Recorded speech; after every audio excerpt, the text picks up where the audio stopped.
1, 2, 1, 1.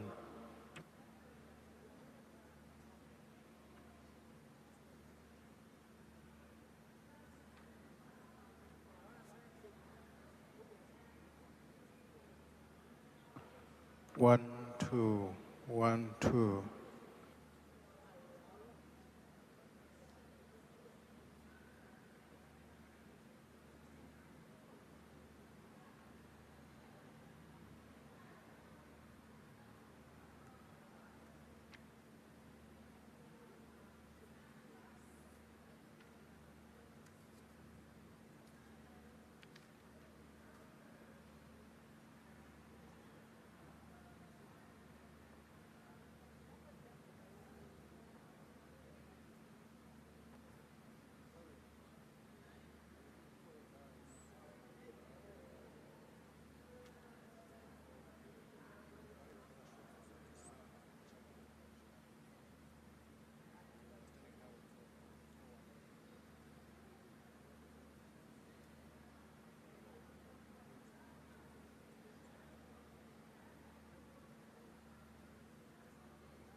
G, 1, G.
Testing.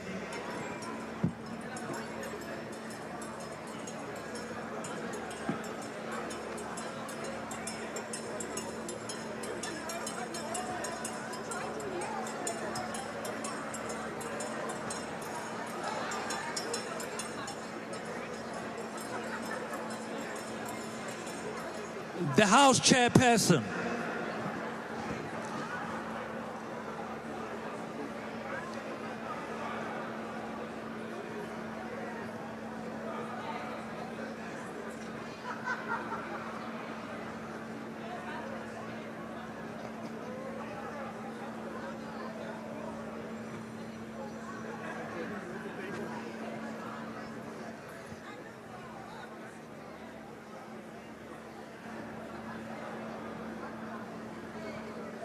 Please be seated.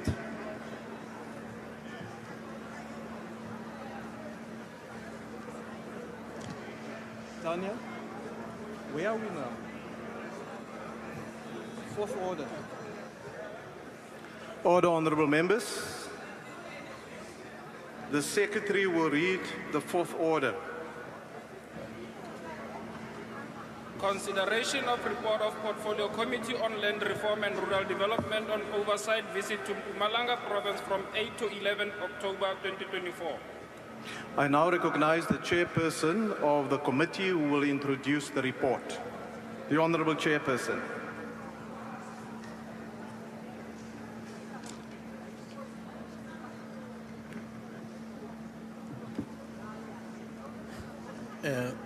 Thank you, Honorable House Chairperson, honorable members. Between the 8th and the 11th of October 2024, the Portfolio Committee on Land Reform and Rural Development conducted oversight visits at various land reform projects across 2 districts of Honorable Mpumalanga Chairperson. Province. Honorable Chairperson, can you just hold it there? May I request the honorable members in the House just to keep the noise levels down? The chairperson of the committee is hardly audible. Can we just afford him the necessary respect, please? Thank you. Following the recent oversight visit to Mpumalanga, it is truly disheartening that the report once again highlights issues that have persisted despite numerous interventions, such as tenure security and post-settlement support. The lack of adequate support for communal property associations is also deeply concerning, as these entities are meant to empower communities, yet they are struggling due to poor oversight, administrative failures, and resource constraints. We call on the Minister to fast-track the CPA turnaround period support plan and ensure that land ownership disputes do not continue to hinder progress. For an example, tensions that exist between traditional leaders and the CPAs. Furthermore, labor tenants and farm dwellers remain vulnerable as they face evictions and systemic neglect, such as the Kambule family we met in Mpumalanga. We continue our insistence on urgent legislative reforms to protect their tenure rights and prevent exploitative practices. Additionally, post-settlement support must not be an afterthought, as beneficiaries require financial and technical and also infrastructure support to ensure that land redistribution translates into economic empowerment. Farmers must be empowered with financial management training in order to phase out the current joint ventures, such as the ones we discovered at Mawewe and Mutsamo CPAs. The issues of climate, smart agricultural practices, and access to additional land where necessary. So without these interventions, land reform will continue to be a revolving door of failure. It has become quite clear that there is an urgent need for concrete action plans with clear timelines. Land reform must be more than just policy rhetoric. It must be an instrument of real transformation. An effective land reform program that uplifts the rural communities and ensures economic inclusion. We will continue to hold the department accountable for ensuring that land reform benefits intended recipients and fosters sustainable rural development. As a committee, it is our sincere hope that the issues raised for consideration in our report do not fall on deaf ears. I thank you. Thank you, Honourable Member.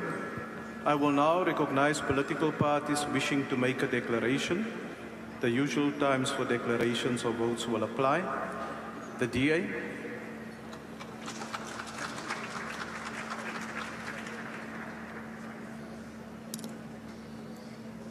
Enkosi kakhulu sihlalo malunga hloniphekileyo ngale njekalanga mandizibulisele kuni nonke torho bethuna. House Chairperson, I can confirm that indeed the Portfolio Committee on Land Reform and Rural Development undertook a week-long oversight visit to the province of the Rising Sun in Mpumalanga. The revered anti-apartheid activist, a former member of this House, Helen Suzman, once said, open quote, "Go see for yourself," close quote. And we did just that. Colleagues will recall that I have said it a few times, either in a Portfolio Committee meeting or in the debates in this House, and I shall say it again. The Democratic Alliance is a party of the rule of law. Unlike the populists and breakers to my left, we believe in the supremacy of the Constitution. Land reform is critical to achieving social justice, economic growth, and sustainable development, but must be done within the confines of the law and the Constitution of the Republic. It should never be done in a manner that will undermine investment, economic growth, job creation, and property rights for individuals as enshrined in our Constitution, because we all have witnessed what the catastrophic consequences that will have. Just look across the Limpopo River. Unlike the anti-constitutionalists in this House and the ever-fading RET faction in the ANC, let me make it clear that the DA supports the efforts to redistribute land in a manner that supports our economic growth and is done in line with the laws of the land and fundamental protections contained in our world-renowned Constitution. The Mpumalanga oversight visit was an eye-opener for most of us. According to the Department of Land Reform and Rural Development, over 90 communal property associations across the country are either dysfunctional or non-compliant or both, and beneficiaries are the problem. Lo and behold, during this visit, claimants and beneficiaries accused departmental staff of being actively sowing divisions and create instability in CPAs so they can exploit the situation for their own selfish benefit. The concept of CPAs has largely failed. Probably it's about time we start looking at other models. Honorable members, corruption is alive and thriving in the land reform program. Legitimate claimants are for no reason kicked out of the list. In some cases, new claimants are known to the rest of the claimants, but related to government officials would be included in revisited lists. To amplify the extent of corruption in the land reform program, weekly my office is inundated with complaints from beneficiaries whose initial land they claimed is not given back to them in full, and government officials take the rest. In most settled land claims, there exists a disturbing common feature. Government has spent billions of rands purchasing land. 1 year later, the beneficiaries either lease back the land to the previous owner of the farm or it stays underutilized. Beneficiaries feel government has left them in a lurch. They are on their own. Honorable members, lack of government support post-settlement is a cause for concern. Giving people land for the sake of doing so without the necessary backup is basically setting them up to fail. It should be business as unusual. Post-settlement support must be the focus of this department to give land program a chance to succeed. Despite the above observations, the Democratic Alliance will support this report. Thank you. Thank you, Honourable Member. MK.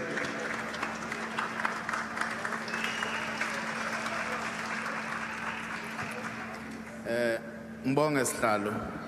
Umkhonto wesizwe party rejects this report. Lento enibiza ngeGNU, uhulumeni weGNU. Uhluleka ukuvikela abahlali baseMpumalanga nama small scale growers kubelungu ama white farmers ukuthi becindezelwe bengakwazi ukuoperate emhlabeni wabo abathi bawuthengele uhulumeni. Uhulumeni nama officials department bahlangana nama white farmers kumhlaba othengelwa abantu abamnyama uhulumeni bengakwazi ukusebenza kuona kuthiwe bazothola u10%, lo 10% abangawutholi. Ama CPAs aseMpumalanga, there are 7 CPAs, Mawewe, Motsame, onke ama beneficiaries akhona wathola lutho. Ngizobuya ngize kuma labor tenants. Ama labor tenants akhona ngizokhuluma umndeni wakaKhambula. Umndeni wakaKhambula besilapha ngaphakathi. Amaphoyisa aseMpumalanga a reporter kubelungu ama white farmers. Silapha ngaphakathi kwaKhambula eplazini. U-station commander we-police station ufonelwa umlungu weplazi lakamakhelwane uthi afunana ama-members eParliament lapho ngaphandle kwakhe. Uma-station we-police station uhlulwe ukumphendula umlungu ngoba khona thina lapha. Umndeni wakaKhambula uyakhala uthi abelungu bashise imoto zakhe ebusuku uma evuka uvuka kukhona izinja ngaphakathi eplazini kodwa une-labor tenants claim. Uhulumende lo esimbiza ngoweGNU uyahluleka ukuvikela ama-labor tenants eMpumalanga. Ama-CPAs kusukela from 2019 iMawewe Motsame awawathola ama-dividends. Instead of ithola ama-dividends, i-RCL no-Crooks Brothers abenze i-joint venture nabo lapha eMpumalanga babatsheleka imali yokuthi bethola ama-dividends ukuphela konyaka. Njengamanje sebe-accumulate isikweletu esi-more than 500 million. Ngama dividends abathola ukuze le agreement abayenzile ayenziwa ama officials department ewenza nabelungu ukuthi abantu bakithi bethi bathengela umhlaba uhulumeni kodwa bengakwazi ukubenefita kuona lo mhlaba. Njengamanje ama benefits abathola kona kuthiwa bayakweleta isikweletu. Unwenjani umuntu ama dividends uthi kodwa nohulumeni weGNU maqede futhi usala accumulate isikweletu. Umkhonto wesizwe party awuyivumeli lento ukuthi kuthiwa abantu bakithi kwaZulu abanikwa umhlaba yonke indawo ama small scale growers anikwa umhlaba kodwa still ama white farmers abelungu basacindezela abantu bakithi abamnyama. Ngiyabonga. The EFF.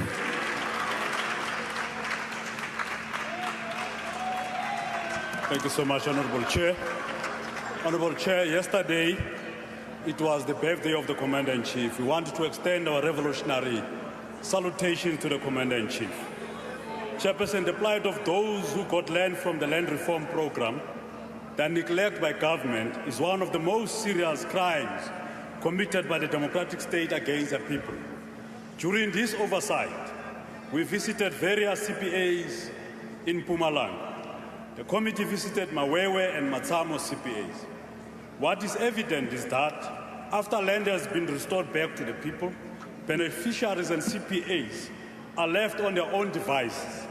There is no post-settlement support, and this led to CPAs entering into joint ventures with previous owners of the land with the promise to recapitalize farming production and operations.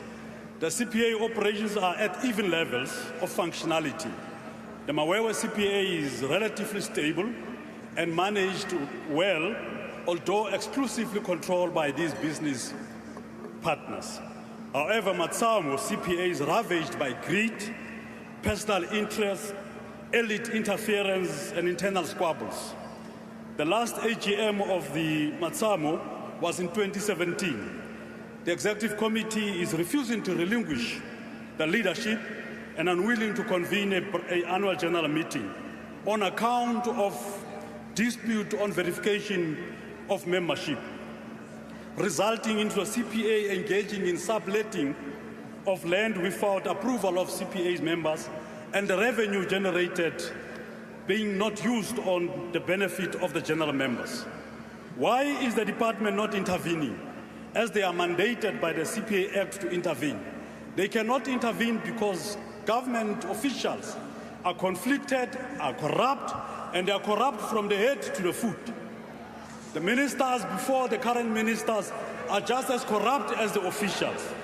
The failure of government to address the plight of labor tenants, resulting in costs descending into overreach and oversight space, which ordinarily should be the government and parliament space, is indicative, former Minister Tidiza, as a careless, reckless, and uncaring government.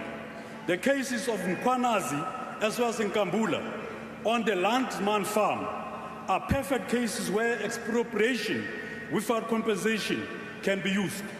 In both cases, the labor tenants are on the farm, the owners are refusing to acknowledge their labor tenants' rights by allocating the land they are already occupying. The EFF calls on government to ensure that the tenure rights of labor tenants are secured so that whilst the government is processing the labor application tenants' application, Honourable Member, no one your time should be is now unlawfully expired. removed Thank from you. the land that they occupy.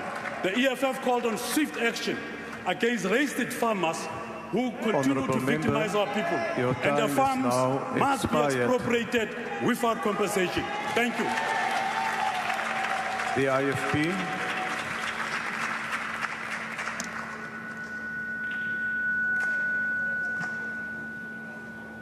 Thank you, House Chairperson.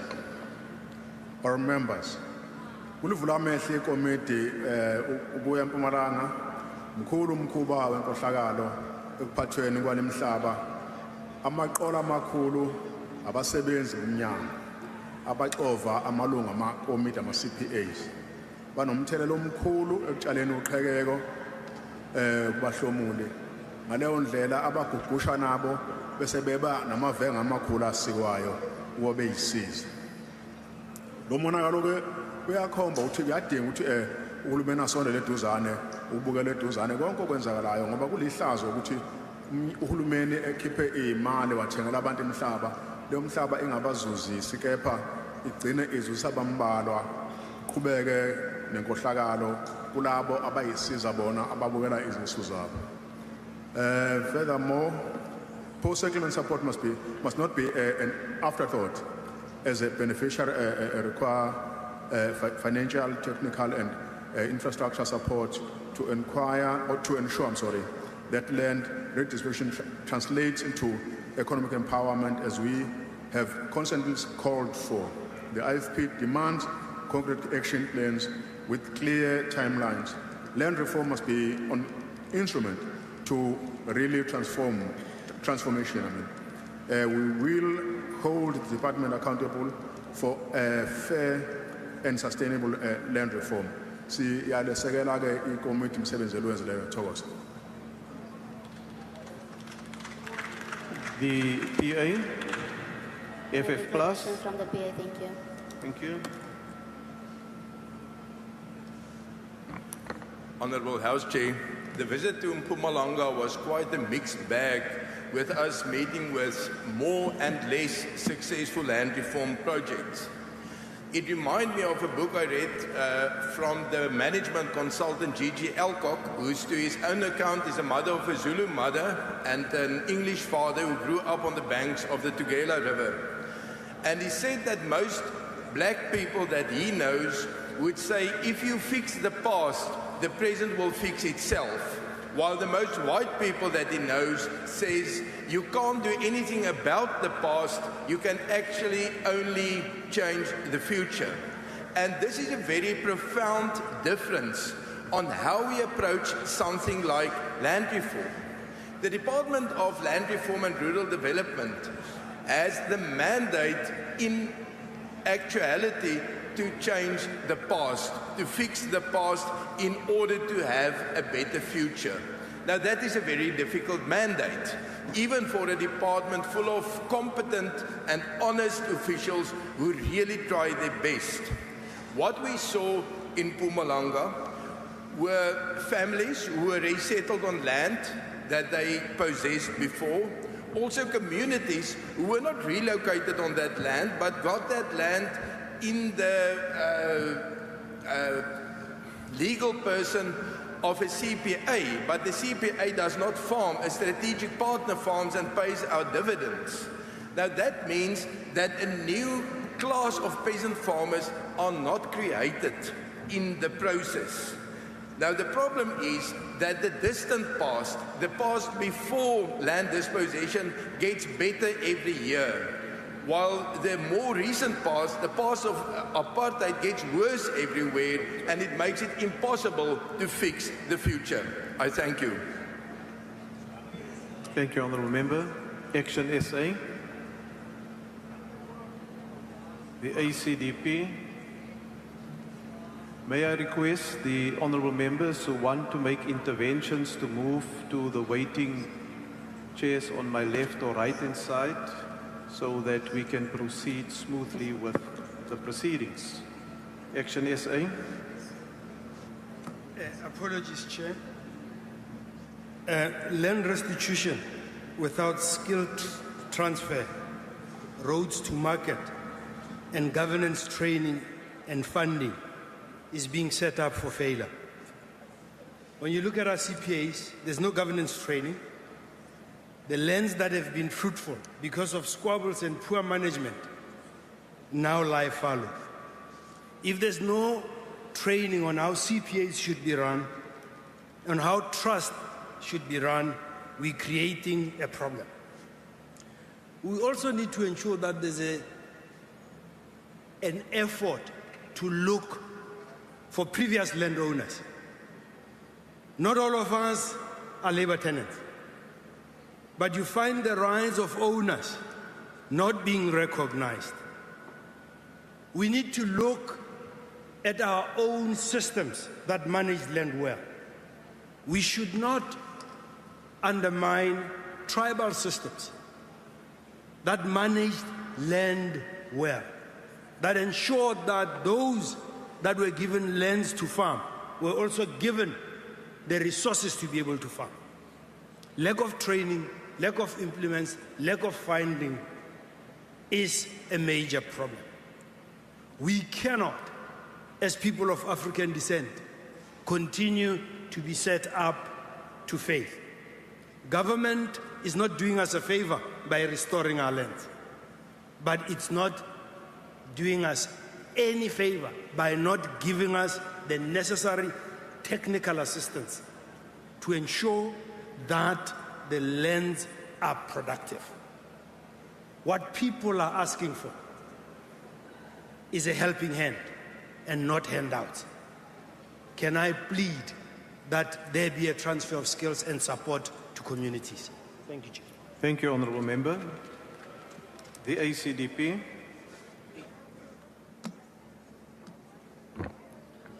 Thank you, House Chair. House Chair, the ACDP has read this report and we support responsible land reform to remedy the injustices of the past. We support the restitution of land with compensation. The oversight visit is an important indication to what degree land reform is being applied successfully. Regrettably, the report indicates that all the sites that the Portfolio Committee visited had specific issues that required attention by the department. In other words, there were significant challenges. Challenges regarding the CPAs, challenges regarding labor tenants, challenges regarding insufficient equipment, tractors, training, resources to emerging farmers. Now, a lot of these issues are not new. The complaints of corruption that members refer to were highlighted in the Kgalema Motlanthe high-level report, as well as the SIU reports, and very little has been done to address those issues that have been continually raised. As the Honourable Chairperson of the Portfolio Committee indicated, land reform will continue to be a revolving door of failure if these issues are not addressed. It is indeed disheartening to see the same old issues being raised with very little attention being taken to remedy them. And we as the ACDP trust that the recommendations that the report has brought out will be implemented and that this Parliament will exercise more effective oversight to ensure that the very emotional land issue and its recommendations in this report are implemented. I thank you. Thank you, Honourable Member. The UDM. Rise.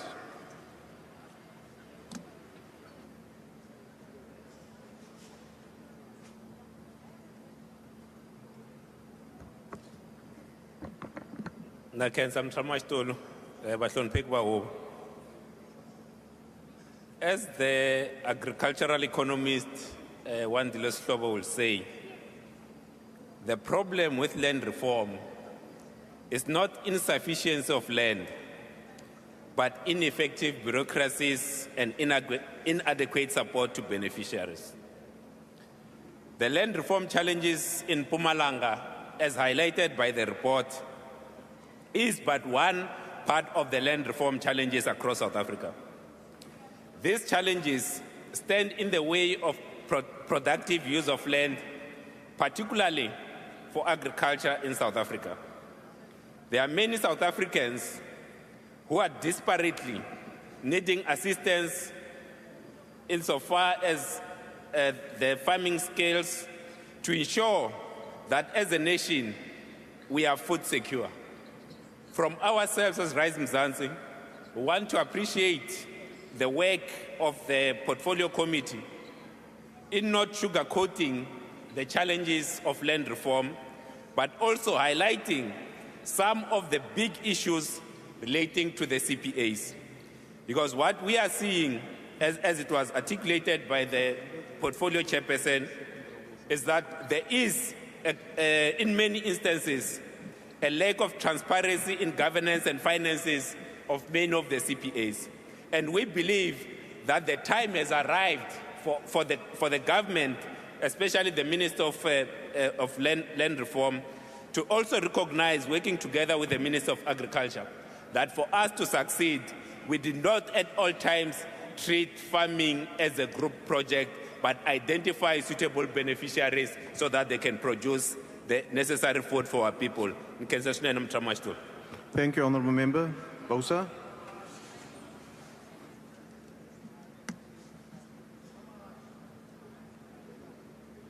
Thank you, Chair.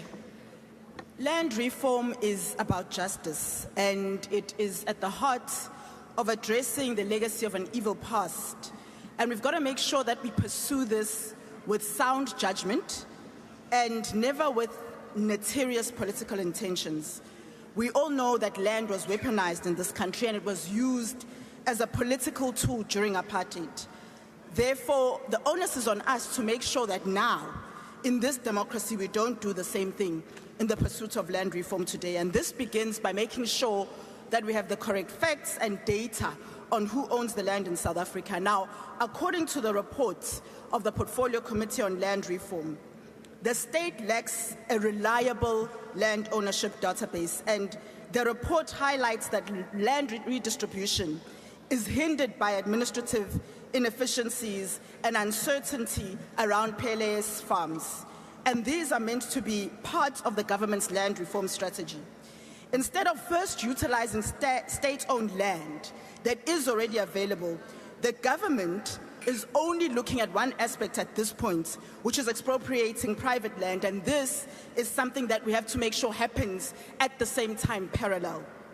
BOSA demands at this point, and would want to see, a comprehensive and transparent land audit. We need hard facts, and we need to make sure that it's not just about political rhetoric. How can we talk about now taking land when the government itself cannot account for what already exists. We need to make sure that we do this in a way that restores trusts and that actually ultimately we don't undermine the process of land reform and we don't undermine the process of redress, and we make sure that land reform actually works. So the real failure here isn't that we lack land, it's a lack of leadership, and we need to make sure that we have real solutions and are serious about fixing the issue of land in this country. Thank you. Thank you, Honourable Member. The ATM. Al-Jamaa. No declaration. Thank you, Chair. Thank you. NCC. PAC. UAT. Good. The UAT is on its way.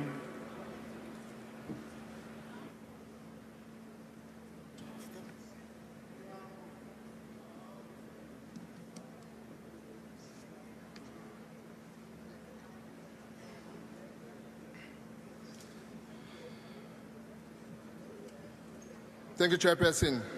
Khotsoma Afrika. The report of Mpumalanga oversight visit is a story of African farmers in South Africa. The UAT stand here to speak the truth, an unfiltered, painful truth that echoes across generations of dispossession and racial injustice. We stand here not as beggars asking for what is ours, but as Africans demanding the return of our stolen land. In Mpumalanga, when the land is identified for redistribution, delays in valuation stall the process. The budget is slashed, ensuring that distribution happens in a snail's pace, if at all. And when our people claim their land, the courts become the weapon against them, forcing them into lengthy legal battles while they starve, while they remain homeless, while they suffer. Even when the land is returned, what happened? There is no infrastructure, no support, no investment in making that land productive. This is intentional. It is designed to ensure African land ownership fails, so that they can turn around and say, the story of the Nkambule family in Waggerstroom is a painful example of what happened across the country. An African family with the legal rights to their land being terrorized because of their dare to exist. Their grazing field banned, their water poisoned, their home satellite, their livelihood destroyed. All of this while the police and the municipality do nothing. The crisis in Nkangala and Khatsibande, we saw a deep crisis runs. In Nkangala, families are caught in endless conflict because claims are settled without resolving the status of leases. These are farms without lease agreements, people living in limbo, and no government capacity to monitor or support those who have the land. Honourable Member, your time is now expired.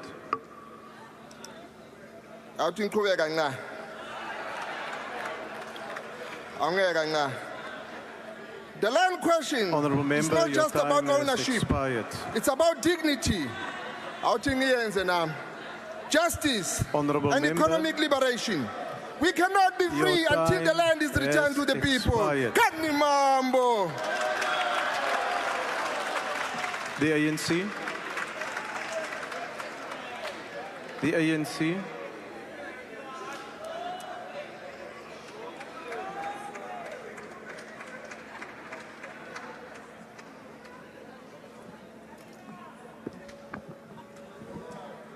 Thank you, Chairperson. Honourable Chairperson, the oversight we undertook to Mpumalanga Province as the Portfolio Committee on Land Reform and Rural Development unearthed a lot of persistent regressive challenges. The resolution is such pressing challenges required effective executive commitment and action. Honourable Chairperson, the legitimate historical grievances and land disposition and deprivation of property remains valid, and the state must take all reasonable steps to adequately reverse the injustice of successive colonial and apartheid regime.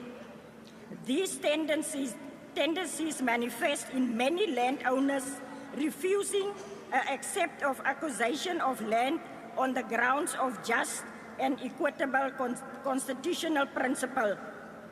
This is undermining the spirit of our Constitution and the principle of healing the divisions of the past through redress. All of these acts constitute a violation of and contrary of existing laws. Land tenure reform is non-negotiable, and therefore the rights of security of tenure is sacrosanct. Notwithstanding these challenges, Honourable Chairperson, we must applaud the Mpumalanga Province Shared Service Centre for the milestone they have completed in terms of restitution. Approximately 3,380 claims have been settled, whereas 703 claims were transferred to other provinces as a result of changes in the demarcation of provincial boundaries. Between 1st July 2014 and 28 July 2016, the Commission received 10,849 new order claims in Mpumalanga. Chairperson, Honourable Chairperson and Honourable Members, in terms of redistribution between 1994 and 2024, the program of land redistribution saw a total of 676 farms acquired in Mpumalanga at the cost of 3 billion rand.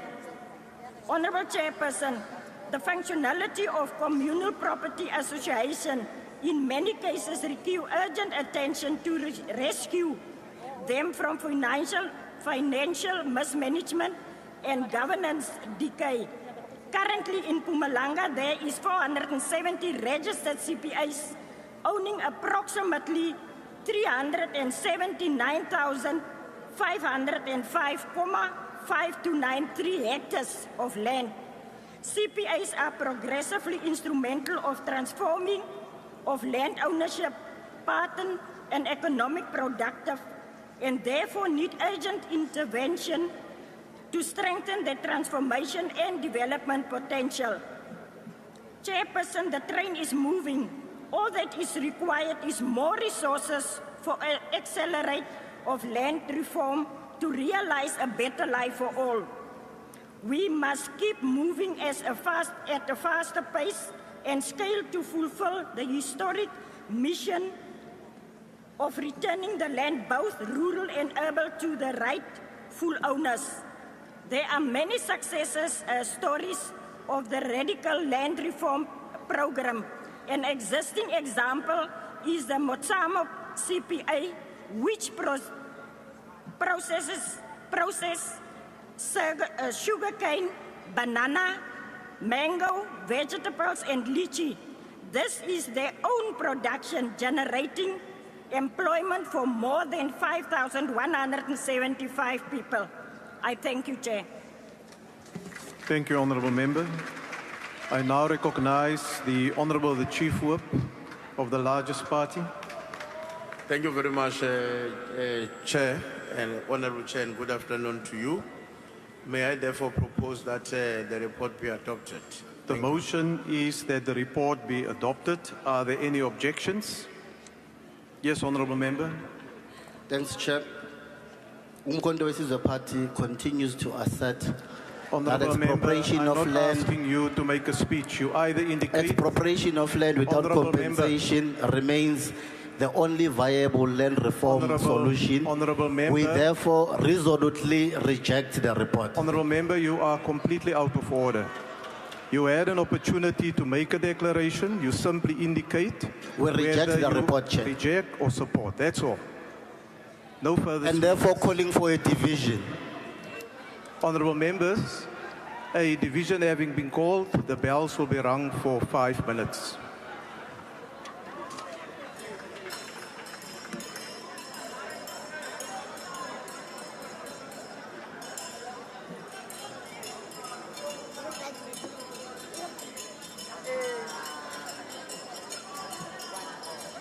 I don't know, I've been noisy.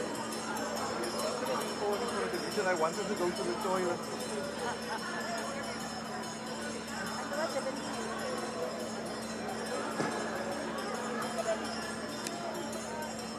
Why are the bells ringing?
Sit next to you today.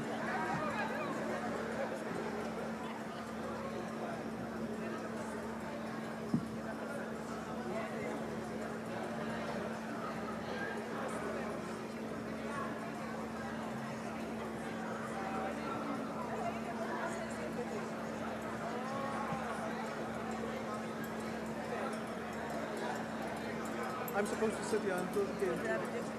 What time? Where's the... Oh, the revised. Now let me complete the other report and then the other member will come.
Honourable members, will you please take up your allocated seats?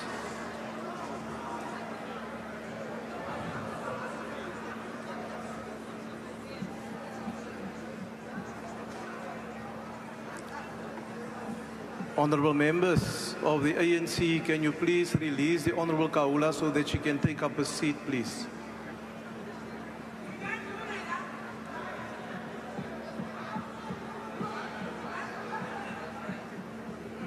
Thank you.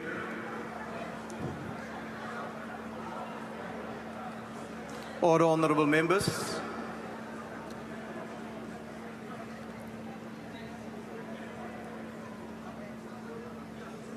Honorable members, the Speaker has determined that in accordance with the rules, a manual voting procedure will be used for this division.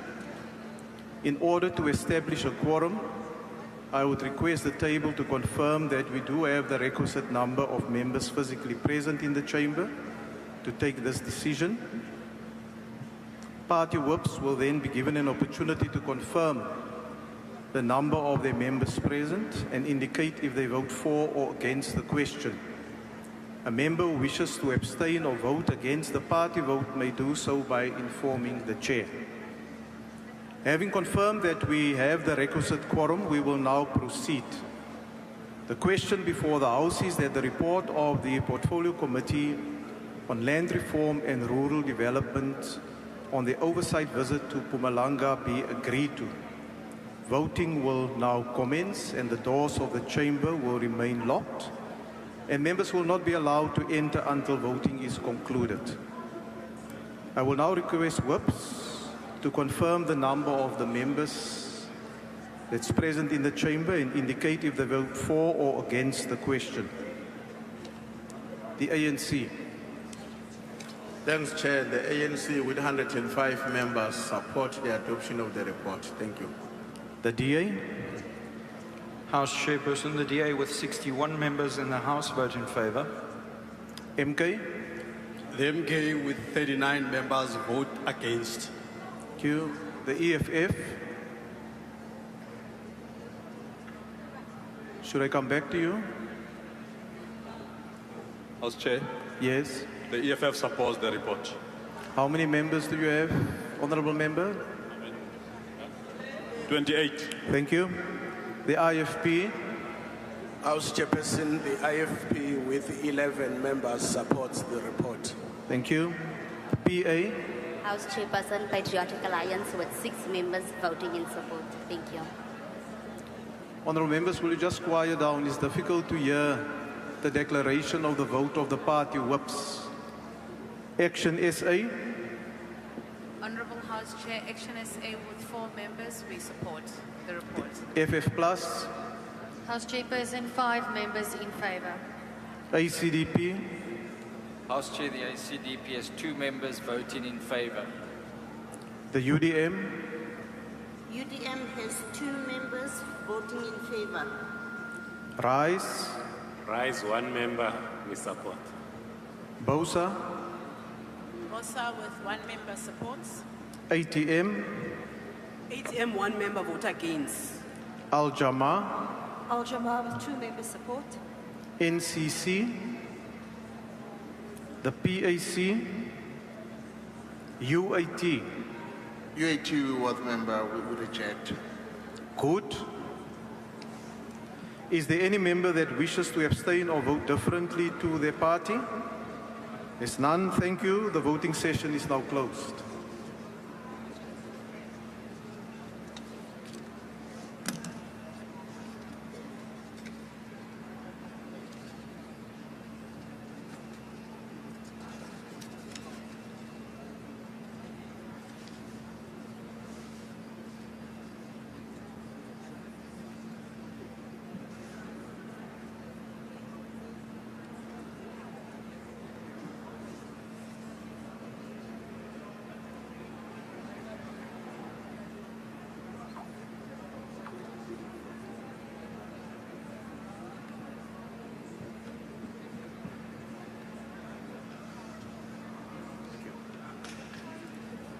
Honourable members, there's no abstentions. 228 voted in favour, 41 voted against, and the question is accordingly agreed to. The Secretary will read the 5th order.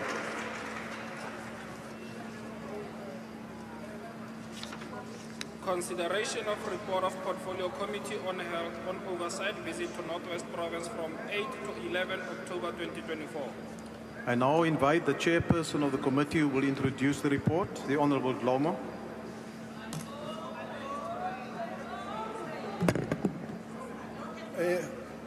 Honorable Chair, honorable members, citizens of South Africa, and in particular Northwest and the District of Bojanala,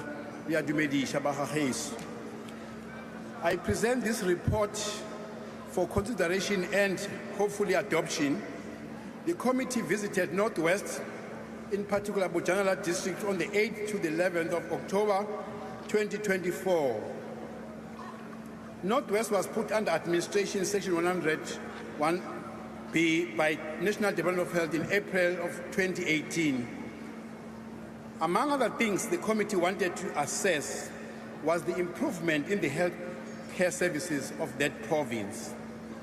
As a committee, we visited 6 facilities: Job Shimankana Tabane Provincial Hospital, abbreviated as JST, 2 district hospitals, Moses Kotane and Coastal Hospital, 2 CHCs, and 1 forensic pathology services facility. We have given the Department of Health 3 months to come back with a report on the recommendations that we have put to them, and it will be end of March this year.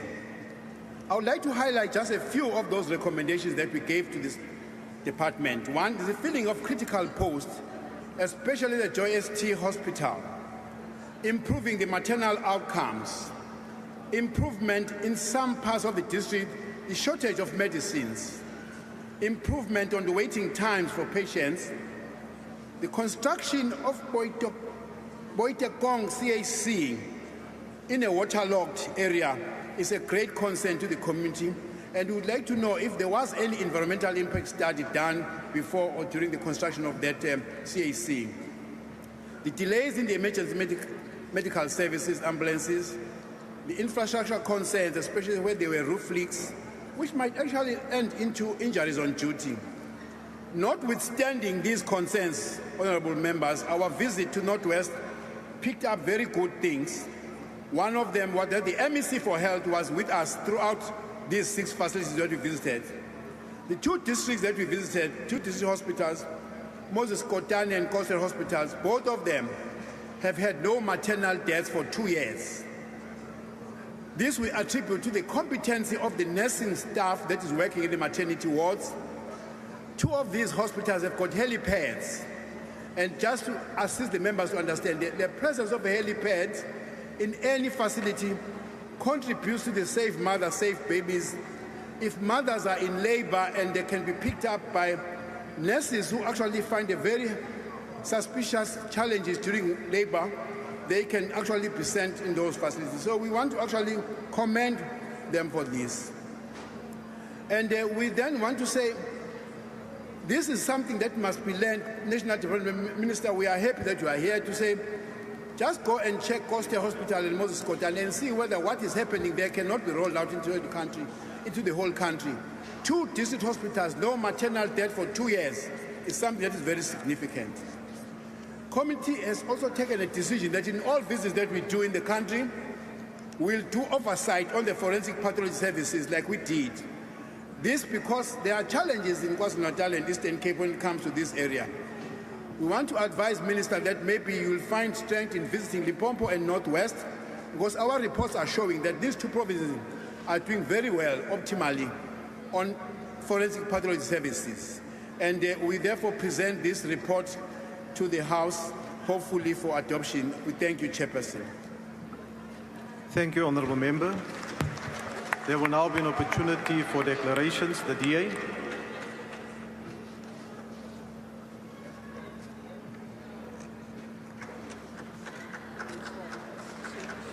Thank you, Chairperson. Today we stand before this House to deliver a critical reflection on from a Health Committee oversight visit to the Northwest Province, a province that was placed under administration due to severe financial mismanagement and lack of effective service delivery.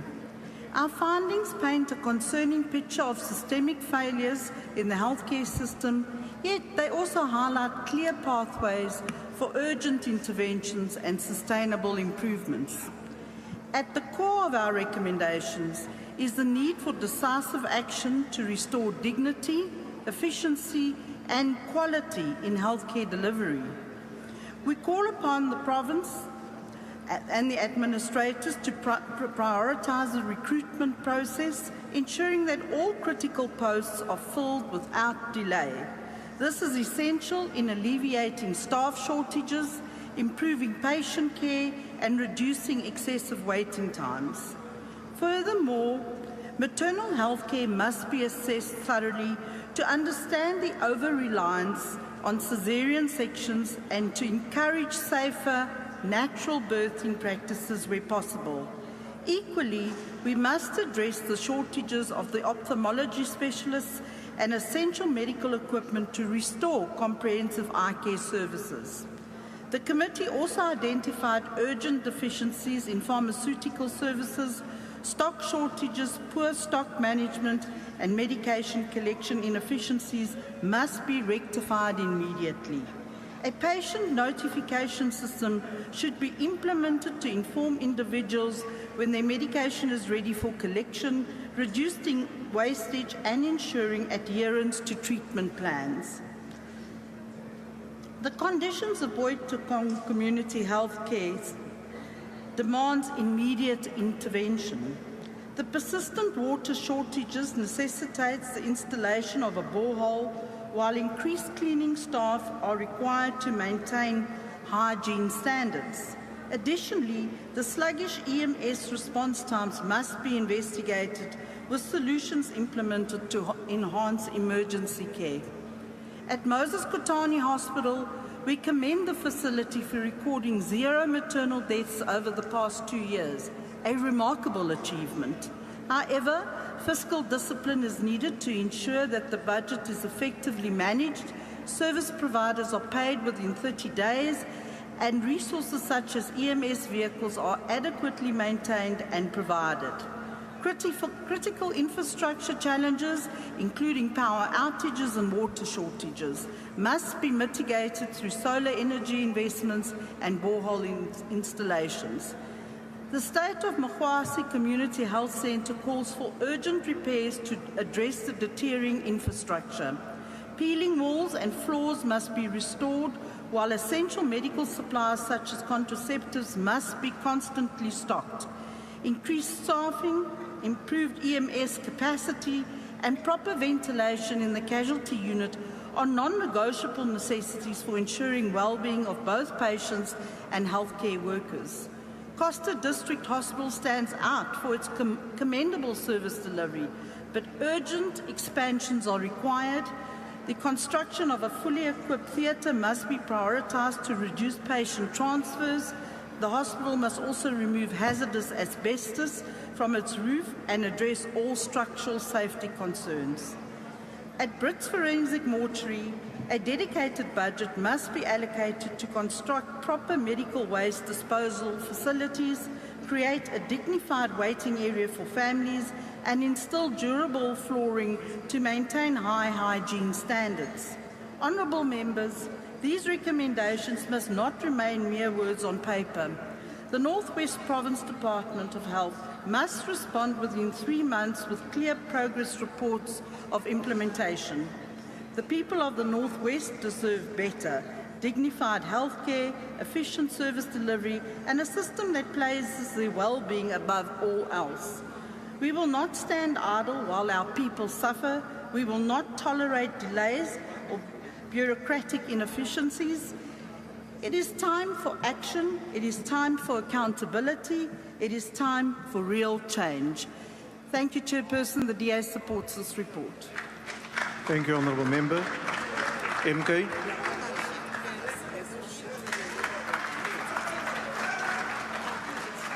No, thanks, Chairperson. As the MK party, we stand here today not to sugarcoat, but to tell the real story of our people as it should be told. We are here to highlight the shocking state of healthcare in the Northwest Province, an issue that reflects the broader national healthcare crisis in our country. As the MK Party, we stand firmly in support of the universal healthcare, but it is clear that the current federal system is failing our people. If we are serious about providing quality healthcare, this system must urgently be reviewed. Our recent oversight in the Northwest Province revealed a deeply broken system, casting doubts on the Government of National Unity's ability to roll out the national health insurance by 2030.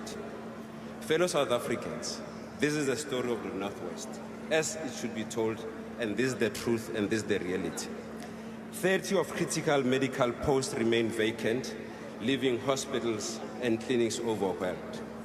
Hospitals are in decay with leaking roofs, broken equipment, and some facilities without running water. Over 80% of public hospitals have no security at night, putting both patients and staff at risk. Essential medicines, including contraceptives and chronic medication, are frequently out of stock, sometimes for over 6 months. Emergency medical services are failing, with some patients waiting for about 4 hours for an ambulance. The province has less than half the EMS vehicles needed. Slow digitization means patients spend the entire day in queues just to access the basic health care. At specific facilities, we saw firsthand how corruption mismanagement has worsened the crisis. In Kutokong Community Health Care Center, which was built in a swamp, a textbook case of classical corruption, wasted millions of the taxpayers' money. We demand a full investigation and a report on this popular matter because it cannot be business as usual. In Moses Kotane, in the hospital is failing to pay service providers on time, yet no one is held accountable. In Mokwase Community Health Care Center, there's critical understaffing, there's poor leadership, and immediate intervention is required in this regard. In Breast Forensic Hospital, we identified about unprocessed bodies since 2021. If it was not because of the intervention of MK, the situation would remain the same. This is the truth, and the truth must be told. This must never happen again because we must have respect to our people. This is the story of the Eastern Cape. This is the story of the Free State. This is the story of Mpumalanga. We need leadership in this particular regard because health is just a right, but it's not a privilege for our people. We need leadership in this regard. Thank you, Chairperson. Thank you, Honourable Member. The EFF.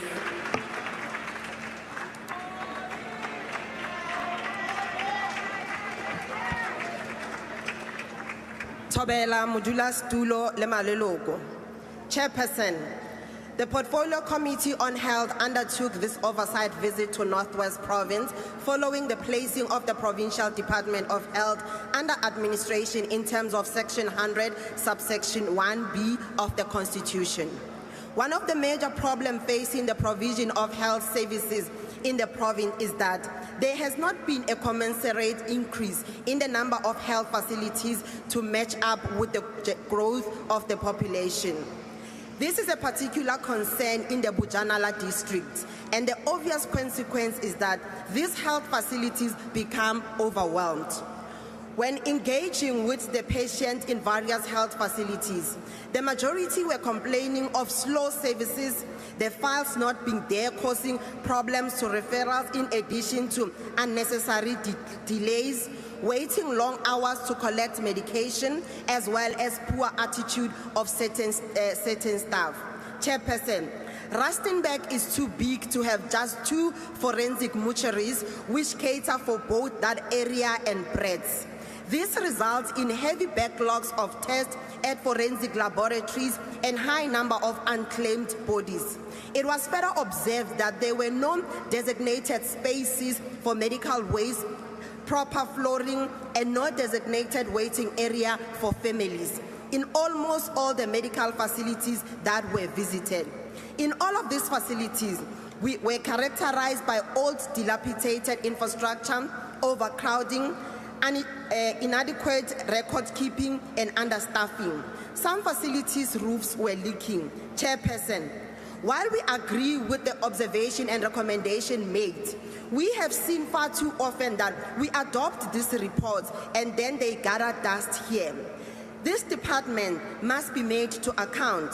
The lives of millions of our people depend on us being able to hold this department to account for the provision of services. We must refuse further budget cuts that will further cripple the ability of the health facilities to provide proper health care for our people. Therefore, Chairperson, we support the report. Thank you very much. Thank you, Honourable Member. The IFP.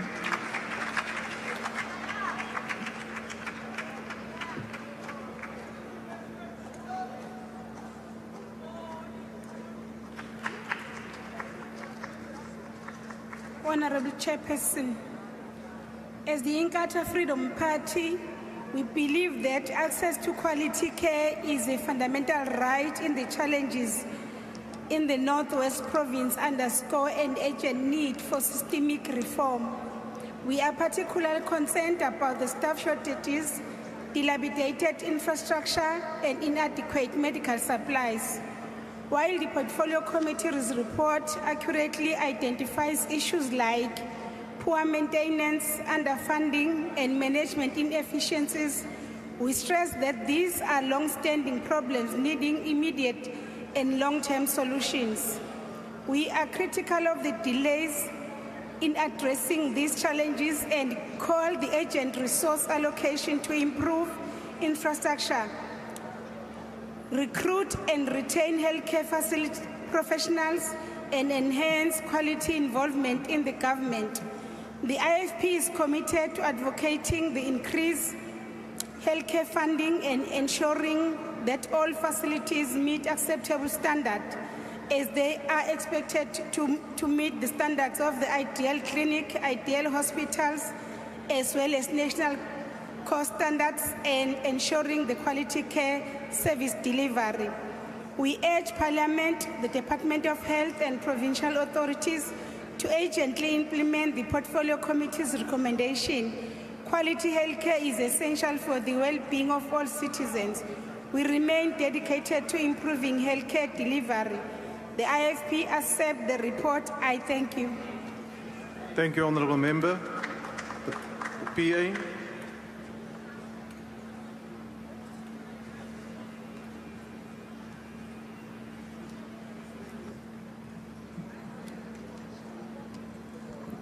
Ke a leboga modulasetulo, honorable members, ke sa lebale bokoni bophirima ko ke tswang teng, ke re dumelang le lona batho ba bokoni bophirima.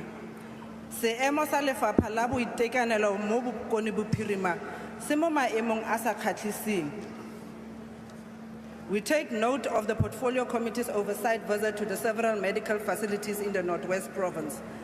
How the Provincial Department of Health was brought under national administration under Section 101B, as mentioned in the report, is the first question that comes to mind. Izizathu zokuthi amandla okulawula athathwe abekwe ezandleni zikamelekeleli azichazwanga embikweni. The report describes of how the government provides public facilities to its citizens is depressing. It is devastating to consider that this administration has abandoned its citizens and left them in ruins, as we can see from committee's observation. The breast forensic mortuary is mentioned in point 4 of the report. Medical trash has no place and is dangerous because medical waste contains microorganisms. Inappropriate disposal of this material might spread dangerous diseases. Those who are exposed to medical waste on the job site are the ones who are most at risk from incorrect disposal. Our government cannot afford to endanger the lives of our citizens. Chair, in 3.1.2 of the report, we note the committee made observations at the Job Simankane Thabane Hospital casualty ward. It lacks a bathroom and an inadequate barrier to prevent infections because a curtain was only obstructing the path. Treating our people in this manner is completely inappropriate. There are more than usual medication stockouts, which worries me. How can this be? We see that 6 establishments that Honourable were... Member, your time is now We urge the expired. Health Minister to step in and take prompt action to guarantee that the Northwest Provincial Department received all assistance required to guarantee improved service delivery to the residents of Northwest. Ons ondersteun hierdie Honourable rapport, Member, dankie. your time is expired. FF Plus.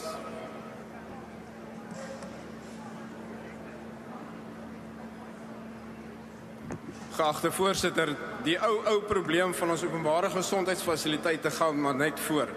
Hierdie komitee is sedert 2019 verskeie openbare hospitale en klinieke reg deur die land besoek en elke keer het ons afgekom op algehele chaos of 'n klein bietjie chaos, maar die feit bly bestaan dat ons openbare fasiliteite in 'n chaotiese toestand is.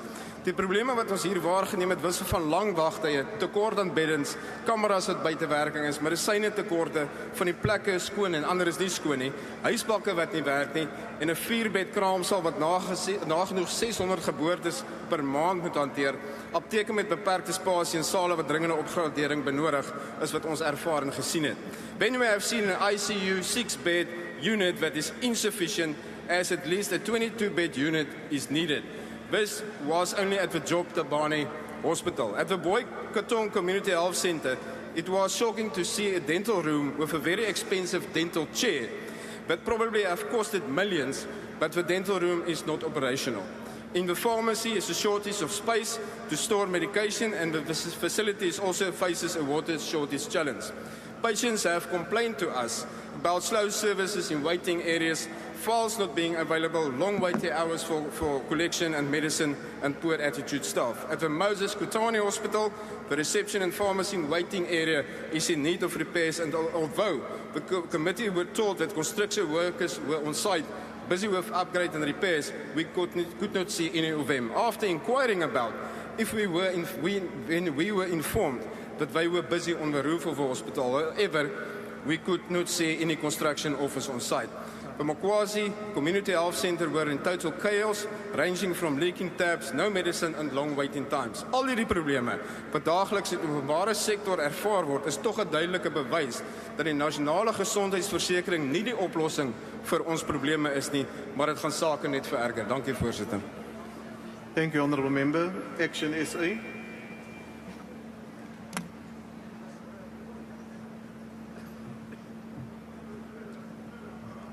Thank you, Chair. What we're talking about today is an organized oversight visit. But even that oversight visit will show you serious cracks in our health system. Drug shortages, staff shortages, new buildings that are falling apart, clinics that are built in swamps, and there's no accountability. What I ask for is protection for unscheduled oversight visits. When you do those, they reveal a system in crisis. Drug shortages have a profound impact on what happens in our society. When you see young women that say, I'm here for the 3rd month and there are no contraceptives, and we talk about unwanted pregnancies and teenage pregnancies when we cannot provide proper reproductive services. What we saw at Mokwasa was an embattled pharmacist who was near breaking point because she could not do her ethical duty to her patients because of the drug shortages. We see lack of coordination in the province, where some centers have been sanitized and they don't look too bad. But part of the problem in health is that provincialization doesn't work. If we do not make health a national competence, we cannot hold the Minister of Health to account. If it is not a national competence, our oversight visits are not worth the money we spend. If we can't have turnaround times for the fundings that are made and proper consequence management for non-delivery, these problems will continue. Health is in a crisis, and let us stand up to fulfill our obligations to society. Thank you. ACDP.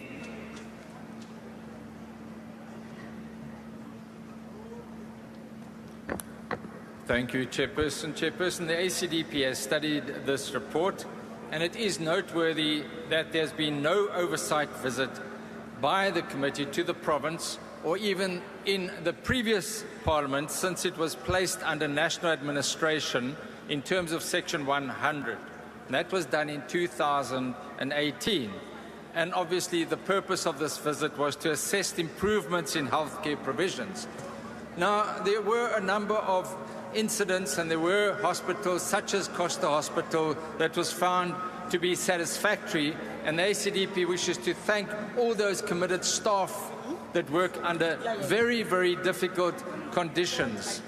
Some of the issues that were highlighted were the financial constraints that led to dilapidated buildings, insufficient resources, overcrowding of patients, inadequate records, and the failure and insufficient staff and the failure of record keeping. And the transfer of files was another problem that was also identified. I agree that there should be unscheduled visits, because when one reads this report, one is appalled at the one incident that occurred when the committee arrived at a hospital and there was a baby that was waiting. The baby had been admitted to that facility the day before and was waiting for an ambulance to take it to hospital for obviously urgent medical attention. The ACDP commends the chairperson, Dr. Dlomo, for insisting that in such cases the staff should take an urgently ill baby to hospital. But miraculously an ambulance suddenly appeared and took the baby to hospital. Now that is when the committee is there. Imagine what happens when the committees are not there. We believe far more should be done to improve our health service facilities. I thank you. Thank you. UDM.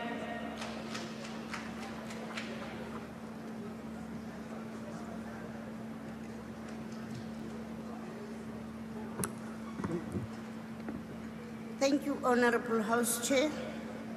For over 30 years, South Africans have been subjected to poor state of the public health care system, and they have been waiting to access quality and equitable health care they deserve. But real and tangible improvements in local clinics and hospitals seems to be far-fetched as the department continues to fail to address the deep-rooted problems plaguing hospitals and clinics across the country, from shortage of essential supplies, infrastructural decay, shortage of medical personnel, insufficient beds in wards like ICU and maternity, to mismanagement of funds and corruption. To begin with, the department should allocate more money on infrastructure development, including essential equipment such as beds.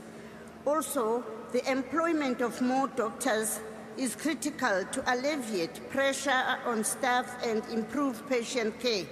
As it stands, there are approximately 1,800 unemployed doctors, with a doctor-to-patient ratio of just 0.9 per 1,000 people.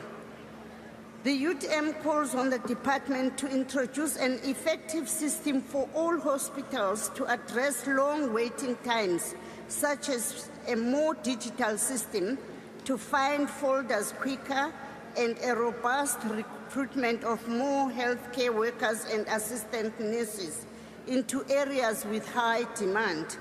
This will definitely shorten waiting times and improve the public health service delivery. I thank you. Thank you. Rise. Na can some trauma still not declaration we support the report. Thank you. Bosa.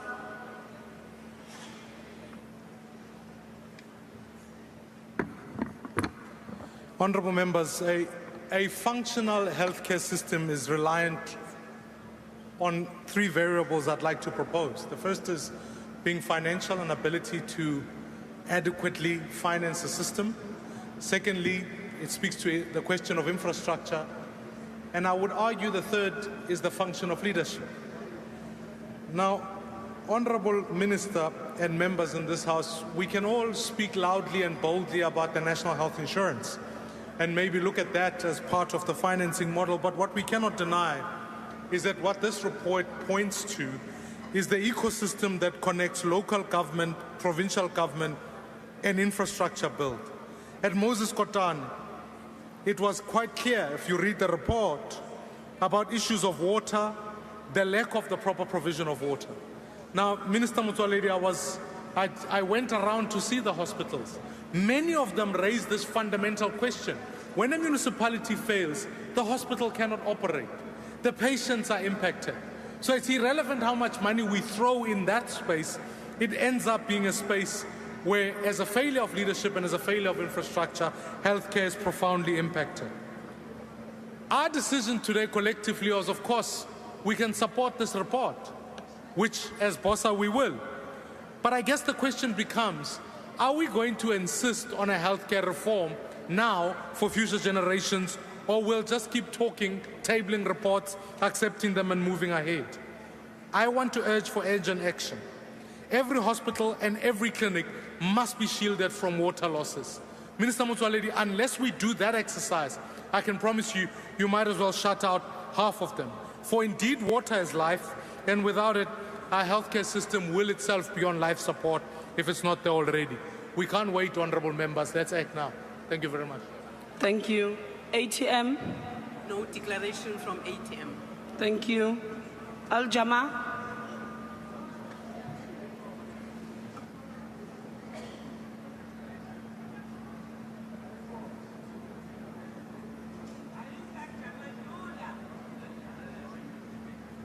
Thank you, Honourable Chair. Assalamu alaikum. It's going to be short and sweet. Not going to repeat everything that my learned colleagues have said. Northwest Province is in a poor state due to lack of funding, shortage of staff, poor infrastructure, corruption, mismanagement, and lack of due diligence. Historical problems that continues to fester and grow. Take responsibility, ensure proper oversight, funding, infrastructure, and employ capable healthcare workers. I thank you. Thank you. NCC? PAC? UAT? No declaration from UAT. Good. ANC?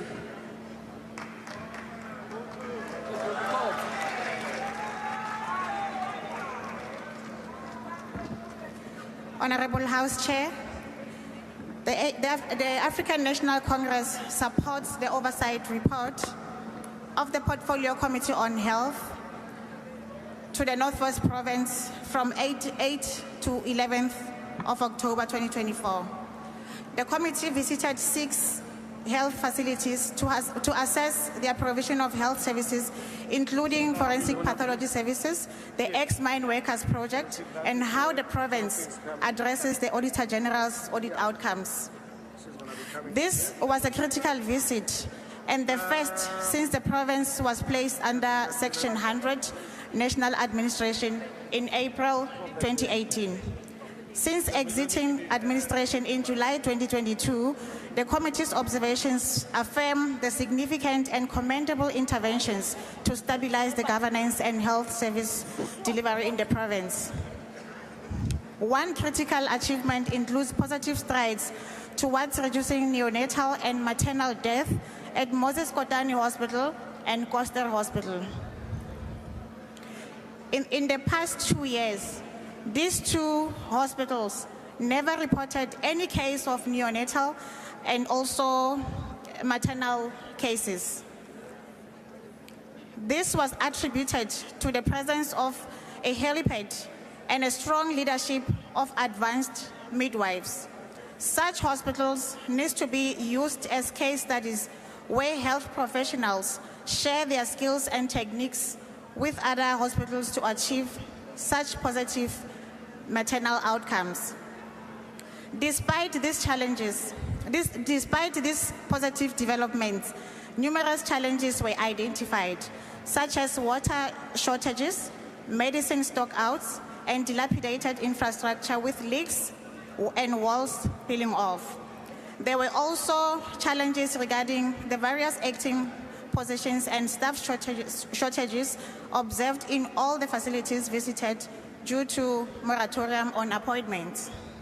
To this end, the committee made numerous recommendations that the ANC endorses to close the service delivery gaps, to improve health outcomes and also patient satisfaction and reduce waiting times. It is the African National Congress's firm belief that implementing these recommendations will ensure the successful implementation of the NHI towards the realization of universal health coverage. We are resolved to uphold our constitutional principles of ensuring that health is affordable and also accessible to all as a fundamental human right. Therefore, through recommendations such as expanding healthcare infrastructure, improving medicine supply chain management, investing in EMS, and also enhancing recruitment of healthcare workers, the ANC believes that the Northwest Province can play a critical role in ensuring equitable and high-quality healthcare in the country. This is also in line with the commemoration of the 70th anniversary of Freedom Charter and the ANC's commitment to reducing inequalities and also improving access to health services for all. There are already green shoots of NHI within our health system.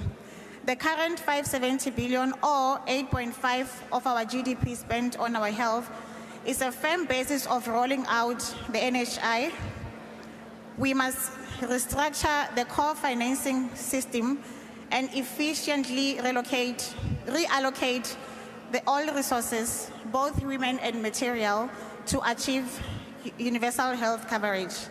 The ANC supports this report. Thank you. I now recognize the Honorable Chief Whip. Thank you very much, Chair. I move that the report be adopted. Thank you. The motion is that the report be adopted. Are there any objections? Yes, MK Party vigorously rejects the report and calls for a division. With that objection, you call for a division.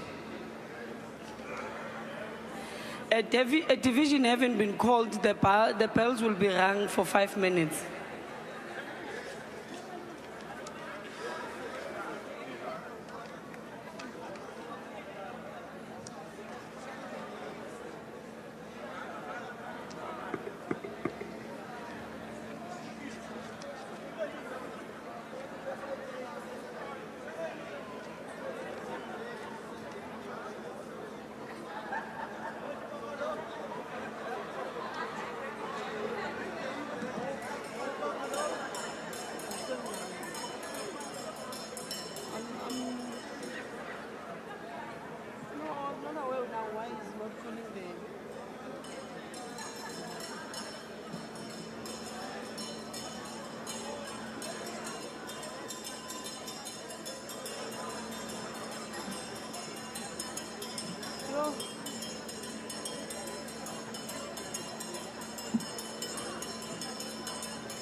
Hi. I'm taking this one. It's true vote.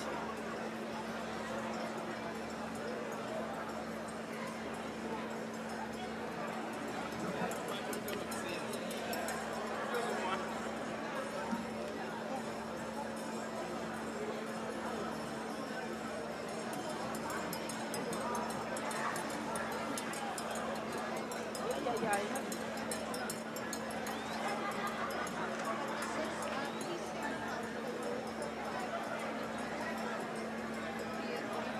Okay, the question before the house.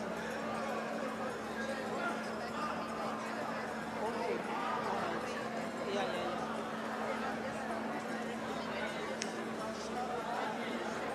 Yeah. No, we'll just do this. For the commission on health, we are switching now.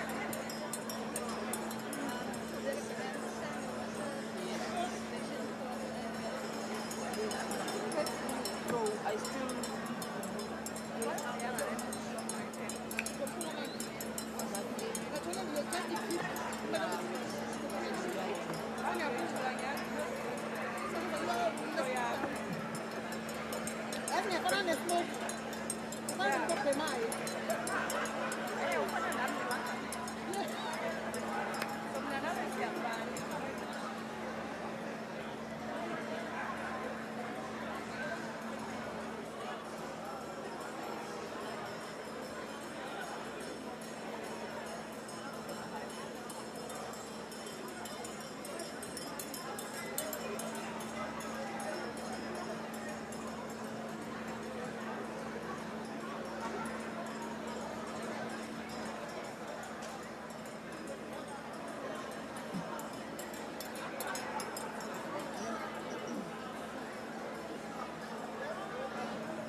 Each party will tell us the number of members who are present in the house, and then how are they voting, in favor or?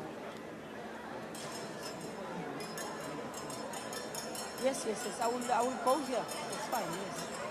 Yeah. Honorable members, I would like to remind honorable members, can you please take your seats? Honorable members from the MK, can you please take your seats? Honorable members from the MK, Umkhonto wesizwe, at the back. Honorable members, can you please take your seats?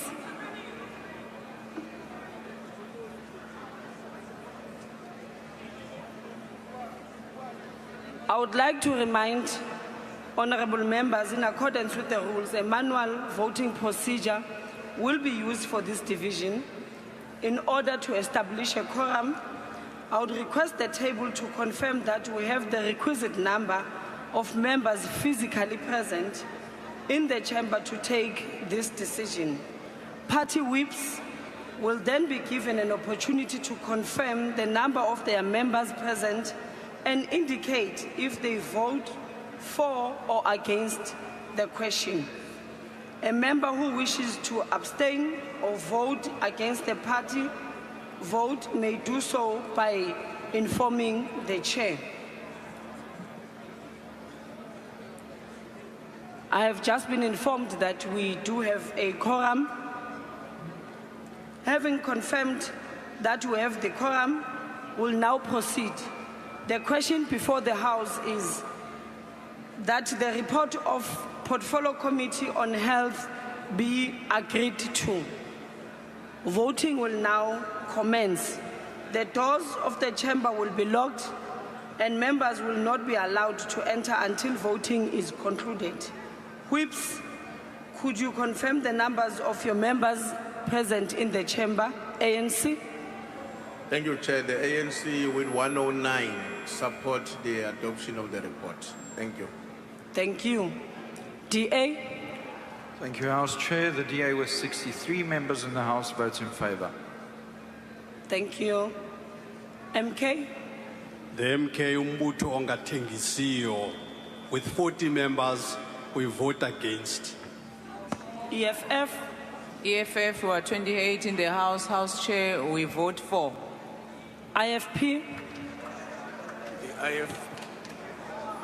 The IFP with 12, we supported the report. PA? Patriotic Alliance with 6 members voting in favour. Thank you. FF plus? FF plus with 5 members. Honourable members, I will request that please speak to your mic because we cannot hear. Can we start from PA? Patriotic Alliance with 6 members voting in favour. Thank you. FF plus? FF plus with 5 members voting in favour. Action SA? Action SA with 4 members, we are voting in support. ACDP? The ACDP has 2 members voting in support. Thank you, Chair. UDM? UDM with 2 members in support. RISE? Rise 1 member in support. BOSA? BOSA with 1 member supports. ATM? 1 in the House vote against. Al-Jama? Al-Jama with 2 members in the House support. NCC? PAC? UAT? UAT against. Good.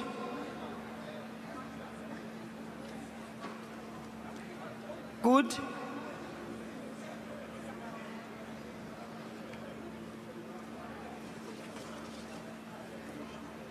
Is there any other member that wishes to abstain or vote differently to their party? Thank you. The voting session is now closed. The results of the division is as follows.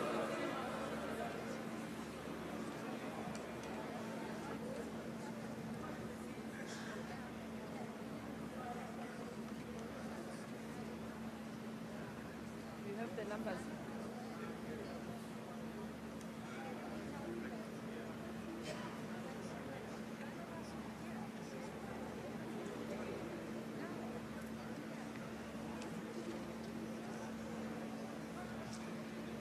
You have the numbers.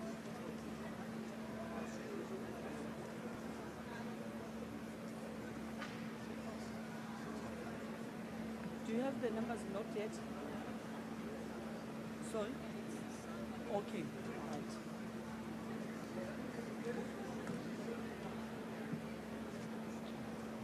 You were starting with sound. You have the numbers. So there's no need for them to repeat. Okay, perfect.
Thank you, honourable members. The table staff was still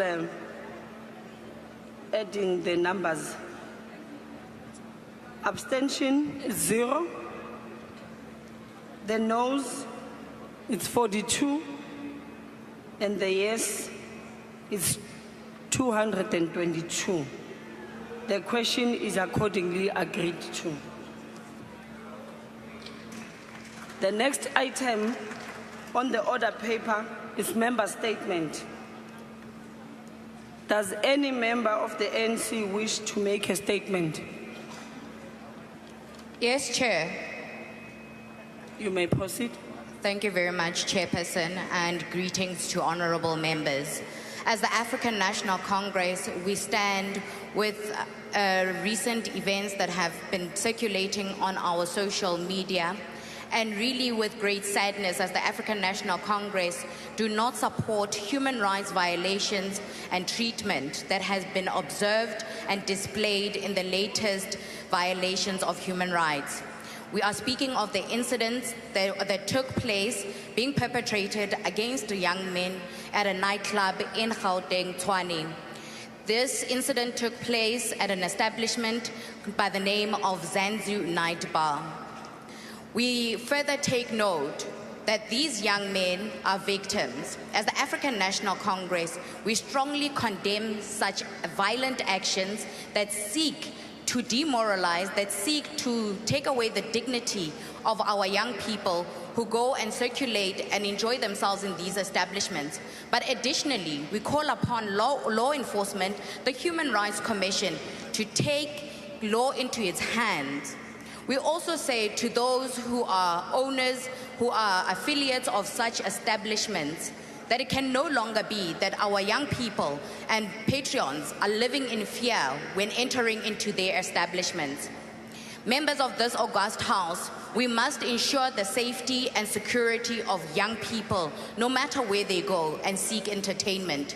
And therefore, as the African National Congress, we condemn such gross violations of human rights against young people and against patrons.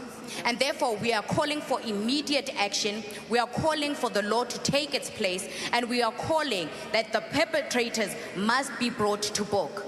We are saying Honorable that member, we additionally, your time has expired. we additionally ask for support to be provided to the victims who have suffered. Thank you, Chair. Thank you. The DA. Good afternoon, House Chair. House Chair, Nkandla. No, not that Nkandla with a fire pool worth 3.9 million, but our very own Nkandla in Hartswater in the Northern Cape, a forgotten corner of the Francis Baard district, where the only thing flowing is injustice and sewage, not clean water.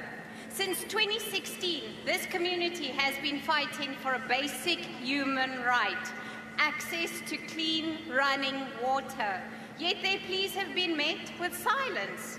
What is, however, absolutely astounding is that the Pequani municipality somehow found it fitting to erect 800 pit toilets in the area at what could very well be the same cost, if not more, than the infamous fire pool. But wait, it gets better. Not one of these so-called innovative toilets is connected to a water source. Not a single one has a pipe linking the cistern to the toilet.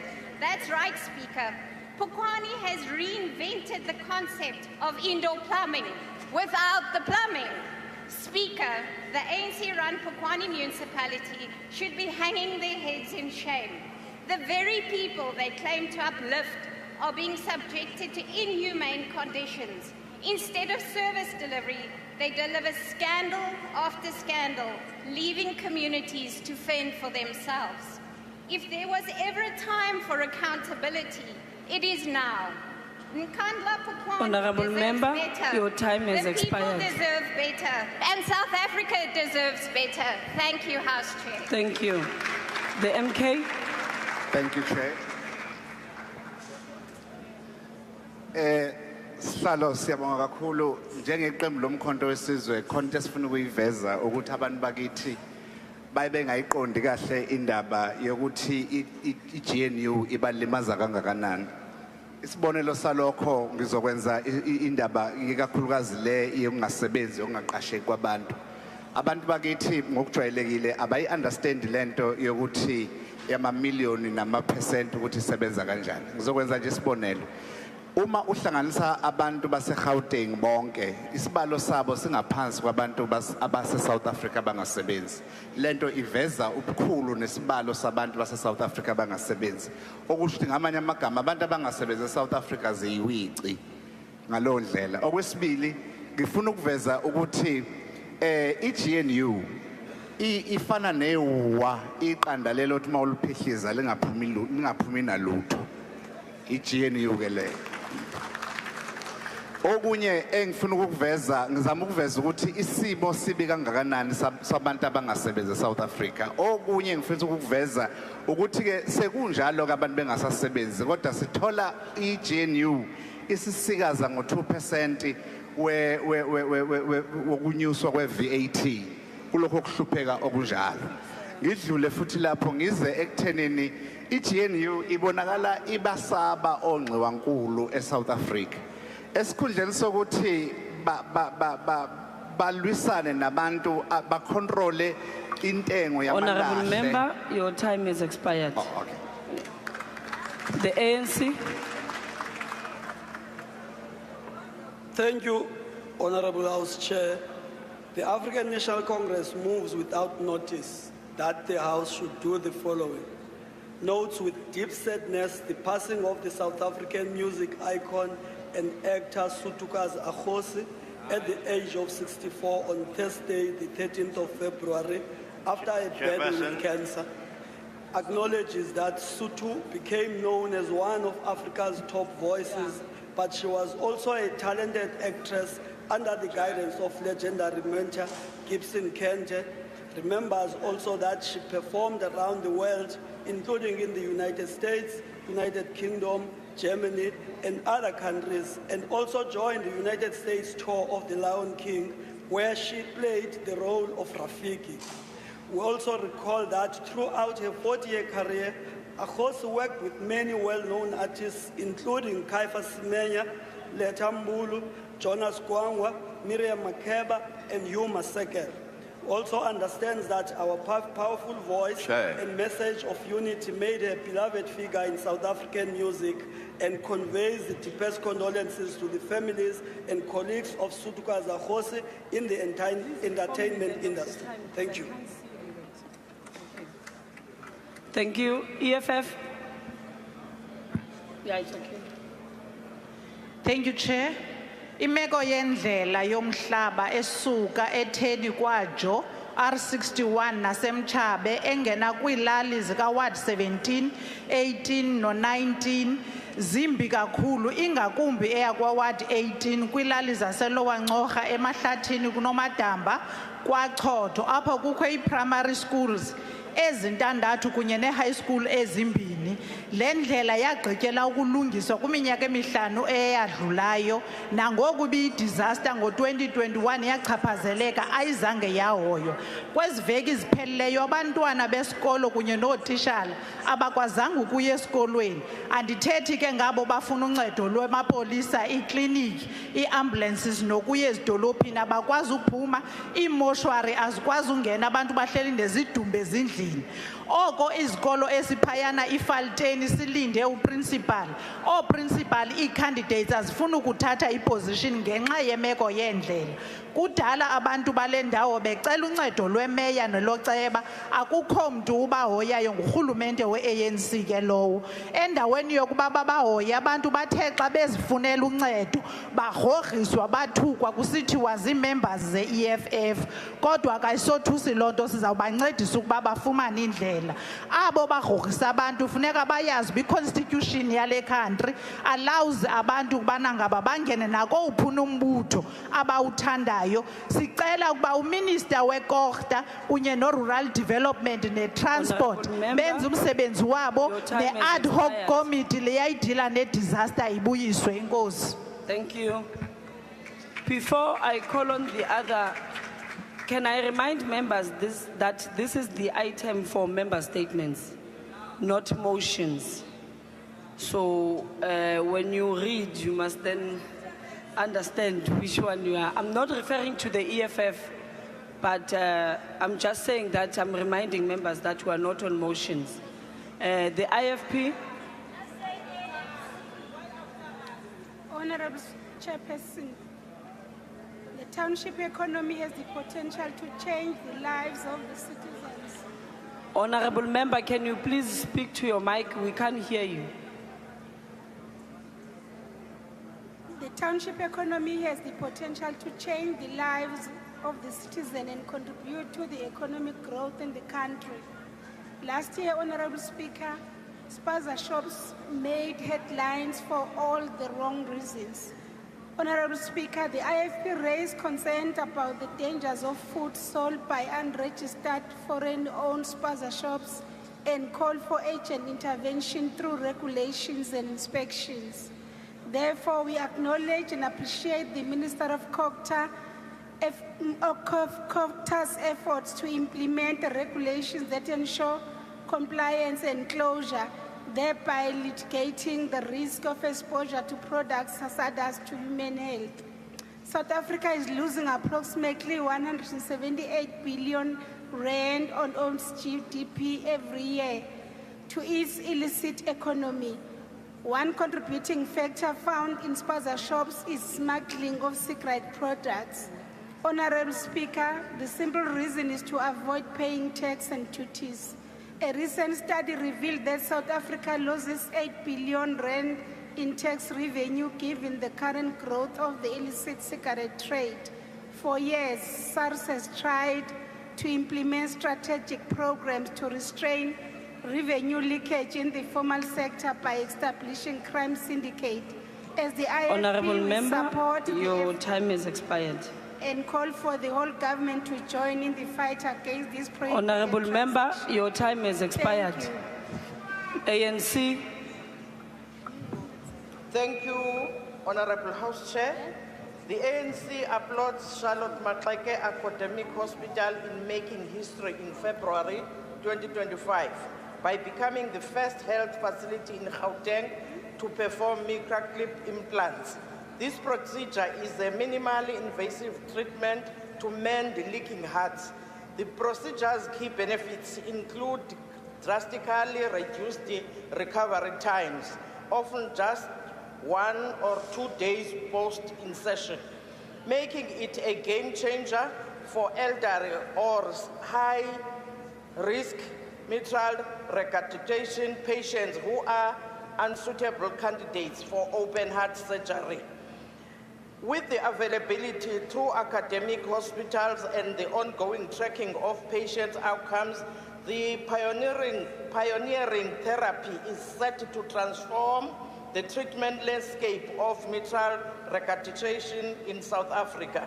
The revolutionary procedure that is hospital conducted between 3 to 4 February 2025, aimed at treating several regurgitations, marks a significant advancement in minimal invasive heart valve therapy, now accessible to public hospitals in Gauteng. This procedure is but an example of many inroads in the health sector system through collaboration.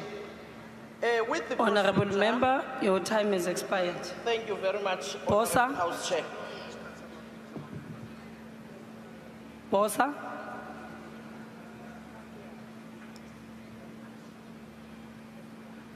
Bosa. DA.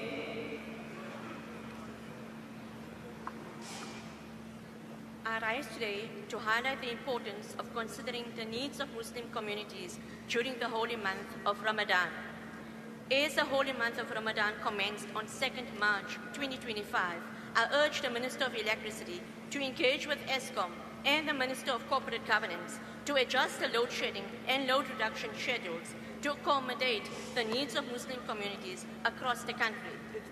During this holy month, Muslims will need to prepare meals during specific times before sunrise and sunset. It is essential that we ensure a stable supply of electricity during these critical hours to enable them to adequately prepare for pre-fast and breaking fast times.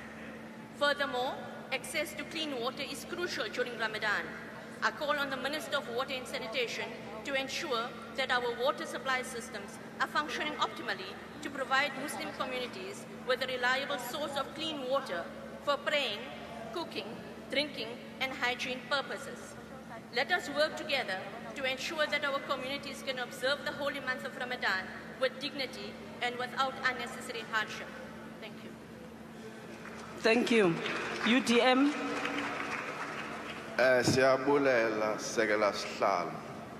Thina siphakamela ukuthetha ngalento kaMinister weCocta ozama ukwenza iCommission of Inquiry kuphandwa ukubhubha kwabakhwetha eMpuma Koloni.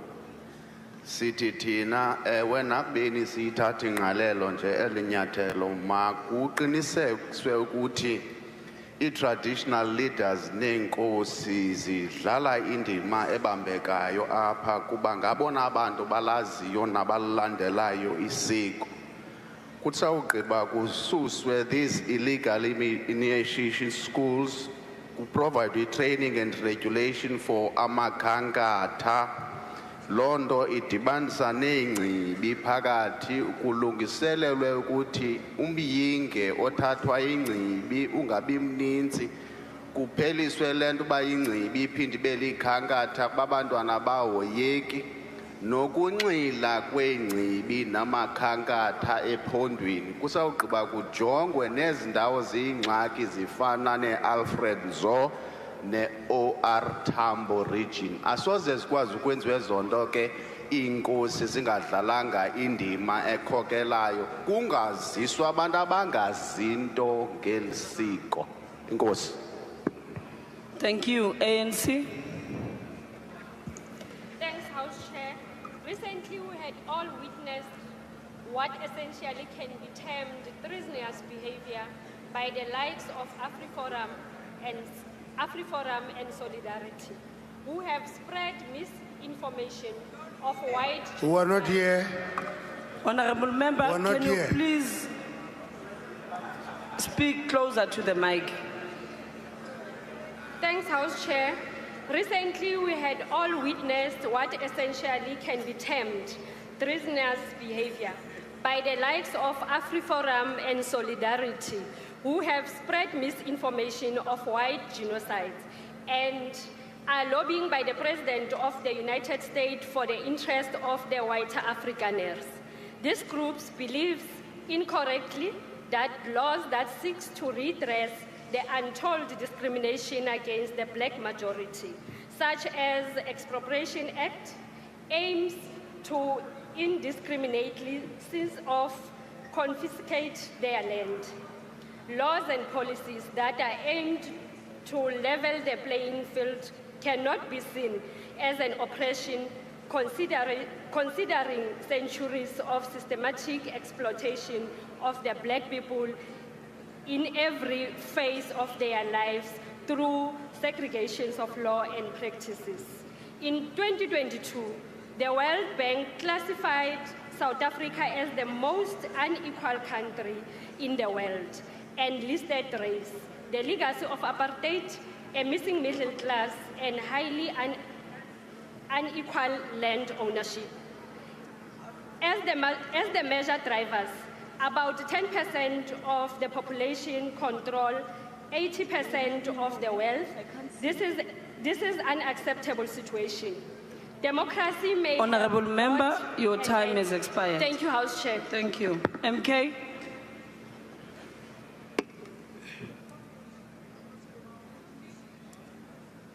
Honorable Chair, the MK party is deeply concerned about the reckless manner in which the coalition government has handled the deployment of our soldiers in the DRC. These brave men and women were sent. These brave women and men and women were sent as reinforcement, yet they were ill-equipped and poorly supported, left to face heavily armed rebels without the resources they need to protect themselves. South Africa has a responsibility to contribute to regional stability, but under this incompetent government, executed. Instead of strengthening peace efforts and The GNU has turned this deployment into a death trap. Reports suggest that some of soldiers may have been captured, yet this government remains silent. We must also ask, why is it that only 3 out of the 15 SADC countries have deployed troops to the DRC? Where are the others? Why has this GNU government allowed South African soldiers to be sacrificed while most of the region watches from the sidelines? This is not peacekeeping. Honourable This is a Member, betrayal your time of has our expired. EFF. Thank you, House Chair.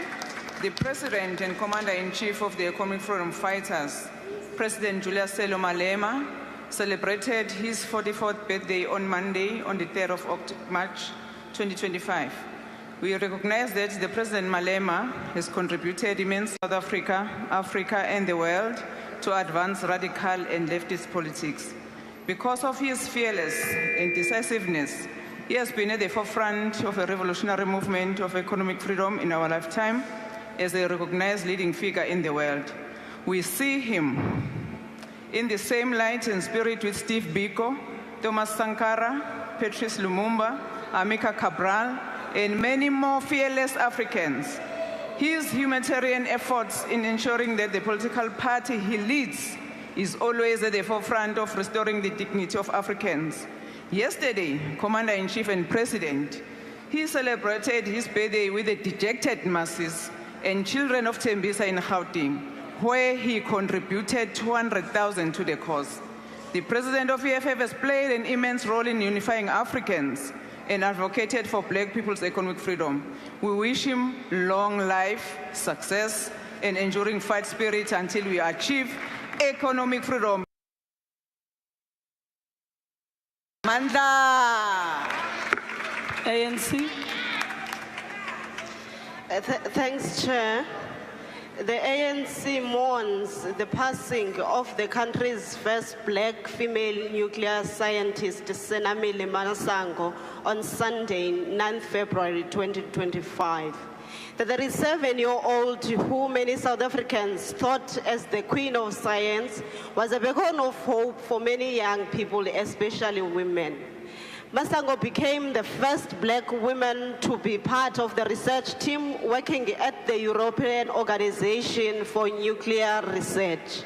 She also became the chair of the Research and Development Committee of the Nuclear Energy Corporation of South Africa, and a research team leader representing SA at the BRICS Youth Energy Agency, just to name the few.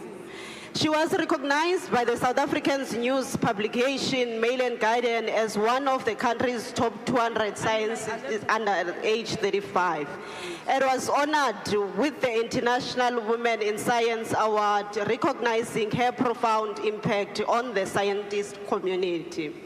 Senamile, a trailblazer who set out to inspire young women, established a foundation to encourage young women to pursue education and career in science. The challenges faced by young Black women were of special interest to her.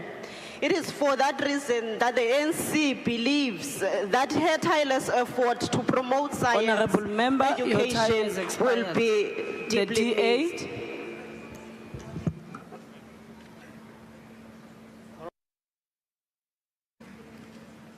The recent events in the Eastern DRC have exposed the dire state of the SANDF.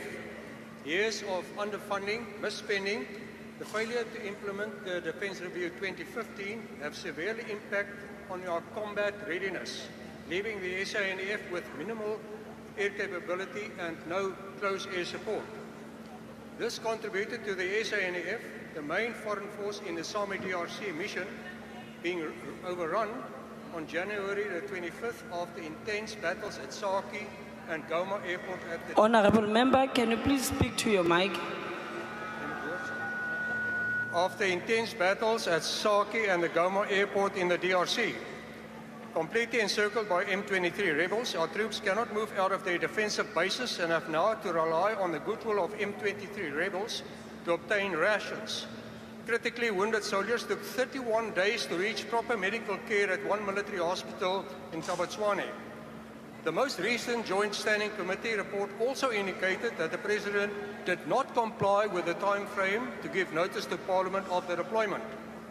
We cannot risk a single South African life more to be lost on foreign soil until a comprehensive reassessment of the need for us to be there is done, and until our soldiers can be properly equipped, trained, and fully supported for the type of conflict they face.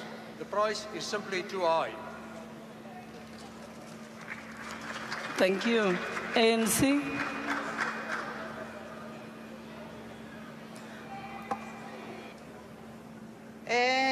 The ANC welcomes the government's intervention to launch a 500 million sponsorship support fund within the next 2 weeks with the aim to boost local small businesses in need of funding.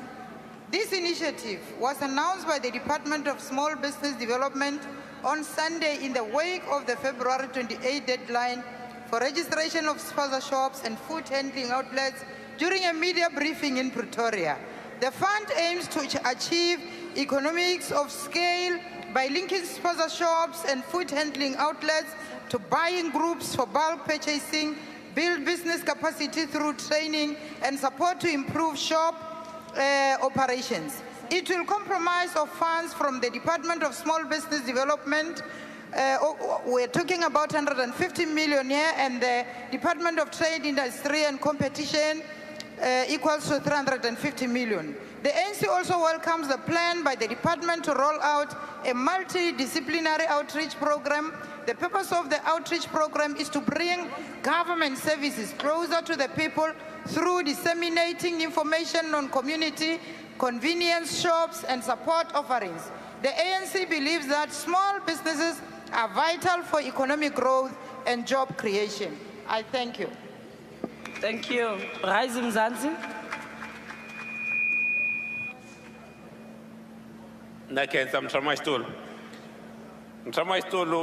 I have on several occasions addressed the dangers of betting and gambling, an industry that has largely been left to its own devices.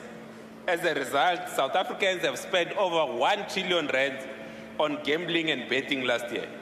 Unless we urgently introduce regulations to curb this industry, and particularly the advertisement of betting and gambling companies, these numbers will only grow further.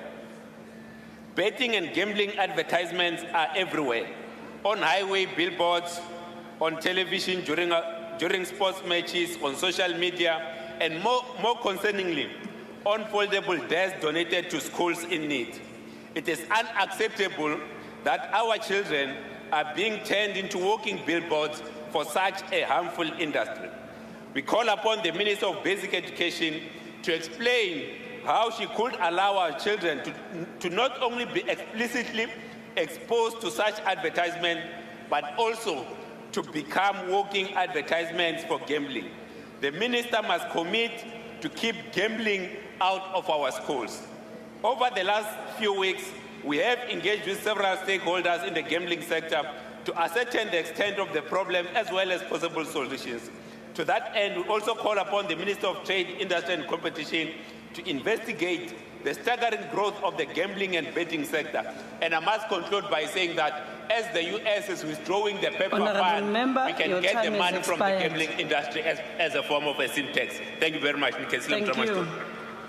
Honorable members, that concludes member statements. Are there any ministerial responses?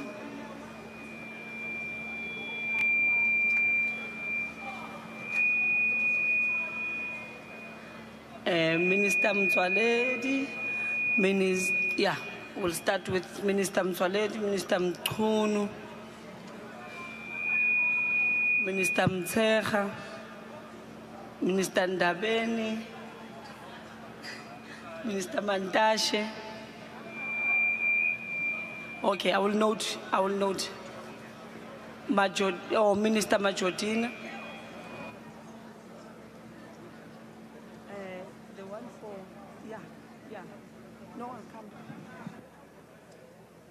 Second. Minister Shabisa, Minister Kwahube. I want the one for transport.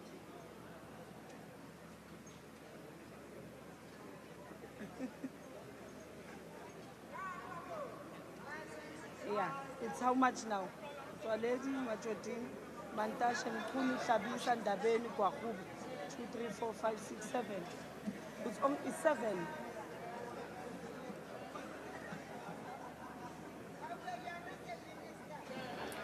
Honorable We'll Chair. start with Minister Mtswaledi. Honorable Chair, point of order, please. Yes, Honorable Member. You did not call us out for our statement. Thank you. Okay, I would ask that you consult maybe with Honorable Swart, since he's the whip for the smaller parties, and there is a rotation, so I'm not sure whether maybe you were part of the rotation this time. Thank you. Minister Mtswaledi. Thank you, Chair. I am standing to confirm the celebration by the Honorable Member. Honorable Minister, can you please take your seat? There's a point. Honorable Makaula.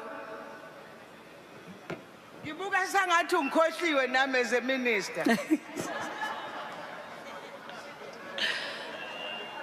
Honorable Makaula.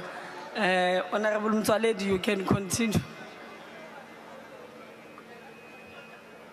Thank you, Chairperson.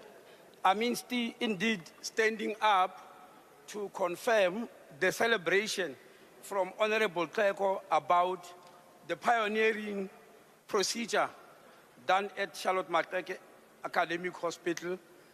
But because it's my job to clarify you, I just want to add that this procedure is not done for damaged valves as we usually do. The mitral valve is the valve which went at high school biology. The teacher used to call it bicuspid valve. This is what we're talking about. But the procedure is done when it's incompetent because your heart will have ballooned. This is not the only pioneering work that is done in our public hospitals because we usually undermine them. I want to invite our main folk here in this house to know that at Steve Biko Academic Hospital, we've got another pioneering procedure called targeted alpha therapy with actinium-225 done by Professor Sateche. I'm standing here in front of you to tell you that 40% of his patients are referred from private hospitals to go there for him because private hospitals don't have this procedure. But you'll never read that in any newspaper in the country. And I'm here standing in front of you to tell you that 50 of his patients since 2017 when he started this procedure were coming from outside country and a majority referred by European countries. So let's stop undermining ourselves. What we lack in the public hospitals is not skills and knowledge. What we lack is infrastructure, as Honorable Maimani has said. Infrastructure and equipment. That is why I won't rest in pushing Treasury to give us money to put up this infrastructure and equipment, because the skills and knowledge we have in abundance, even though you'll never see it. In the papers, you will see when something goes wrong at Helen Joseph. You will never see if everything goes right at Steve Biko Academic Hospital. Thank you, Honorable Chair. Thank you very much, Honorable Minister. Minister Mkunu. Thank you very much, House Chair. I stand to respond to the Honorable Member Chauke on the incident at Zanzo nightclub. Just to welcome the statement that she made and further say there is a Congolese national who has been arrested on the matter, 41 years old. But there are 8 other suspects that police are chasing after. And once there is a big breakthrough on these matters, we'll inform the public. But it is a matter that we're taking very seriously indeed. Now, I've got another statement, Chair. That one is from Mutaung and Ngola, the honorables. First, just to say that we welcome the statement that they made with regard to the delegation of AfriForum that went overseas and solidarity. Just to confirm that there are 4 case dockets that have been opened on the matter, 2 by various groups, and the last 2 by individuals. And the cases are being handled by CATS. There is cases against the state, and they're being taken very seriously. The investigations are at an initial stage, and they are being investigated with collaboration of the NPA. And once they have taken a decision whether to prosecute or not, we will then inform you. Thank you very much. Thank you, Honorable Minister. Minister Majodina. Enkosi kakhulu Sihlalo. Sihlalo, let me wish all the Muslim community a good Ramadan month.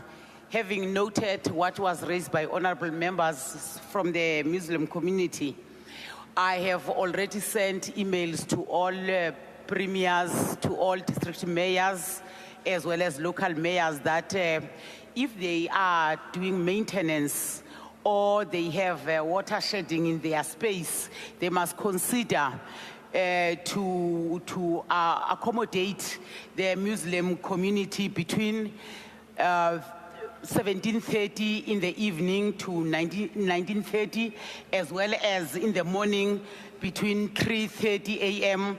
to 5:30 a.m. because this is the time when the Muslim community needs a lot of water. I've already sent that. As you are speaking here, I was sending that message because we work very well with all premiers.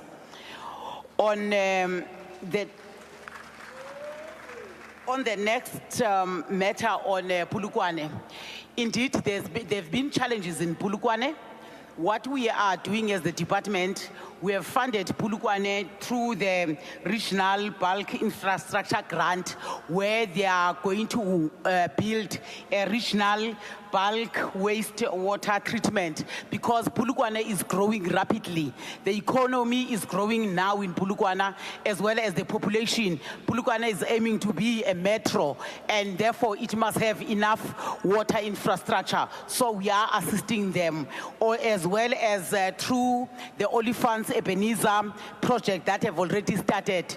But to augment what they already have there is to give them more boreholes to augment the water whilst we are still on the first phase of the Olifants Ebenezer. There is also a dam called the Dewoop Dam. It is going to give additional water. Thank you very much. Thank you, Honorable Minister. Minister Mantashe.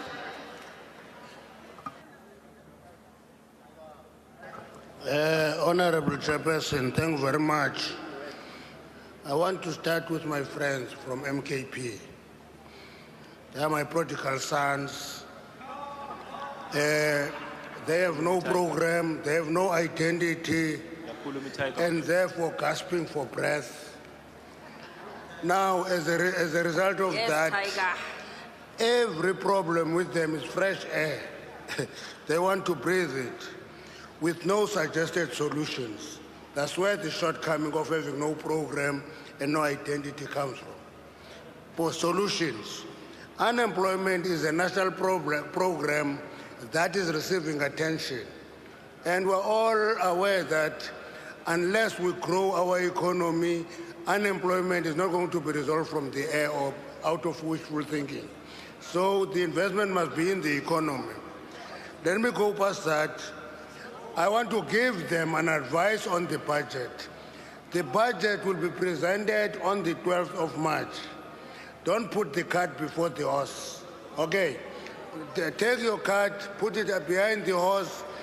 It will come on the 12th, and when you see that budget, don't look for 2% VAT, look for the budget in its entirety, look at the cost items, because that is what constitutes service to the people.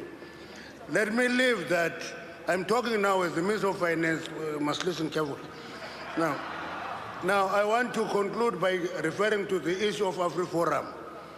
AfriForum is an anti-transformation program driven by the hope that apartheid will come back.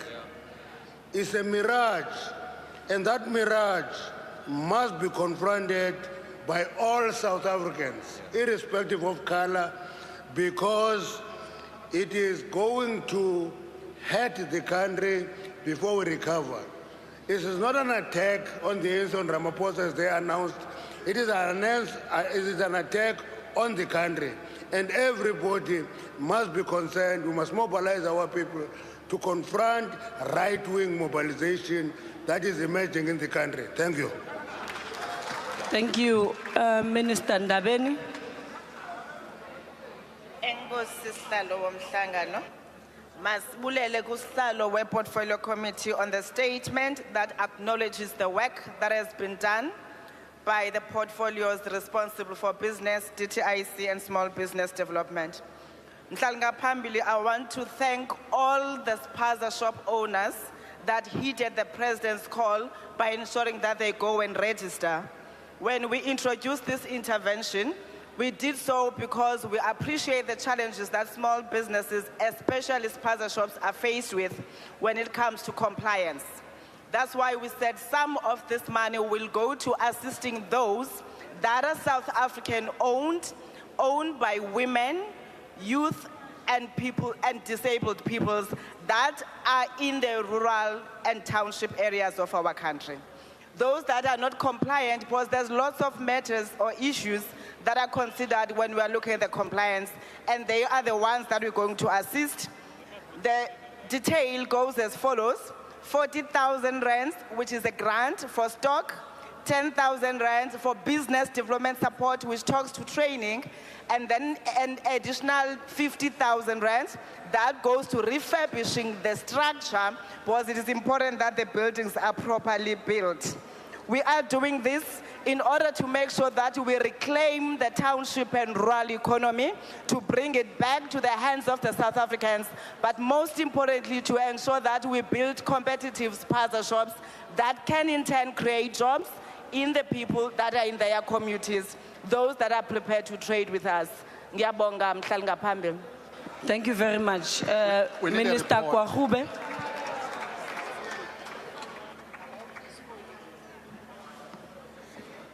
Thank you very much, House Chair.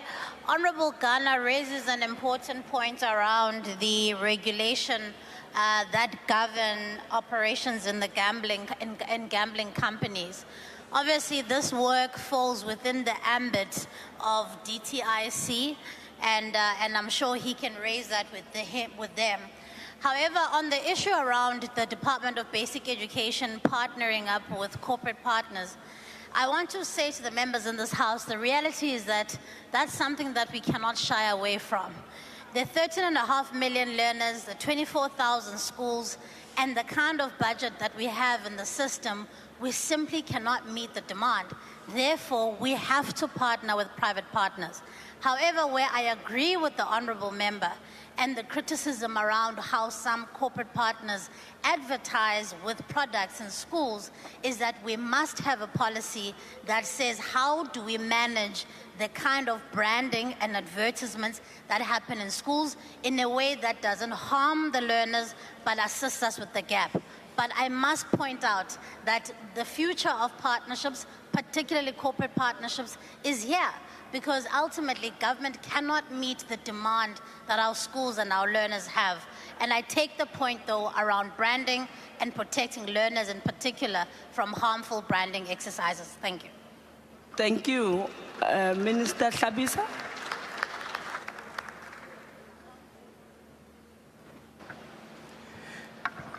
Thank you, Honorable Chair. I want to confirm that COGTA together with all interministerial departments, we are going to ensure that not again we experience the death of our children through the foodborne illnesses as we experienced last year. As we have been driving this program, we want to ensure that this economy is fully regulated and registered.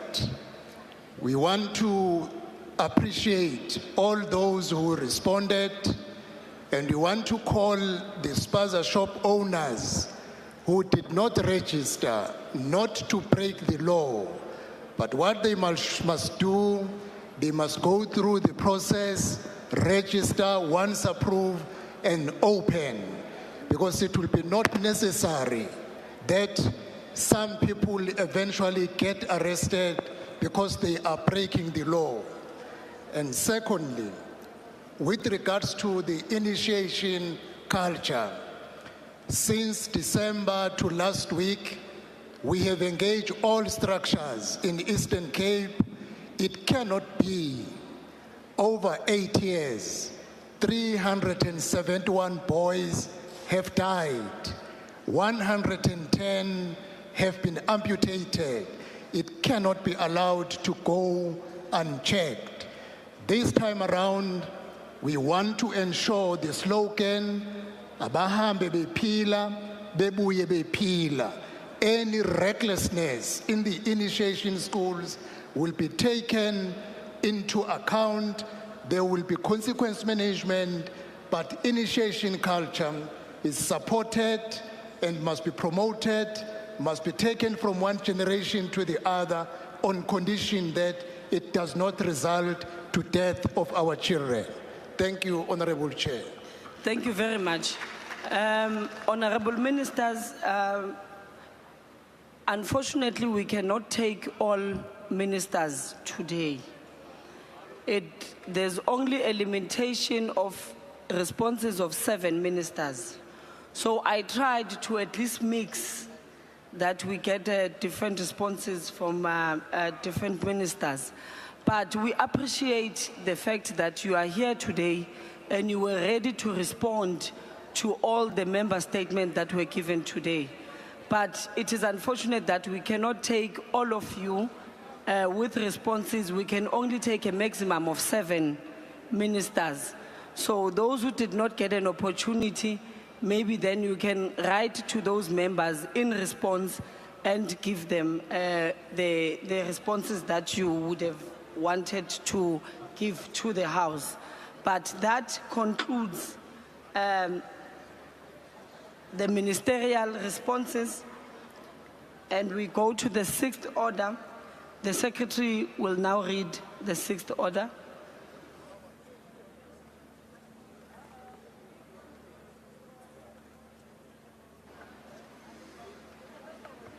Debate on International Mother Language Day.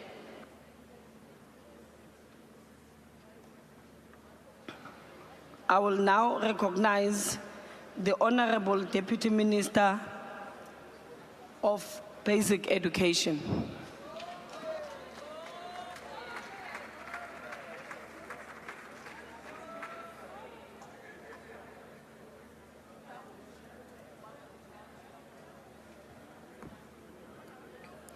Ngiyabonga lo sesihlalweni. Ngibingelele malunga onke lahloniphekile esishamthetho sase Sikhwahlane. Nonke ngiyanibingelela. Ngithanda ukucala lenkulumo ngemavi lanemandla lakhishwe ngibabe Rholihlahla Mandela nakakhuluma ngenzima ledlalwa lolimi ekuchumaneni kanye nekwakha kuvisisa lokungikona mbamba uthi nangabe ukhuluma nemuntu ngelulwimi laluvisisako lokho khulumako kuya enhloko nangabe ukhuluma naye ngelulwimi lakhe lwasekhaya lalumunyebeleni lokho kuya enhlitiyweni kusho ngibaba Mandela mhlali ngaphambili lulwimi akusisetshendiswa nje sekuchumana kuphela lusitsha semasiko sekutivisisa kanye nekuchumana Mongameli welive babe Matamela Ramaphosa enkulumeni yakhe bunjalo besive weminyaka yamashumi lamabili nemashumi lamabili nesihlanu macondzana nelilumi utsite singuhulumeni wasesikhwahlane sitawucinisekisa ukuthi wonke umntwana uyawufunza ngekuvisisa emabangeni laphasi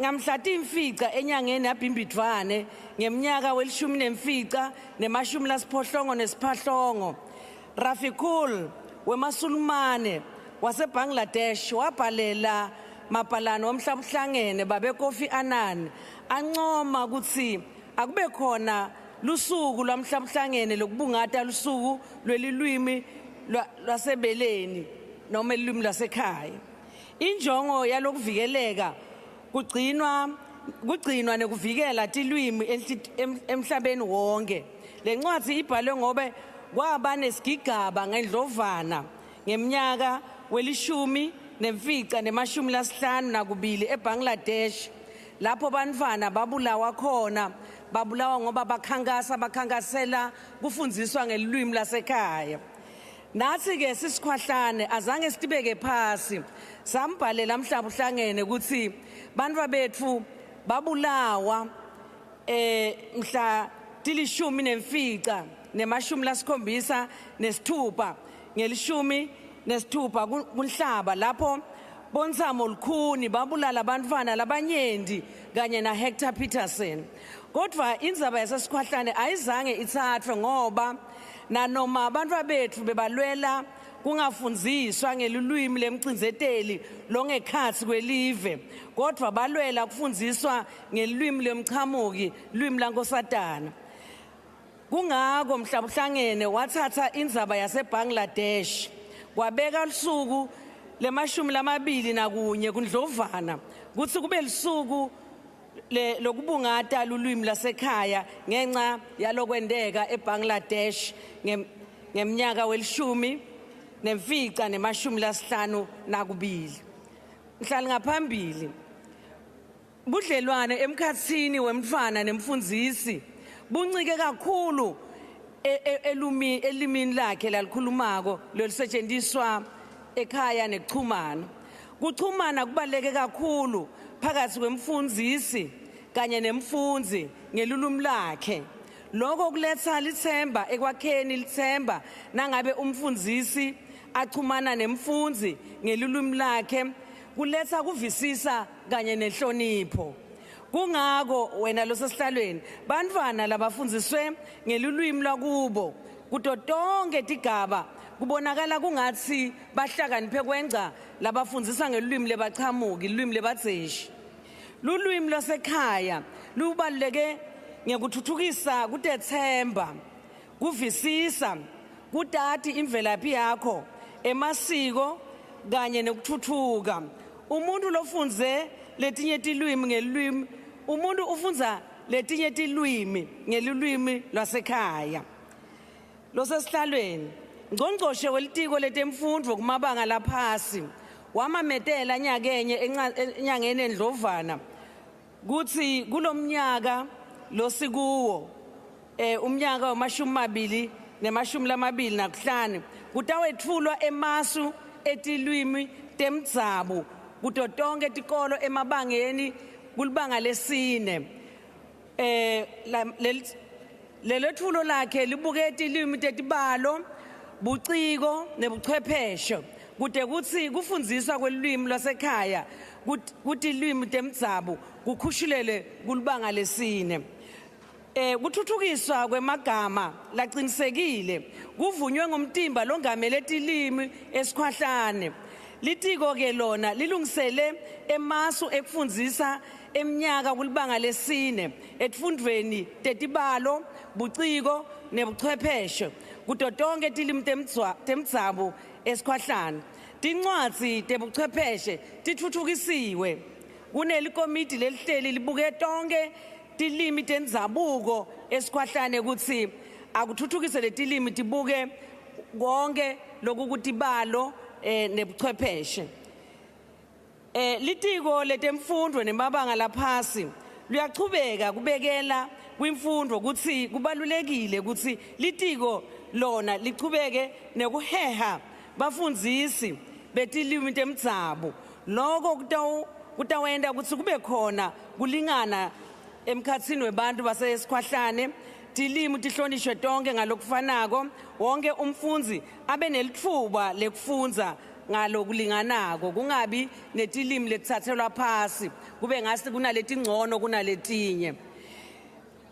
Umfundzate wefundza lushaka ubeka etulu bafundzisi labafundzela kufundzisa tifundvo temabanga laphasi kubukelwa lamalunga laphasi kusukela kumabanga laphasi etikolweni tethu kumele kubuyeketwe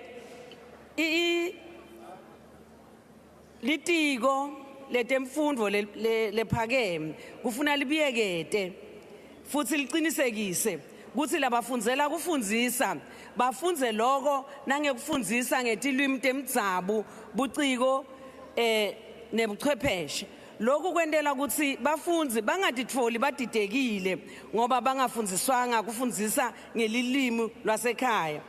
Umgomo mthetho locikicwe ngumongameli ngenyanga yaLweti kulomnyaka lofile ufike ngesikhathi lesifanele ucedza kungalingani emathuba avulekele bonke bafundzi ngalokulinganako.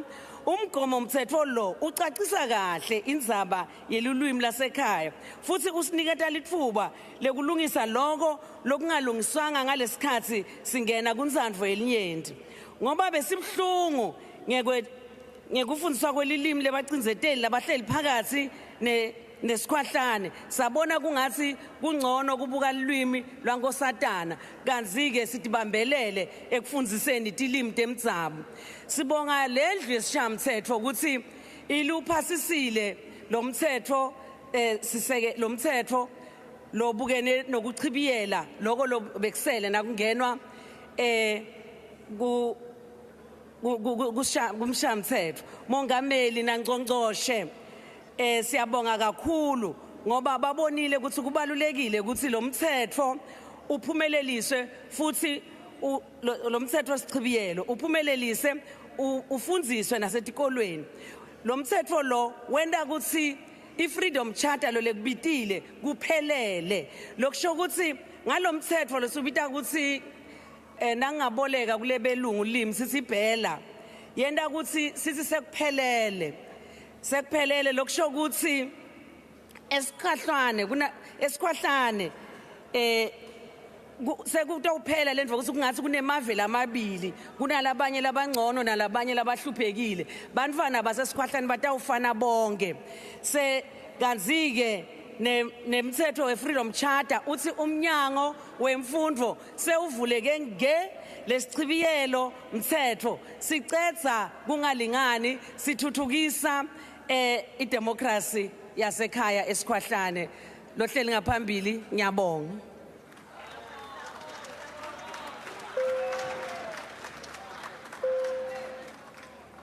Thank you. The next speaker is the Honorable Nchaba.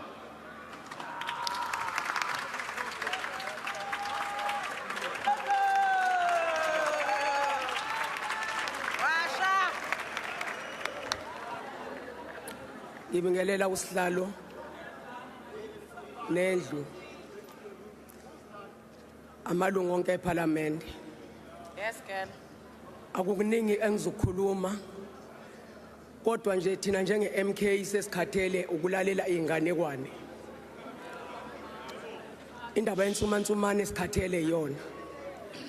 Ilokhu esizokucela kakhulukazi uShamthetho seParliament nabaholi. Siyacela kakhulu ukuthi ke kusetshenziswe ulimi lwebele ngoba lapho siphuma khona asizizelanga lana sithunyiwe emasifike emakhaya sikhuluma ngolimi lwebele noma ngabe iluphi udlanga kodwa singafika lawo sesithole sikufunayo abasasiza ukuthi sithini sesiyagweteza sesikhuluma izinto esingavumelananga nazo ngabo masabangcengile size siqashe imoto siyobathutha sibabuyisele ngoba sincenga amavoti kodwa mase benivotele anisabazi nokuthi bawobani Siyacela ukuthi ulimi lebele sisetshenziswe kakhulu noma ngabe uliphi uhlanga. Ngisho abamhlophe emabefika endaweni zasemakhaya babhidilisha ukuthi bakhuluma isiZulu noma bakhulume lelo hlanga ngoba suke befuna ivoti. Siyacela ke ukhulumeni ukuthi ulimi lebele ke sisetshenziswe kakhulu. Yebo akufundwe ngesingisi kwenzela ukuthi abamhlophe basiphambi njengoba beniphamba nje benimuca izwe lene ezandleni bese niyabavumela. Kodwa nje asisukuvumela lokho. Ingane zethu azazi ngemvelaphi yethu. Mhlambe babuntuli nje ngizosho wangakithi. Mhlambe mangakubuza baba kakhokho wakho nje umazi. Abaningi mangababuza obaba bokhokho babo lababazi. Kodwa mangabuza la uMr Kruger nginaye ekomdini mhlambe ngakutshela. Ngisho ngaye ngoba nginaye ekomdini la kwa small business. Baningi abangababuza ngemvelaphi labangayazi. Asebesebenzisa kakhulu ulimi labamhlophe. Yikho ke niphambeka nje kodwa lelizwe solisebenzela kuze bephakade thina umkhonto wesizwe. Ngoba yizwe lethu izwe lobabamkhulu. Salijulukela balijulukela. Sazi ngishamanci wabo. Manganibuza ngamunye ukuthi babamkhulu akwafela ngeke ungitshele.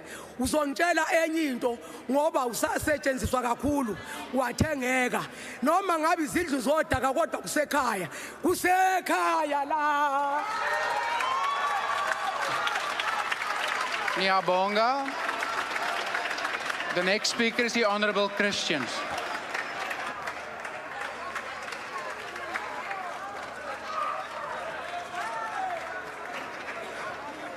Honourable Christians, just take your seat for one moment there, please. I have a hand to my left. Honourable Member, why do you want to be recognised? Order, Chair, you failed to recognize that it was Mam Chaba's maiden speech. You must do your job correctly, please. Thank you, Honourable Member. If the table staff were informed beforehand, I would have alerted the House to that. But nonetheless, thank you for alerting us. Honourable Christians, please continue. Geachte voorsitter, onderwys is die kern van enige nasie wat gelykheid, geleenthede en vooruitgang nastreef. Tog worstel Suid-Afrika steeds met 'n onderwysstelsel wat ten spyte van sy beste bedoelings dikwels ons kinders faal. Een van die noodsaaklikste uitdagings wat ons in die gesig staar, is die taal van onderrig in ons skole. Dit is nie bloot 'n akademiese debat nie.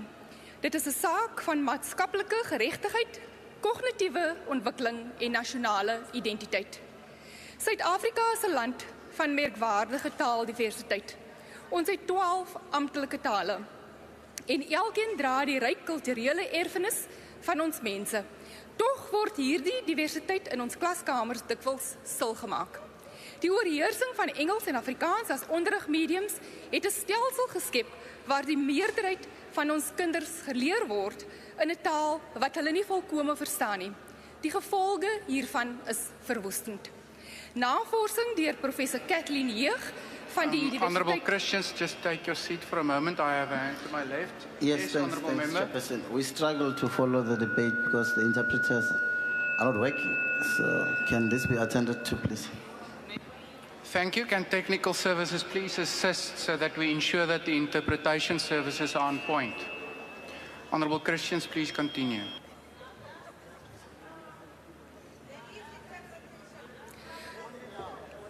Navorsing deur professor Kathleen Jeug van die Universiteit van Suid-Afrika skets 'n ontnigterende prentjie.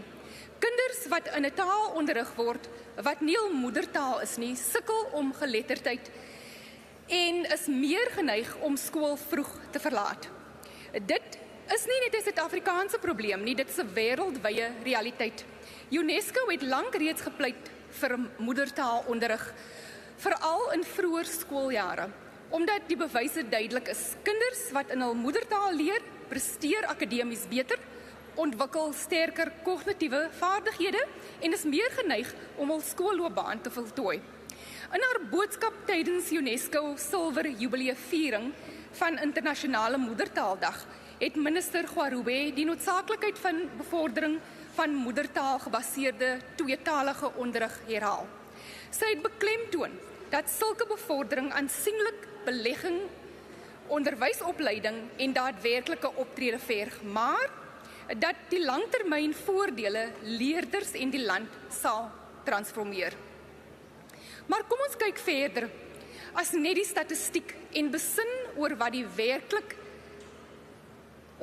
werklikheid is en wat dit vir ons kinders sal beteken. Taal is nie bloot 'n kommunikasiemiddel nie.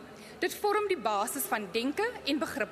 Wanneer 'n kind onderrig word in 'n taal wat hulle verstaan, kan hulle krities dink, probleme oplos en hulself met selfvertroue uitdruk.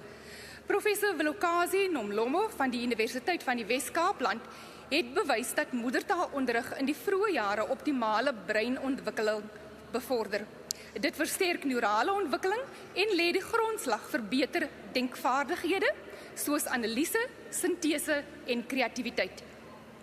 Dit is presies die vaardighede wat ons ekonomie broodnodig het om in 'n internasionale wêreld mee te ding. Die voordele van moedertaalonderrig strek egter veel verder as net kognitiewe ontwikkeling. Taal dra kultuur, geskiedenis en identiteit. Wanneer ons kinders die geleentheid ontsê word om in hul moedertaal te leer, ontneem ons hulle van 'n belangrike deel van hul menswees.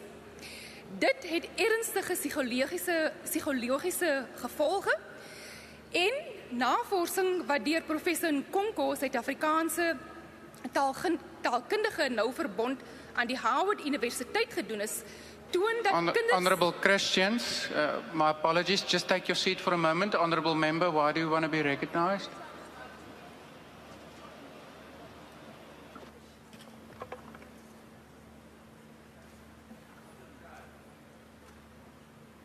Thank you very much, House Chair. I'm rising in terms of Rule 83. The member is reading word by word. Rule 83 says a member must far as possible refrain from reading his or her speech, but may refresh his or her memory by referring to notes. So don't read, man. Thank you, Honourable Member. I've heard the point of order. Just switch off your mic, please. As you point out, the rule says as far as possible. For now, I'm accepting that the member is refreshing her memory from the notes. Honourable Christians, please proceed.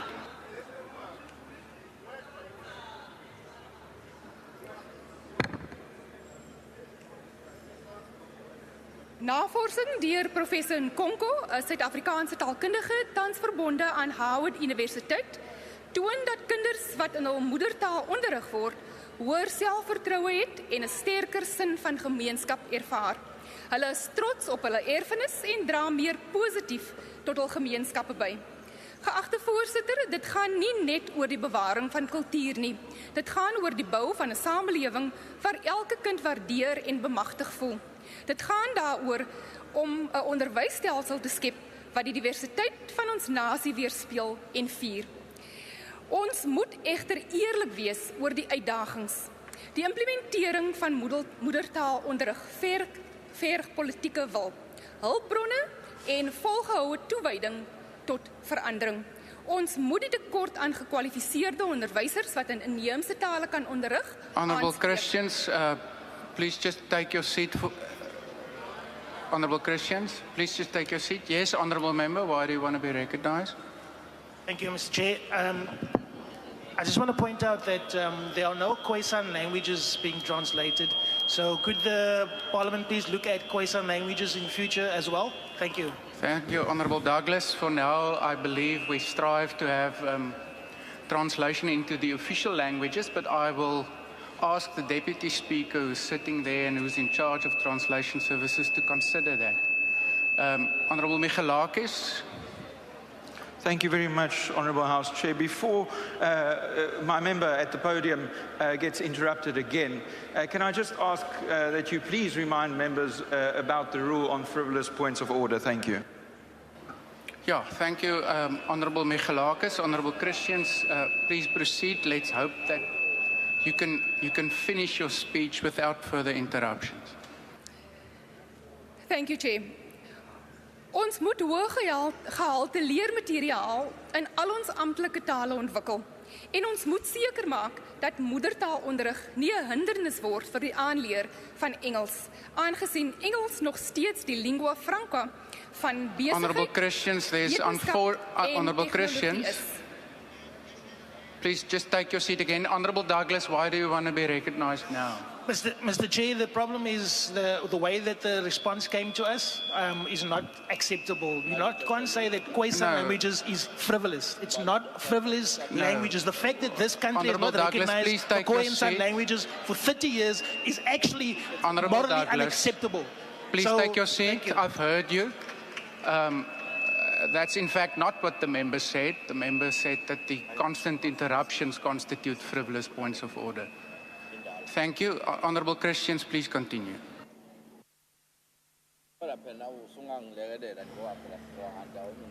Dankie voorsitter. Moedertaalonderrig lê 'n stewige fondasie wat kinders in staat stel om later 'n tweede of selfs 'n derde taal makliker aan te leer.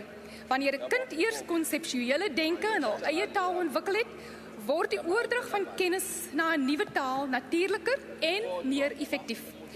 Dit versterk meertaligheid en brei opvoedkundige en ekonomiese geleenthede uit, veral in 'n diverse samelewing soos onsene. Maar kom ons wees duidelik, moedertaalonderrig is nie 'n leksheid nie. Dit is 'n reg.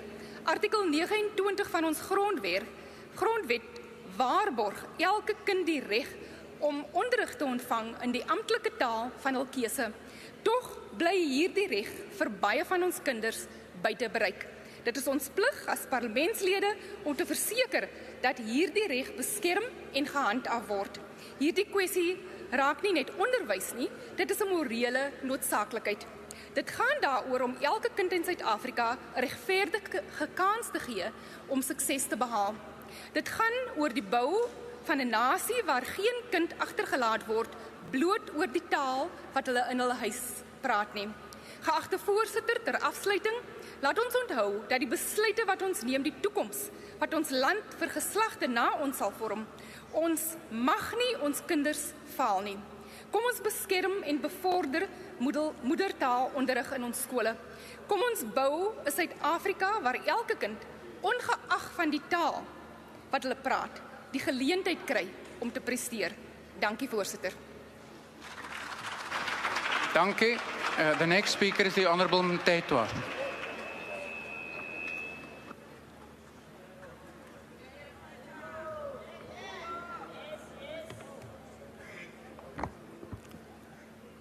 Mandibulise amalungu nobuholi bonke be-EFF. Kakhetheho kidumedise mo Presidente CIC Julius Malema. Ngibulise abahlali bonke baseningizimu Afrika. President, sadly I could not find an African expression to say happy belated birthday Mongameli. House Chair, iningi liye licinge ukuba ulwimi yinto yokuxhumanisa abantu ngokwentetho-ntetwano. Yet in the extreme, much is ignored of its genocidal power. Ingakumbi lapho ulwimi lusetshenziswa ngokwezombangazwe ukucindezela nokuhlukumeza ulwimi olunye ngolunye. Ulimi lunamandla ekugqugquzeleni nasekukhohliseni abanye ngokwezombangazwe and a critical tool in the political discourse. Ulwimi luyinsika yamasiko ethu, nezifiso zethu, namaphupho ethu, extending beyond communication to define who we are.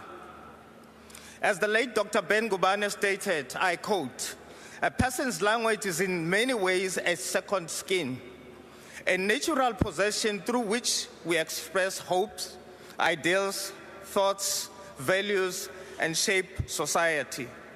In 1974, uhulumeni wengcindezelo wabeka umthetho obizwa phecelezi ngokuthi i-Afrikaans Medium Decree, owawuphoqelela ukusetshenziswa kwesibhunu nesingisi ngokulingana njengamalimi okufundisa ezikoleni zabantu abamnyama.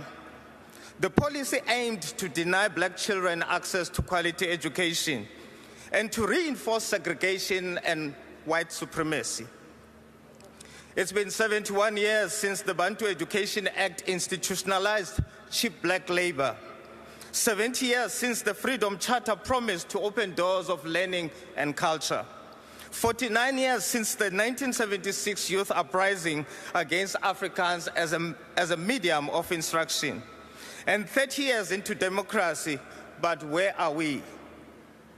Uma inkululeko ithathwa njengamandla abantu abanawo ekukhulumeni, ekwenzeni, nasekushintshweni lokho abafisa ukukushintsha ngaphandle kokuphoqelelwa, then linguistic freedom in South Africa is elusive.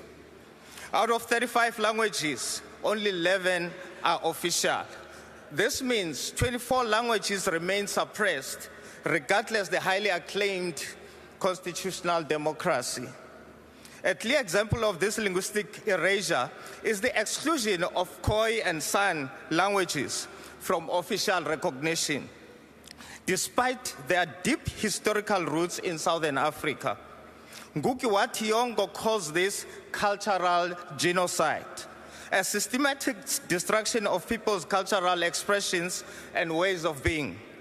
This is the real genocide we must confront, not the false and self-imposed narrative peddled by the racist AfriForum, Mabahambe uTrump balindele. According to the Stats Essay 2022, isiZulu sitting at 23%, is the most spoken first language, followed by isiXhosa sitting at 16% and Afrikaans at 14%. English ranks fourth at mere 9.6%. Yet English dominates public life, government, media, and education, despite its colonial roots. The deliberate imposition marginalizes indigenous languages and limits opportunities for those who do not speak English fluently. Phezu kwakho konke lokhu, sinohulumeni omnyama. As Professor P.O. Lumumba would say, the problem in Africa is that those who have power have got no ideas, and those with ideas have got no power. This is evident in South Africa, where language policy remains untransformed.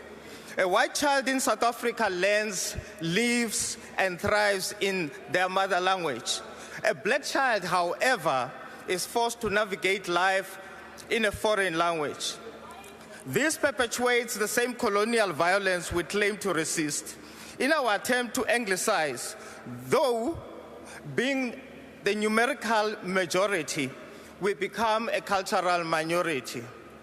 As African leaders, we must act decisively.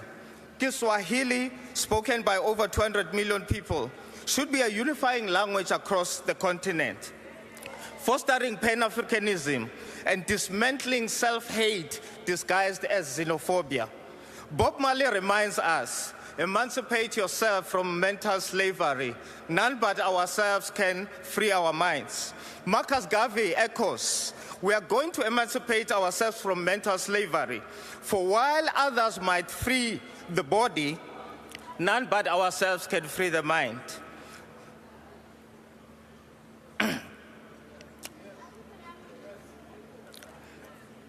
Currently, we are faced with a situation. As we debate, our own interpreters are faced with a myriad of unresolved challenges, short staffing, and forever overworked with long hours of sittings without Honourable breaks. Mtetwa, unfortunately your time has now expired. Matters, the management results into victimization. Malibuye izwe lethu, malibuye. The next speaker is the Honourable Ngwangu.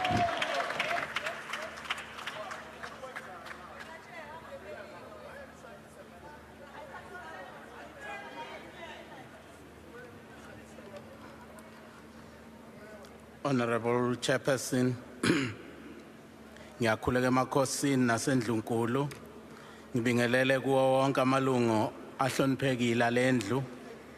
It is a great honor to rise today in this house to speak on a matter that strikes at the very heart of our identity, our dignity, our human rights, the importance of preserving and promoting our mother languages.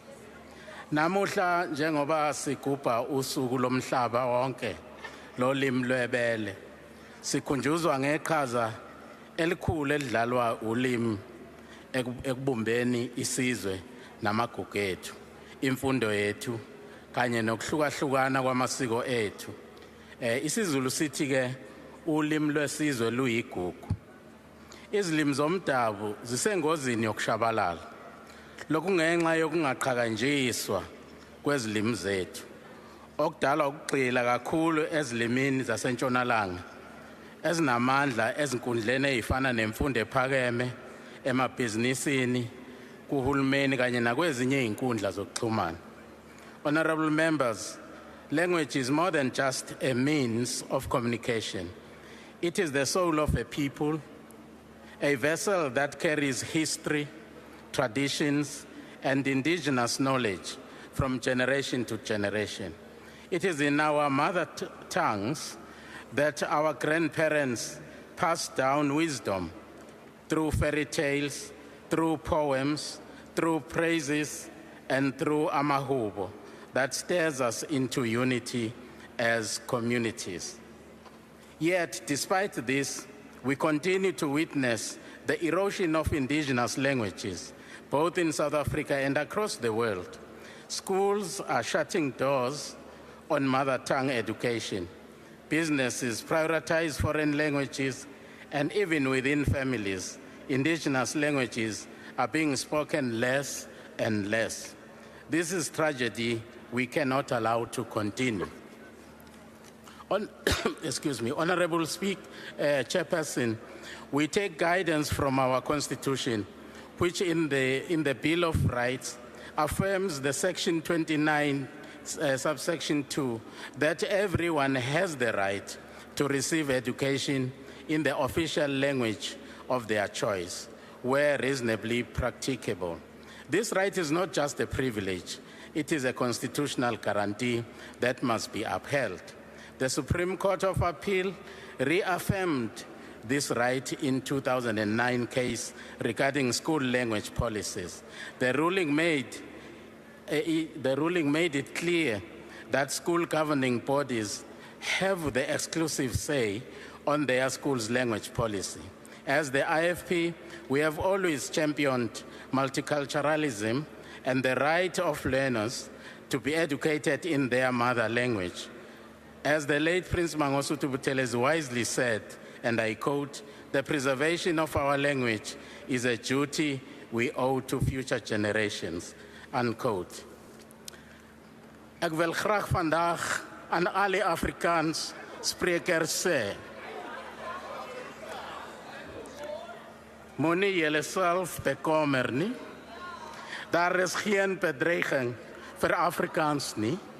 Afrikaans is 'n geliefde taal en sal altyd gekoster word en beskerm word soos enige ander amptelike taal. Afrikaans is Suid-Afrikaans. Die IFP staan bankvas agter alle Afrikaanssprekers. Afrikaans is 'n lekker taal. Baie dankie hoor. Thank you. The next speaker is the Honorable Souls.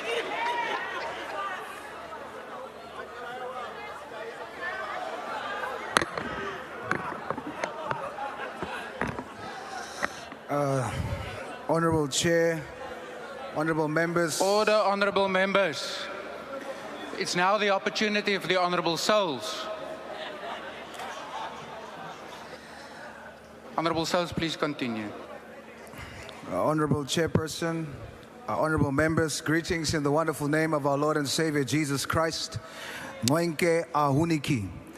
As the world celebrates the 25th anniversary of International Mother Language Day, an initiative that came about because of a protest on the 21st of February 1952 in East Pakistan, 27 years after my home language, Afrikaans, was made official in South Africa.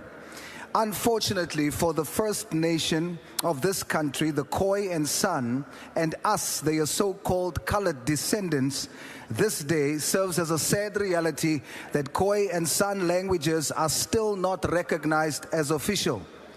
It is further disheartening that the mother of the Afrikaans tongue, known as Ku-Afrikaans or Afrikaaps, is still considered a watered-down, inferior version of Afrikaans as we know it.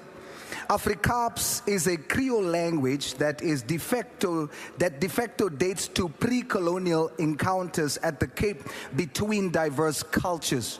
Hotsman holds, open quote, a socio-linguistic inequality has existed in South Africa between speakers of similar but divergent languages, namely Afrikaans and Afrikaans.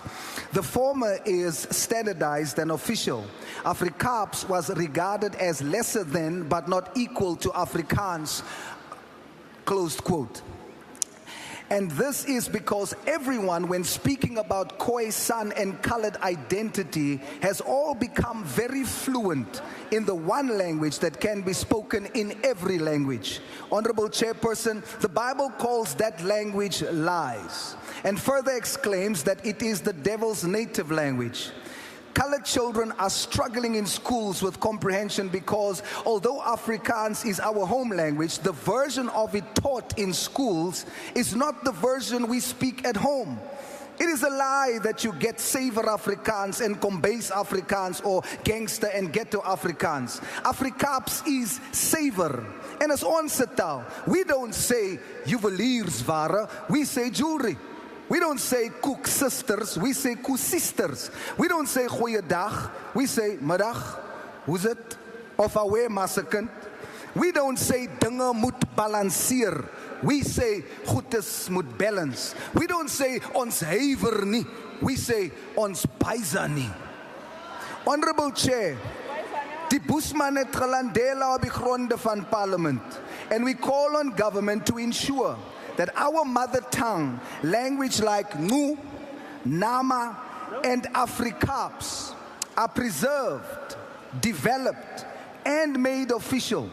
As PA, we still believe in our rainbow nation, where all races live as one under God. I say, and I thank you. Thank you. The next speaker is the Honorable Dr. Boshoff.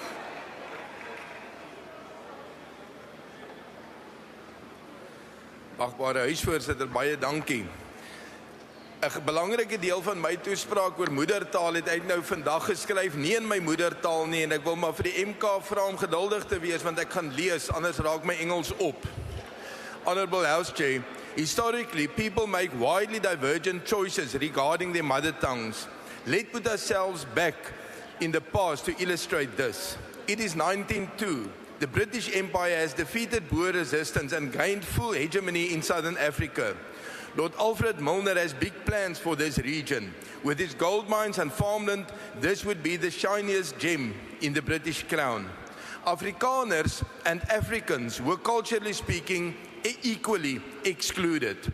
Language barriers and lack of connection prevented both, except for some individuals, from ascending the imperial ladder. The invitation, however, was open. Acquire a British identity and the sky would be the limit. Afrikaners and Africans responded in opposite ways, which were also rooted in history. For Africans, English was a language of upward mobility and was embraced by the elite. Since the unsuccessful anti-colonial wars of the 1870s, the focus of African resistance became the cosmopolitical mining centers of Kimberley and Johannesburg. Tribal resistance made way for a common black identity demanding equal rights in the colonial order. That developed into African nationalism with English as common language to supersede the local identities. Ethnicity remained culturally relevant, but became politically irrelevant. So, for the nation to live in English, vernacular languages were relegated to private and limited spaces. Attempts to promote the use of African languages in education were viewed with suspicion as nothing more than the age-old strategy of divide and rule. The result is clear today. An African population economically divided between the haves and the have-nots, the BEE-able and the not BEE-able. The BEE-able can navigate the economy either as the cultural landscape. The large majority enter the world of science and commerce through a medium they have not sufficiently mastered, and that was aptly described by the member of the EFF. They do not meet the requirements to be BE-able and therefore remain poor. The African nationalist language choice turned out to facilitate upward mobility for a select few and to exclude the many. Afrikaner nationalism rejected the imperial invitation. They were not excluded from English institutions. They refused to go there. They built their own banks, universities, even other institutions of lesser importance, even at an initial cost of lower quality. However, the most desperately poor Afrikaner could enter the world of science and commerce in the mother tongue. This is something to celebrate and to share. En as ek dan daarmee kan afsluit, dan wil ek sê dat om jou eie variëteit van 'n taal toe te eien en te sê dis nie maar net 'n dialek van 'n ander taal nie, dit is my taal, dit is wat die agbare souls net nou uiteengesit het. Toe Afrikaners Afrikaans gepraat het, het mense gesê dis swak Nederlands. Ons het gesê dis nie swak Nederlands nie, dis ons taal en ons noem hom Afrikaans. Ek dink die sprekers van Afrikaans behoort presies dieselfde te doen. Ek dank u. Thank you, Dr. Boshoff. Honorable members, before I call on the next speaker, will you please just check where you are sitting that your microphones are switched off? I see one microphone here in the front row to my left. Just to your left, Honorable Makubele, yeah. That can also assist the sound. The next speaker is the Honorable Letlape, Dr. Letlape.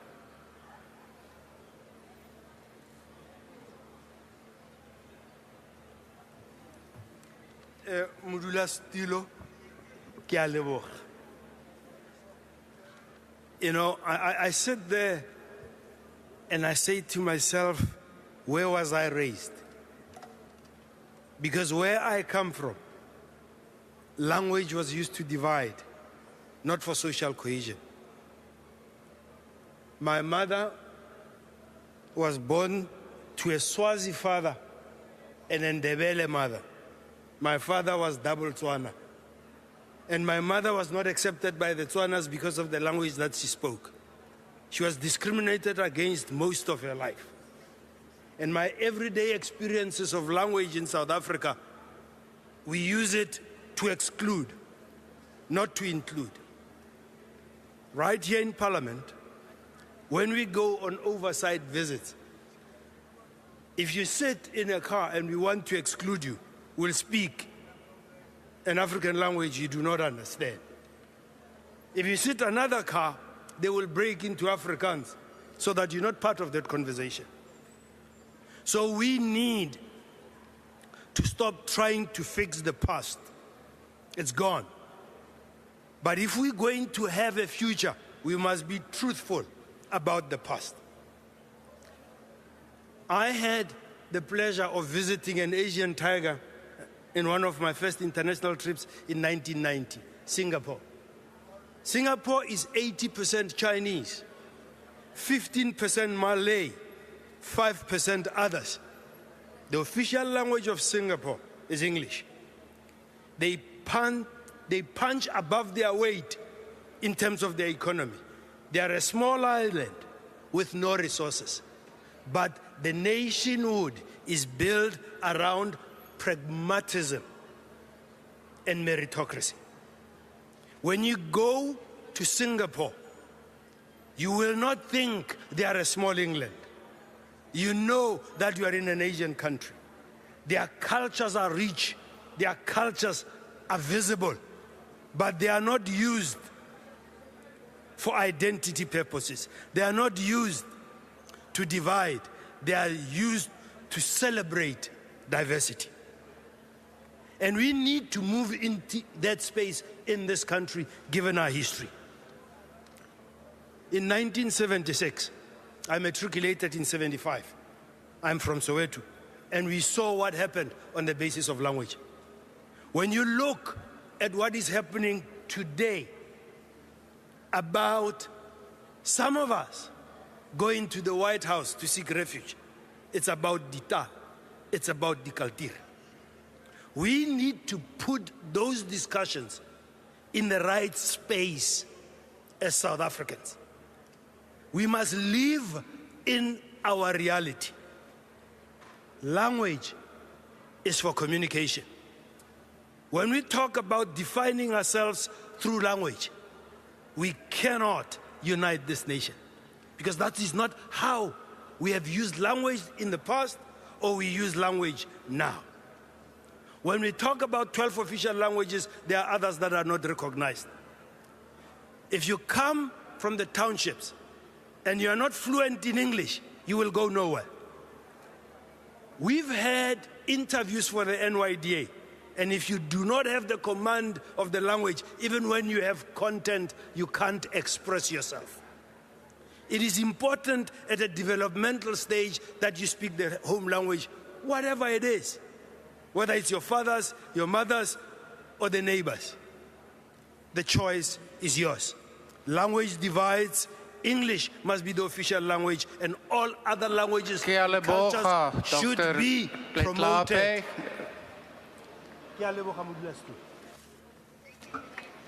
Honourable members, the next speaker is the Honourable Thring.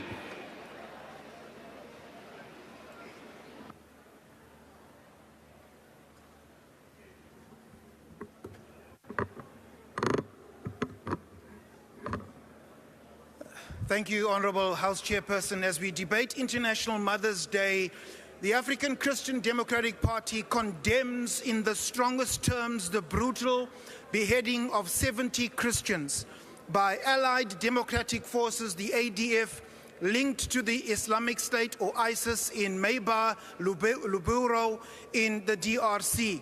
To add insult to injury, these Christians were violently beheaded in the sanctity of a church in Kasanga. This was not an act of terror, but it was a targeted massacre of Christians. As I have said in numerous debates in this House, we cannot be silent. The ACDP calls on all Christians, Jews, Muslims, Hindus, and other faith-based groups to condemn this heinous, barbaric act, this silent genocide, in the strongest terms, lest our silence gives credence to complicity. The ACDP will not be silent. Back to the debate, the ACDP positions that without effective mother tongue education, we will continue to witness increased dropout rates and children struggling to cope academically. The ACDP views mother tongue education in the early grades with a structured transition to English as key to a learner's effective education. Research, both locally and globally, confirms that children learn best when taught in a language they understand.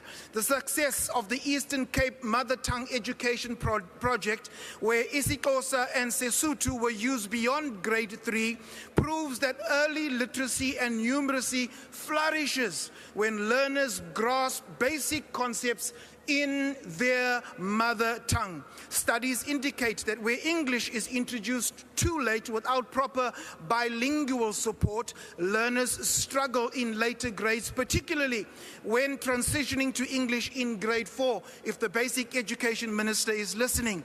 Hence, phasing in English must be done carefully, systematically, and early.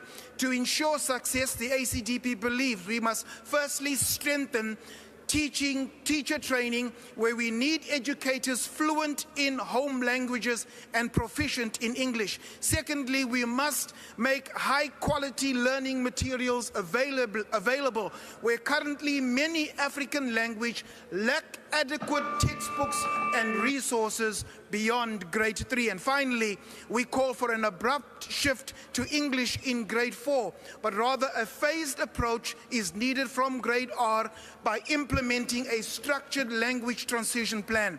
The ACDP commits to an inclusive, well-planned language policy, ensuring that children's language leads to children's understanding. I thank you. Honourable Kwankwa. Well, if you guys suffer from are suffering from an identity crisis, we don't. Kukolanteto itesixhoseni izithuku zenja ziphelele boyini. Isizathu soba ndiqale ngolo hlobo kudala apha siyithetha lento sidwekesha sithetha nangale parlamente ngakumbi ukuthi indlela esifanele siqhube ngayo ifanele ibonise inhlonipho kwiilwimi zakuthi. Nanku Castalina Phemi Majodina ngapha udla ngokukhokela ngomzekelo. Bekudla ngokukhunyushwa apha kube incelekithi abantu bekhuphisana ngesingesi sifike thina sizothetha ilwimi zethu apha kule ndawo. Bethanda bengathandi omnye umongameli apha ebeqiniseka ukuthi isiZulu sako kwabuya sithetha nguformer President Jacob Zuma ebekwazi nodeliverisha ispeech ngesizulu. Elo xesha ke bekukhunyushwa apha kukhutshiswana ngesingesi. Sizabathina abantwana bethu abantu abamnyama bananyani banenkwalambisa. Abaninzi apha bazofundekela ngoba makupromote iAfrican languages abantwana baba bakwazi nozithetha ezi languages abazazi noba bangobani. That's the hypocrisy esinayo thina nalonto sihambe sifundekela apha sifuna amalungelo esingakwazi ukuqhubha endlini. Uba kazazi ungutshawe pha kwendlini asozazazi noba ungutshawe noba uhamba kweliphina icala. Okwesibini into yokuba abantwana nezilwimi safunza bona sawugqiba xa yophangela pha kufuneka athi excuse me ndizofuna umsebenzi. Kuthiwe kwezi businesses yana kwezi restaurants zalapha eKapa kuthiwe umntana afike athi umuntu omnyama kuwe no ukuthetha isiXhosa is not professional because icacile uba sisingesi sodwa esi-professional kuba ingcinezelo ngoku kuphethe thina yeelwimi zethu iyaqhubeka. I-irony kwale nto uba why are we celebrating imini yokuthi sibhiyozele imini yokuthetha ilwimi zethu kodwa siyi-majority apha. Silibele simane sikhumsha yonke imihla nakule parliamente singavuka nangaba bantu basivotele ukuze beze apha kuba kaloku thina apha ingqondo yethu inengcinezelo yokucinga ukuthi xa uthe wakhumsha wena mntu unengqondo uthetha into ebhadlileyo ilapho ingxaki iqala apho uyoqhina iqhugqwala. Okwesibini yinto yokuba into uzuyijonge into yoba nazi iitoliki zethu apha kule parliamente kunini siyithetha le nto kukhona iphepha elinye elibhalwe ngeelwimi zethu silapha sizinkokeli. Abanye betolika into ezingekhoyo nje into bafuna batolika iilwimi ezintathu emnye. Abana nomphathi nje kuwavula zibhuqe kwaxhele yakhe akabuzwa noba ngubani ofuna ungena uyafika afike ngaphakathi afuna ukulawula senza nje into engekho kufuneka isikhokelo siqale thina apha bazokwazi ubona abantu bakwenziwa njani futhi singangabazi ngobuAfrika nobuntu bethu nangeelwimi zethu sizithethe futhi ngebhongo bathi naxa becinga sikwazi ukukhumsha otrolly pha basivele sitshintshele esingesini babhideke sikwazi ubonakala ukuthi siyazazi zonke iilanguages kuba kaloku singabantu abaflexible thina. Dakota ndalenga ndabetha ndabhuqa ndakota ndalenga camakho. Nkosi. The next speaker is the Honorable Ghana.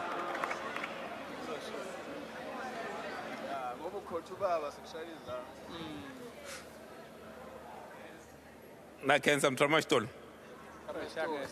Eka siku ra namuntlha ni ta nyika mbulavulo wa mehe hi ririmi ra manana. Hi Xitsonga xo hlantsweka. Xo basa pata ni mapa. Vahlonipheki va huvo, vaholobye, va Afrika-Dzonga ya rikwerhu. Namuntlha ni yime laha mahlweni ka n'wina ku ta tlangela sukukulu. Siku ra ririmi ra manana leri tlangeriwaka misava hinkwayo.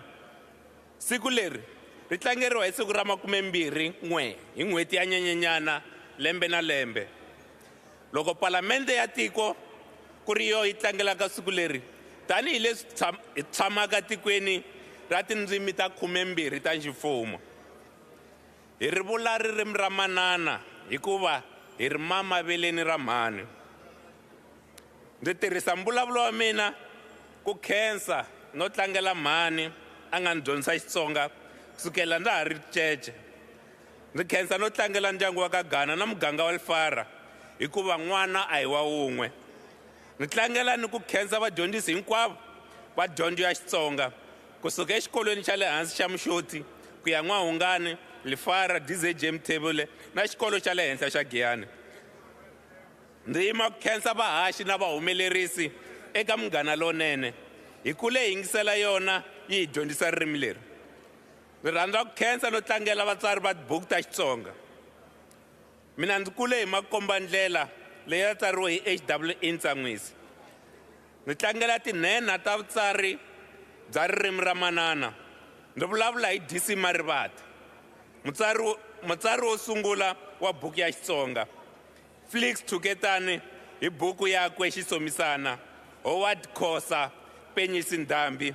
Ni kule hi Sasavona, Mambushu na Mulungu wa Ntima. Ni rhandza ku tlangela na tinhenha ta vuyimbeleri bya Xitsonga leti nga hi kurisa. Ni vulavula hi Dokodela Thomas Chauke na swinyori swakwe, Elias Baloyi, GT Nhlemo, GT Chauke Makhuvele na van'wani vo tala ku katsa na Nkovana Penipeni. Loko hi ri karhi hi tlangela siku leri hi fanele hi pfumela leswaku tindzimi ta hina ririmi ra manana ri le ku mbombomeleni. Ririmi ra vadyahlampfi ri tinyike matimba ngopfu na loko ni yingisela Munghana Lonene ririmi ra vadyahlampfi ra nghenelela. Tanihi tiko a hi nyikeni nseketelo eka vatsari va tibuku ta tindzimi hinkwato ta tiko. Hikokwalaho AfriForum yi yima hi milenge loko ku vulavuriwa hi nawu wa bela. Eka vona ririmi ra manana hi loko u bulusela ntsena hi xibunu. Hi ri eka mfumo wa xidemokirasi nseketelo wu laveka ngopfu eka tindzimi ta vantima ku ri na vanhlonge yo basa. Ni rhandza ku khensa mutshami wa xitulu. Mzan Keynes. Honorable Webster.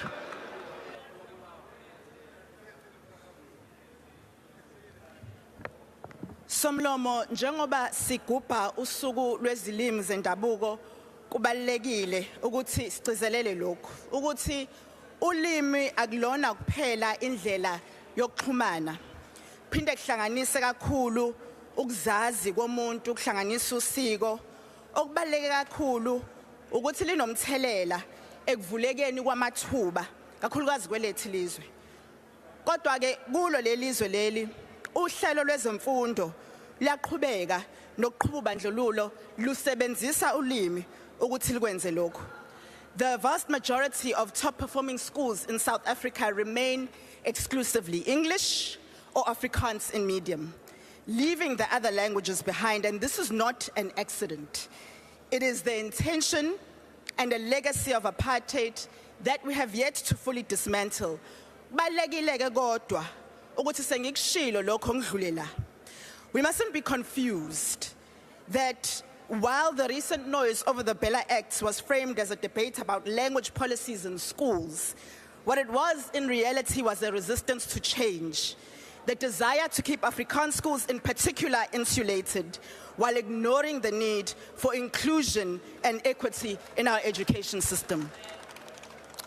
We have got to invest in schools of all languages and ensure that they have high quality resources and are open to all learners without discrimination. Asikwazi ukuthi sithi sakha umphakathi wentando yeningi nohlangene iningi leingane zaseningizimu Afrika liphoqeleke ukufunda ngolimi ongelona ulimi lwazo lwendabuko. Ucwaningo lukhombisile ukuthi ingane zenza kahle ezifundweni uma zifundiswa ngolimi lwazo lendabuko ikakhulu eminyakeni yokuqala yokufunda. Kwelethu ke izwe iningi labafundi liyaphoqeleka ukuba dlulele ohlelweni lezifundo olubuswa isingisi uma sezisemabangeni aphezulu okwehlisa ukuzethemba kuphinde kwehlise ukuphumelela kwabo ekugcineni. We cannot continue to structure our education system in a way that privileges some languages while marginalizing the rest. Our policy must be one of inclusion, and we must invest in teacher training and competency, but most importantly, language must be a bridge and not a barrier. Somlomo, ulimi akufanele lusetshenziswe njengensimbi yokukhipha abantu ngaphandle noma yokuhlukanisa. Kufanele kube indlela yokugcina amalungelo angalingani eSouth Africa. Esikhundleni salokho imigomo yethu mayibe indlela yokuphakamisa wonke umntwana wonke umuntu ezweni lethu. Uma sizimisele ngempela ekuphuleni amaketango obandlululo, it will be evident in how we dismantle a system of exclusion by language and build an education system and all systems that reflect one South Africa. I thank you. Thank you. The next speaker is the Honorable Marawu.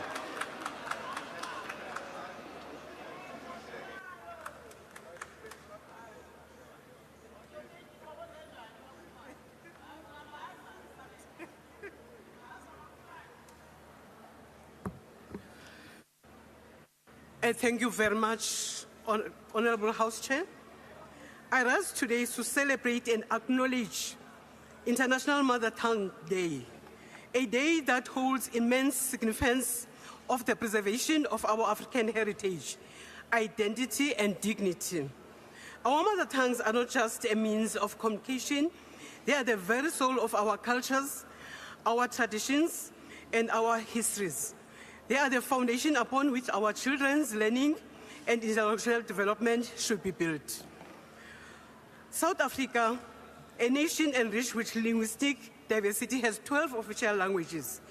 Yet our education system continues to neglect the promotion and advancement of African language as primary mediums of instruction. The time for rhetoric is over. We must accelerate the rollout of course materials and teaching tools in indigenous languages to ensure that our African children have a competitive edge on the global stage. Honorable Minister of Basic Education, it is imperative that you take decisive action to ensure that even the most remote areas of our country have access to books, libraries, and knowledge centers that provide resources in African languages. The future of our learners cannot continue to be stifled by an education system that prioritizes European languages over our own. A child who learns in their mother tongue is a child who develops confidence, critical thinking, and a deeper understanding of concepts. If we are truly decolonizing our system, this must be a priority. Honorable Minister of Culture, I urge you to heavily rope in our African monarchs within your department to ensure that we do not lose the essence of Africanism. If the UK can have the House of Lords, so can we. Inyati ibuzwa kwa baphambili. Our monarchs are the source of existence and the storage of all different dialectics the country so enjoys. They have long been the custodians of our languages, and it's only through their leadership and involvement that we can ensure the survival and thriving of our linguistic heritage. When reading Unesiduko nje unetyala by Nwabisa Qotiwe, I found myself deeply connected to the campaign of protecting our heritage and languages. This is why the African Transformation Movement, in its manifesto, has clearly stated that Amakhosi and the institution of traditional leaders as the foundation of our existence must be given the honor and authority to effectively execute their responsibilities in accordance with the constitutional framework governing their courts and structures. ATM believes that South Africans, to reclaim their full identity and dignity, Thank you, Honourable they Member. must be educated in their home language. I thank you. The next speaker is the Honourable Bilan Kulu.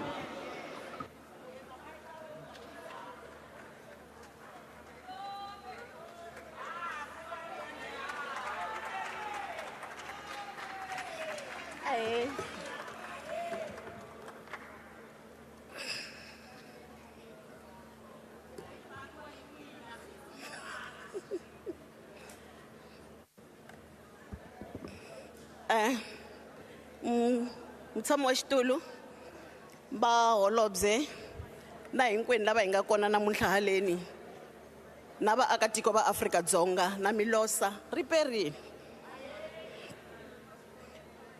Namuntlha i siku ra nkoka eka mina ku va ni ta va na kanjhekanjhekisano lowu ni nga ta vulavula hi ririmi ra manana. Mo ni kombisa ku na wena Gaza a wu lontsongo. Njhekanjhekisano lowu wa xiyimo xa le henhla wu ta hi nkarhi lowu tiko ra Afrika-Dzonga ri pembelelaka 30 wa malembe ri ri eka ntshunxeko. I swa nkoka swinene ku paluxa na ku humelerisa ku cinca loku hi ku endleke tanihi mfumo xikan'we na ku lulamisa swiphiqo leswi hi hlanganeke na swona loko hi ri karhi hi rhangela. Vandla ra African National Congress ri sungurile khale ku languta swihlawulekiso swa nkoka swa tindzimi ni ku ringanela ka ku aka hi vuntshwa na ku antswisa vun'we ku ya emahlweni. Mi ta pfumelelana na mina leswaku Xibunu na Xinghezi a ku ri tona tindzimi leti a ti tekeriwa enhlokweni ti tlhela tekiwa ti ri tele henhla ku va munhu a vulavula tona kumbe ku ti dyondza. Eku tiyimisela ka hina eku ringanela ka tindzimi ku va kusuka eka buku ya hina ya vufambisi na vulawuri bya tiko ra hina leyi eka nkarhi wa sweswi yi tekelaka enhlokweni 12 wa tindzimi ta hina ta ximfumo ku yisa emahlweni ku humelerisa tindzimi ta ndhavuko wa xihina. Sweswi hi le ka makungu yo simeka mpfapfarhuto wa nawu wa tidyondzo ta le hansi ka tindzimi ta eka lembe leri ra 2025. hinkwaswo leswi swi humelerisa ku tiyimisela no tikarhatela ku yisa emahlweni ndzinganelo wa tindzimi ku hlayisa ndhavuko na ku vona leswaku ku na ku fikeleriwa ko ringanela ko fana eka maAfrika-Dzonga hinkwawo. Eka 30 wa malembe lama ya hundzeke, ANC yi tise ku cinca ni ku loku hlanganisaka vaaki ni ku thya nakambe kumbe ku cinca ka mavito ya switarata, madoroba na tindhawu to hlawuleka ta vaaki kusuka eka mfumo wa hina wa ntshunxeko, ngopfungopfu ku landzelerisa mpfapfarhuto wa miganga wa lembe ra 1990. Khansele leyi yi havasheriwile matimba ya ku thya ni ku landzelerisa mindhavuko ya hina. Eka tindhawu ta xidoroba ku fana na le Durban, ku tlula 182 wa switarata na miako swi cinciwile ku humelerisa ku nona ka rifuwo na ndhavuko wa vaaki. Xikongomelo ku ri ku humelerisa nhlangano wa tinxaka ta tindzimi ni ku hambanahambana ka tona. Hambi swi ri tano, mintlhontlho na yona ya xipolitiki a yi ri kona leyi endleke leswaku hi vona swi fanerile ku vhakachela vaaki ku ya kuma swintshuxo na switsundzuxo leswaku hi kota ku ya mahlweni hi ri karhi hi cinca ku thyiwa mavito ku ya hi leswi vanhu ka miganga yeleyo va nga tshamisa xiswona. Mutshami wa xitulu, swi na nkoka ku vona na ku pfumela ntirho lowo hlawuleka swonghasi lowu endliwaka hi PenSalb ku vona leswaku tindzimi hinkwato laha tikweni ti ni malunghelo yo fana no ringana, laha va katsaka na Makhoi na Tisani, na ku vulavula ku yisa emahlweni va yisa lava va vulavulaka hi ku tirhisa swikoweto ku engetelela ku landzelerisa leswaku tindzimi ta vona na tona ti ya tekiwa ku ri ta ximfumo. Leswi swi angarhela na ku simeka ka tidyondzo ta vamambuxu ku ya tirhisa ririmi ra manana eswikolweni ku avelana hi ku ringanela leswaku hi ya kota ku swi tirhisa swin'we. Tindzimi leti tirhe ntirho wo hlamarisa no hlawuleka swinene ku sirhelela no pfuxelela mitlangu yo khomeka hambi leyi nga khomekiki ngopfu eka swa mitlangu ya ndhavuko leyi a yi ta hi lahlekela. Mitlangu ya ndhavuko leyi tlangeriwaka lembe na lembe na wona a yo tsakisa, a ku kota ku pfula mahlo eka vatlangi na valanguteri ntsena, kambe yi dyondzisa ni matimu na ndhavuko wa ntlangu wolowo, swi tlhela swi nyika vunyingi na vutinyungubyisi bya mitlangu. Eka hinkwaswo leswi mitlangu ya swa ndhavuko yi na vuswikoti byo humelerisa vutivi na ntshembo eka vaendzi hi mindhavuko leyi ka ndhawu yaleyo va va yi endzerile yi va ku yi ri kona, ngopfungopfu loko va kuma lava rhangelaka na ku yi fambisa ku ri loyi a nga ta vulavula hi ririmi ra manana leswaku a kota ku fikelerisa na ku humelerisa leswi ndhavuko wa ndhawu yaleyo yi nga xiswona. Vunanga bya hina byi na dyondzo na matimu ya lomu hi humaka kona.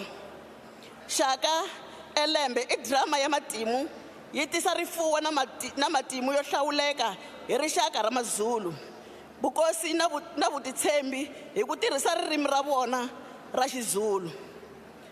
Vamanana Miriam Makeba, va Zahara ingaku moya ya vona yi nga wisa hi ku rhula, va Shoma Josi, va Munada, va Makhadzi, va Dr. Thomas Chauke na swinyori swa yena i van'wani lava humelerisaka mindhavuko hi ku tirhisa vunanga.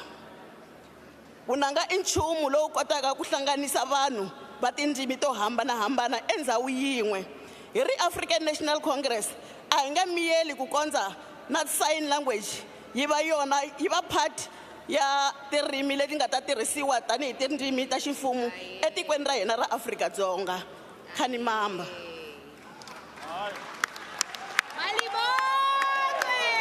Thank you. The next speaker is the Honourable the Deputy Minister of Social Development.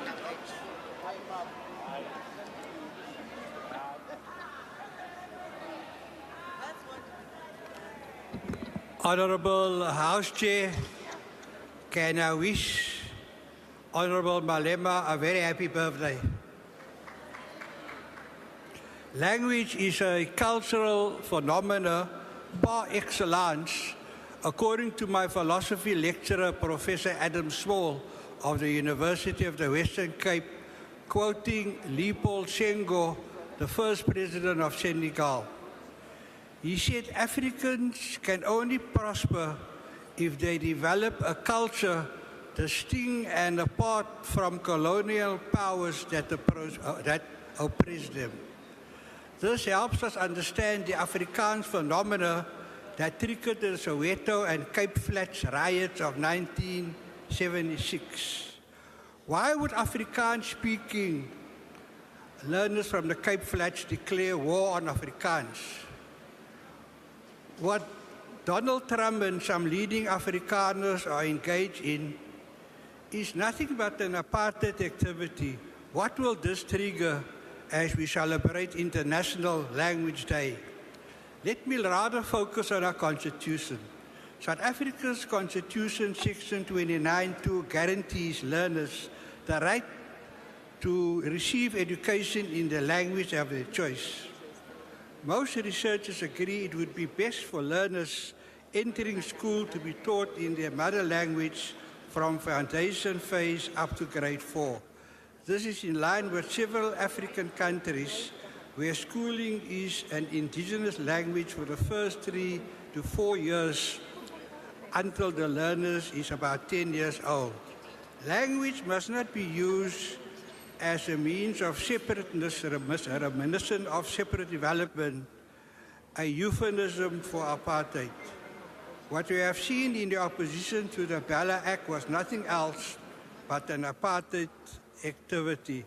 Let us ponder on what Leopold Senghor wrote in his poetry. Honourable Chair, the Speaker has in the sixth Parliament ruled against the way the ACDP tries to demonize Islam as they did today on International Mother Language Day. That is so un-Christian. Al-Jamaa condemns the beheadings in the DRC as it is a criminal act, not an act by Islamists. The ACDP must not use the House to promote hate speech. Don't attach the religion of a killer to his criminal act. The ACDP must learn from the Pope. He does not say anything to reflect badly on any religion. Same on you, Honourable Member. Thank you very much. Is there a speaker on behalf of the NCC? If not, a speaker on behalf of the PAC? Then I recognize the Honourable Maglatsi.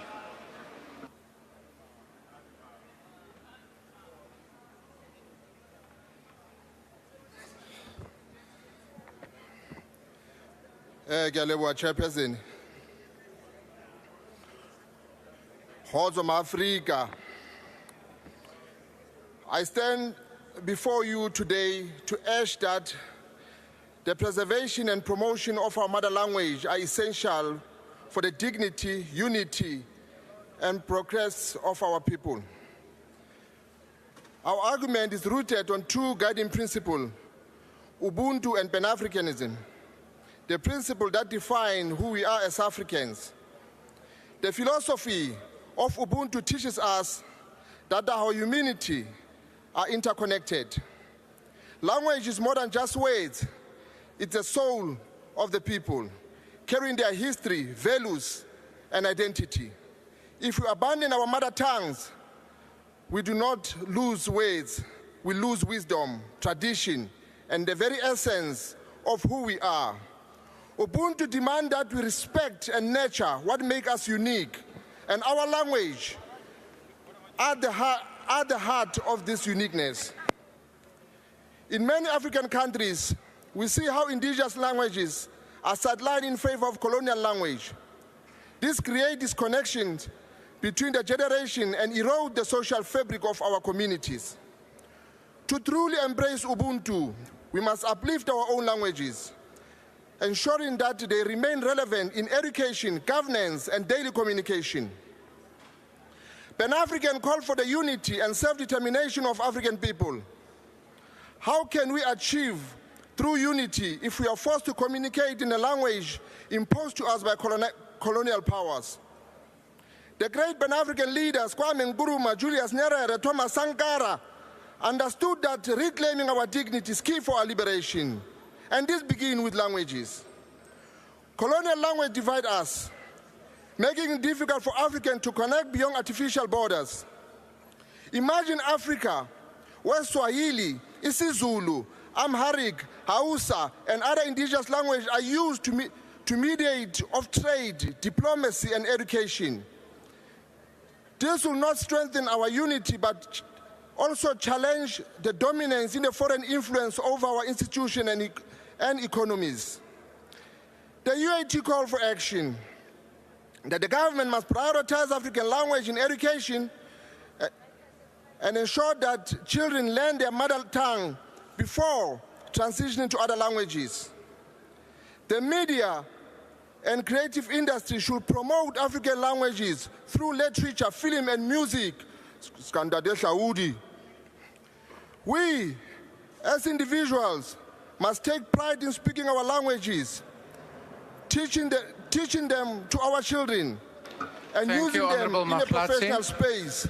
Ke a le leboha, ma-Afrika. The next speaker is the Honourable Maseko.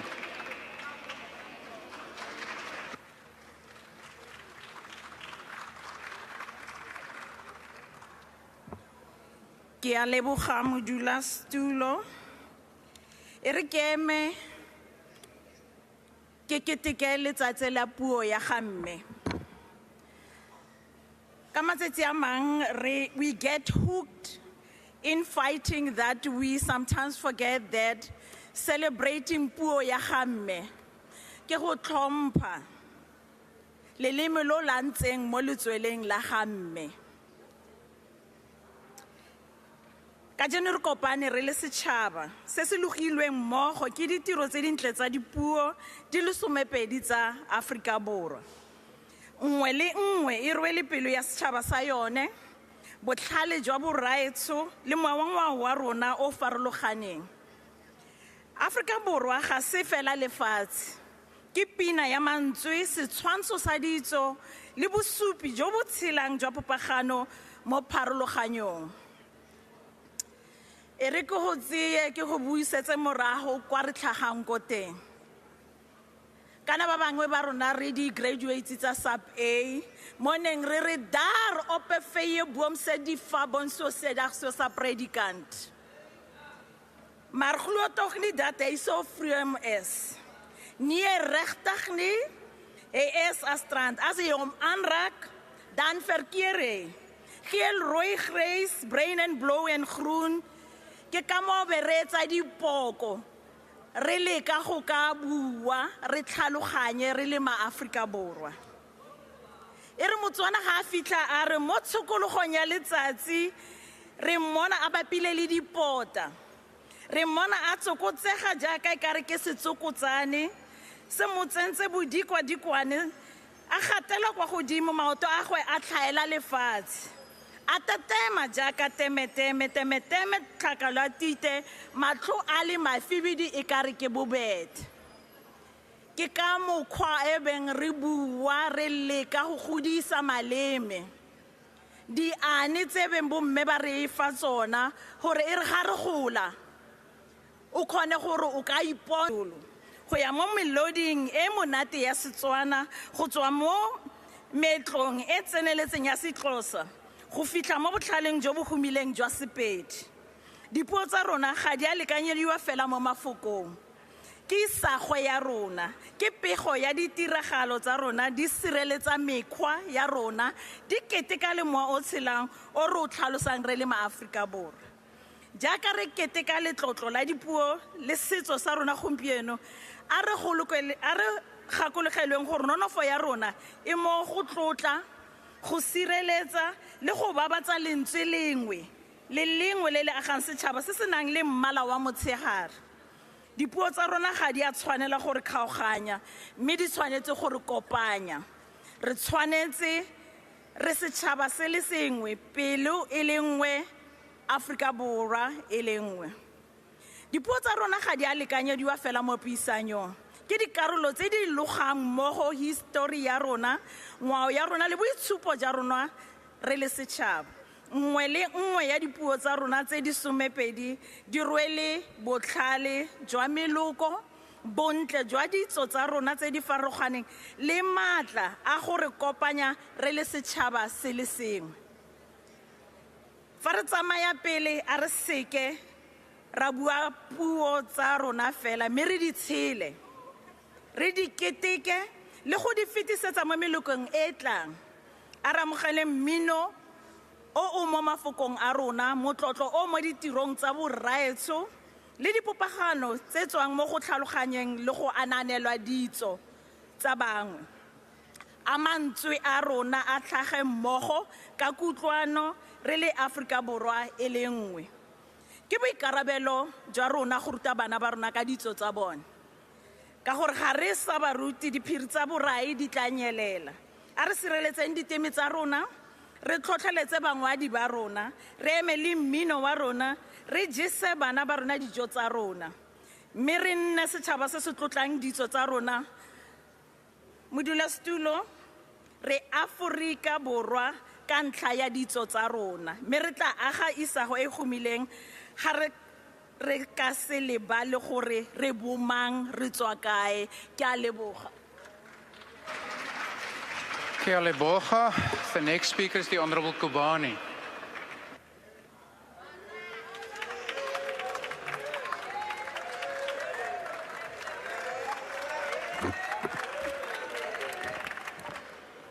Aye. Namuntlha ni yimile axikarhi ka vaakatiko va Afrika-Dzonga a ni vuli n'wina. Ni vula aka vaaki va tiko va Afrika-Dzonga. Namuntlha ha tinyungubyisa ku vulavula hi ririmi ra manana na tatani. Tanihi MK Party ni xeweta vo Ndhawe Zitha vinyi va ririmi, the kings of the kings a Afrika-Dzonga. Xilungu hi xona xi nga hi dlayela tindzimu ta hina. Loko va teka tiko ra South Africa va hi holovisini, va ku vulavulani xilungu mi holova. Xilungu xi tisi tribalism, xi tisi apartheid, xi tisa tribalism. Namuntlha hi rila hi ku va ni hi lava misava ya hina. Namuntlha hi lava ririmi ra hina ra manani, hi vulavula hi rona. Loko Penny a nga xi tivi xilungu ka TV a va ku I'm speaking the rotten English. Ku vende mina ni vulavula hi ririmi ra manani. N'wina na vo you namuntlha mi lava ku vuyisa ririmi. Ku vende mina 30 years ma kha mi kandziyela ririmi ra la kaya ku ri hi nga vulavuli ririmi ra manani. Ni tiveka misava hinkwayo hi ririmi ra manani, xichangani xilungu. Ku vulavula artist, that's why I'm a singer. Ni kesa manani wa mina a nga fa a ni siya misaveni, lo a nga ni kulisa a veleni ra yena. Ni mama a ni dyondzisa ku famba hi ririmi ra tatana na manani. Namuntlha n'wina vo you na vo you a mi xi tivi Xitsonga. A ni se mbona n'wina va DA mi ya a Giyani mi famba door to door mi vulavula Xichangani.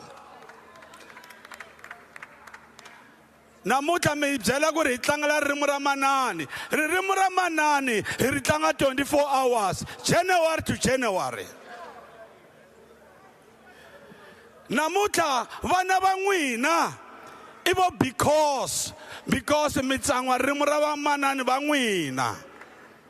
373 years, 1652 va kha va hi xanisa, namuntlha va hi hambanyisa. Hi vana va munhu un'we lavo tshuka na n'wina va ntimeni.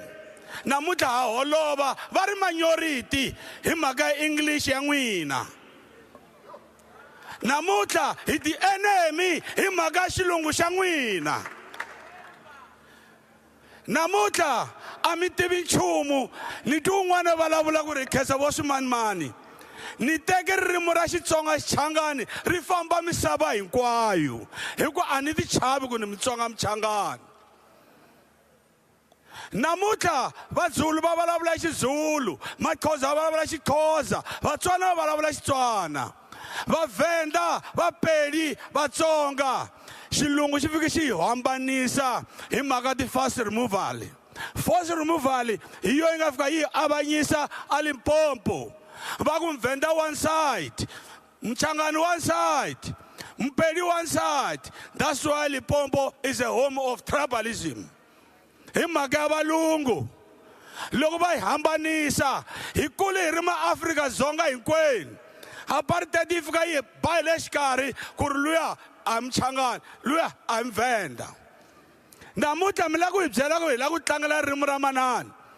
A ni se lorha mina hi Xilungu, a ni lorha hi Xichangani hi Xitsonga. Hambi no xi tiva njhani Xilungu, u nge lorhi hi Xilungu because u munhu wa ntimeni.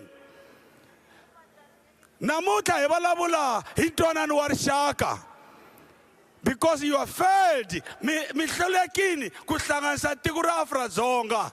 N'wina vo you na vo you. Namuntlha mi ti bohi ta valungu va n'wina lava nga fika va tlhantlha South Africa hi le xikarhi hi holova hi mhaka ya vusokoti byo tshuka. Come on guys, come on. Namuntlha hi langutanini hoxana hi marito hi maribye because a ti helelangi. We lost the code. Code ya vutomi ya South Africa is Honorable Kobane. It's 2 minutes for my colleagues. Nzan Kesa. She speak 3 minutes. Honorable Kobane. Everything is aye. Your time is up. I now recognize the Honorable Leitse.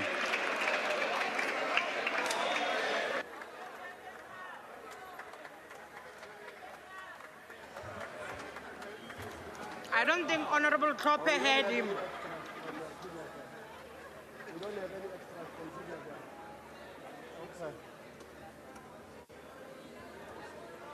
Mangi, umutlwile na. Dumedise modulasetulo. Dumedise maloko a parlamente kaofela. Former President of the ANC, Nelson Mandela, once said, if you talk to a man in a language he understands, that goes to his head. But if you talk to him in his language, that goes to his heart. These words are profound significance, or show the profoundness of, and the significance of language in shaping our connection to one another, our heritage, and our communities. Let me remind all gathered here today that one of the injustices of the past that we should recognize is the oppression of the South African indigenous people and their languages. English and Afrikaans were made dominant languages of education and the economy in this country. And they were used as tools to separate development agenda of different cultural and language groups. South Africa was divided into homelands, and the people of the same language were forced to stay in the same areas. In line with these sentiments, the ANC, as part of its historic mission, has long championed the values of unity, social justice, and cultural preservation in our country. The ANC has a standing history of appreciating and prioritizing the status and the use of South African indigenous languages. This fight is deeply rooted in our organization's vision for a united, non-racial, and prosperous South Africa. His Excellency President Cyril Ramaphosa carried this baton forward in the 6th administration when he took a bold step by signing the Bella Bill into law.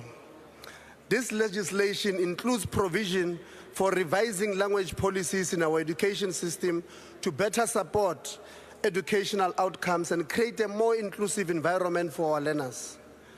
The President did this despite the serious pushback on the amendments relating to admissions and language policy. We have all seen the fights that African parents and their children engage in to access education in the communities they reside in, because those schools made Afrikaans a dominant language of teaching and learning, which excludes children who speak other African languages but Afrikaans. Despite the tremendous progress made by the ANC-led government over the past 30 years towards social transformation, languages remain contested. Some, such as AfriForum, seeks to maintain the divisive and exclusionary status quo that undermines multilingual effort to ensure equitable use of South African languages. Our country still grapples with these ongoing battles, which have historical roots that led to the 1976 Soweto uprising, where learners protested against unjust and discriminatory language policies. Let me assure this House, and indeed the country, that South Africa's indigenous languages cannot be promoted and developed at the expense of Afrikaans. This is not the intention of the state, as people were made to believe that the Bella Bill is a weapon for the demise of Afrikaans. The Constitution is very clear on Section 29, subsection 2. A member had already touched on this part. In this regard, the ANC is resolved to spearhead its commitment to forging unity in diversity as it's outlined in our Constitution. The ANC is committed to realizing a just and equitable society as envisioned in the Freedom Charter, where people shall have equal rights to use their languages. One of the primary tasks to achieve these ideals includes challenging and debunking negative perceptions of mother tongue use and education. As this debate demonstrated, mother tongue education is vital in improving literacy and cognitive development, which are crucial for learners' academic successes in schools. To this end, we call for more dialogues to discuss the significance of our indigenous languages, promote their use, and instill pride in their speakers. Most must be done to attach economic value to our indigenous languages by opening more work opportunities and recognizing artists such as Papa Penny, programs, and other platforms where indigenous languages can prevail. This will not happen by chance, but through deliberate and adequate resources interventions. Language is critical to the ANC transformation project of reversing the oppressive and divisive structural and systematic inequalities created by the colonial and apartheid governments. Those barriers promoted separate development and continue to manifest themselves today. The persistence of these challenges requires a strong developmental and ethical state, active and progressive participation of civil society, the private sector, and other stakeholders. This impresses the urgency of having a national dialogue to foster collective deliberations with all sectors of society on addressing our society's pressing needs. The national dialogue is also instrumental in building our nation's hard-fought democracy gains over the past 30 years. The ANC envisages the national dialogue to promote national cohesion and inclusivity. We anticipate the dialogue will result in the development of a social compact and the pooling of our collective resources towards driving socio-economic development.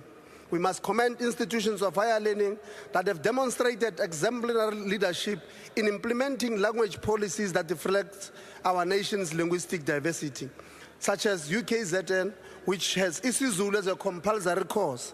Rhodes University, students enrolled in journalism must pass isiXhosa as a language subject. At the same time, University of Limpopo offers a course in multilingual studies in both English and Sepedi.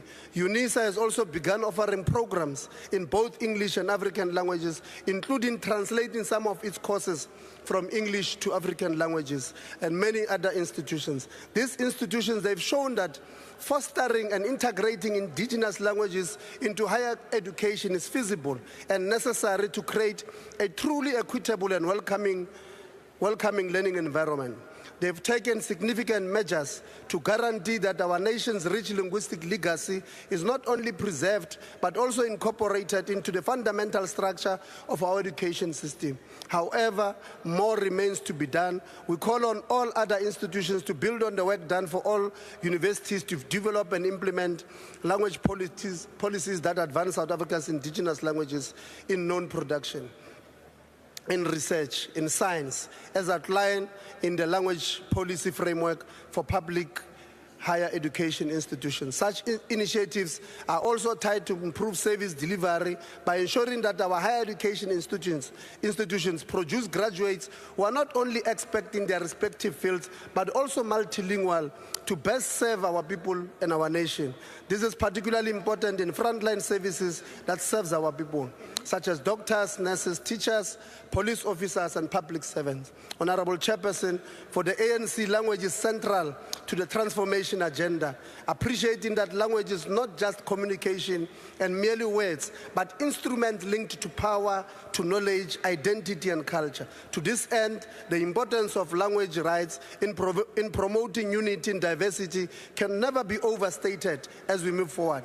It remains our collective responsibility to dismantle these obstacles and build a more equitable future for all, one where indigenous people can fully participate and succeed in every aspect of society. In recognizing and respecting linguistic diversity, we can build a more just and equitable society for all South Africans. Just want to say, as a last point, Honorable Boshoff, that we are not going to enter your battles with honorable souls about Africans and Africabs. All we know is that our indigenous languages must be given their rightful place in our institutions. Thank you very much. Thank you. Honourable members, that concludes this debate. We now come to motions without notice. Does any member of the ANC wish to give a motion without notice?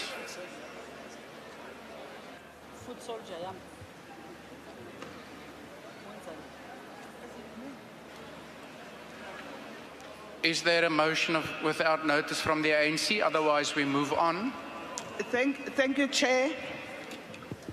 The ANC move without notice that the House notes that the International Women's Day is held annually on the 8th of March to celebrate women's achievement throughout history and across the nation. This is called United Nations Day for Women's Rights, International Peace. This year, this day will be celebrated under the theme for all women and girls' rights to equality and empowerment. This year's theme calls for actions that can unlock equal rights, power, and opportunities for all, and a feminist future where no one is left behind.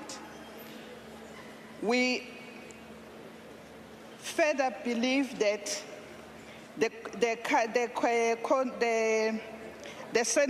what is central to this vision is empowering the next generation youth, particularly young women and adolescent girls, as catalysts for the lasting days. We acknowledge that the year 2025 is a pivotal moment as it marks the 30th anniversary Thank you, of the Honourable Beijing Member. Declaration. Your time has now run out. I put the motion. Are there any objections? No objections. Agreed to. The DA. Honourable House Chair, on behalf of the Democratic Alliance, I hereby wish to move without notice that this House notes, 1, the sudden passing of poet and writer Joa van Dyk on 2 February 2025 at the age of 27. She was the daughter of a former member, Veronica van Dyk. 2, Ms. van Dyk's first novel, Branderjaar, appeared in 2020 when she was just 23 years old. Further notes that apart from receiving the Dudley Deers bursary and the Harry Crossley bursary, she was also selected by the National Research Fund to complete her PhD on the topic of Namakwa land storytelling, true to her background as a girl from Kleinzee in the Namakwa land. 4, that the House further notes that Ms. van Dijk in 2016 wrote a poem in which he says, and I quote, "As ek 'n jong meisie sterf, laat ek nie vergeet wees nie," close quote. With the literary legacy that she is leaving at such a young age, we can be almost certain that she will not be forgotten, and our country has lost one of its best young writers much too soon. Finally, that this House sends its heartfelt condolences to the Van Dijk family. I so move. I put the motion. Are there any objections? No objections. Agreed to. The MK. Thank you, House Chair. I rise on behalf of the beloved MK Party to move that this House notes with concern that under this DA-led coalition, fuel prices have reached the highest levels in recorded history, placing an unbearable burden on ordinary South Africans. While a slight reduction has been announced... We're not here, Comrade Guest. Honourable Minister, please don't. Honourable Van Rooyen, please just speak a bit closer to the mic.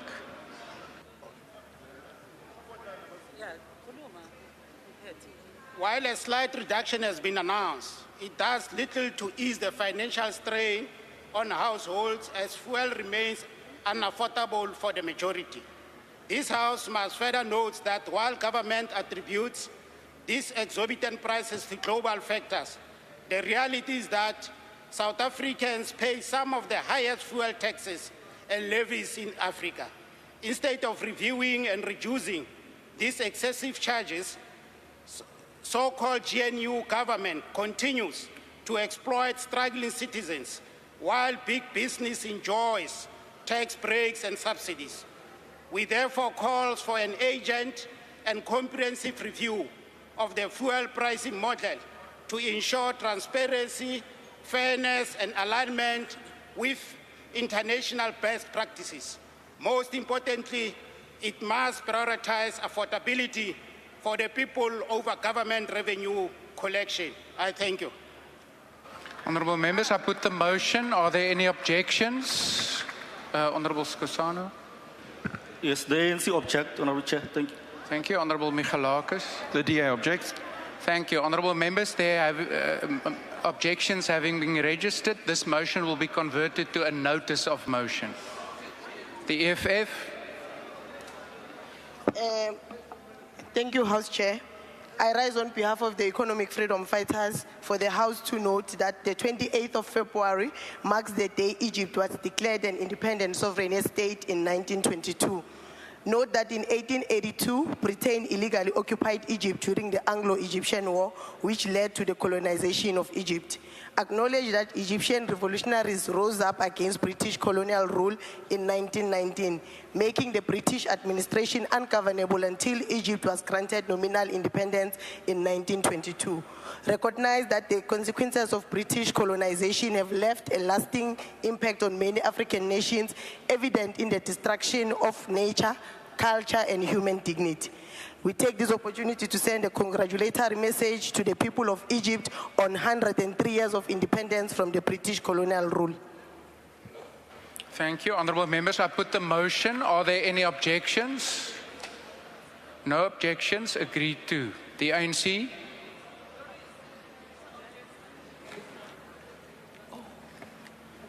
Thank you, House Chair. The African National Congress moves without notice that the House welcomed the Springbok great and Thomas legend Stephen Ketsoff and premature retirement due to a serious neck injury on Tuesday, 25 February 2025. Acknowledges the contribution that the 33-year-old loose-held prop has made made in Rabi, soon and just locally but also internationally. Recalls that Kitso forged an enduring test career with 83 caps and 2 World Cups under his belt. Remembers him as a warrior and fine ambassador and what the Springboks stand for. Believes his retirement at the prime of his career is a major blow to him and his fans. And we extend our gratitude to him for his hard work and the sacrifices he has made over the years to become such a vital cog in Springbok teams. Thank you. Honourable members, I put the motion. Are there any objections? No objections. Agreed to. The IFP.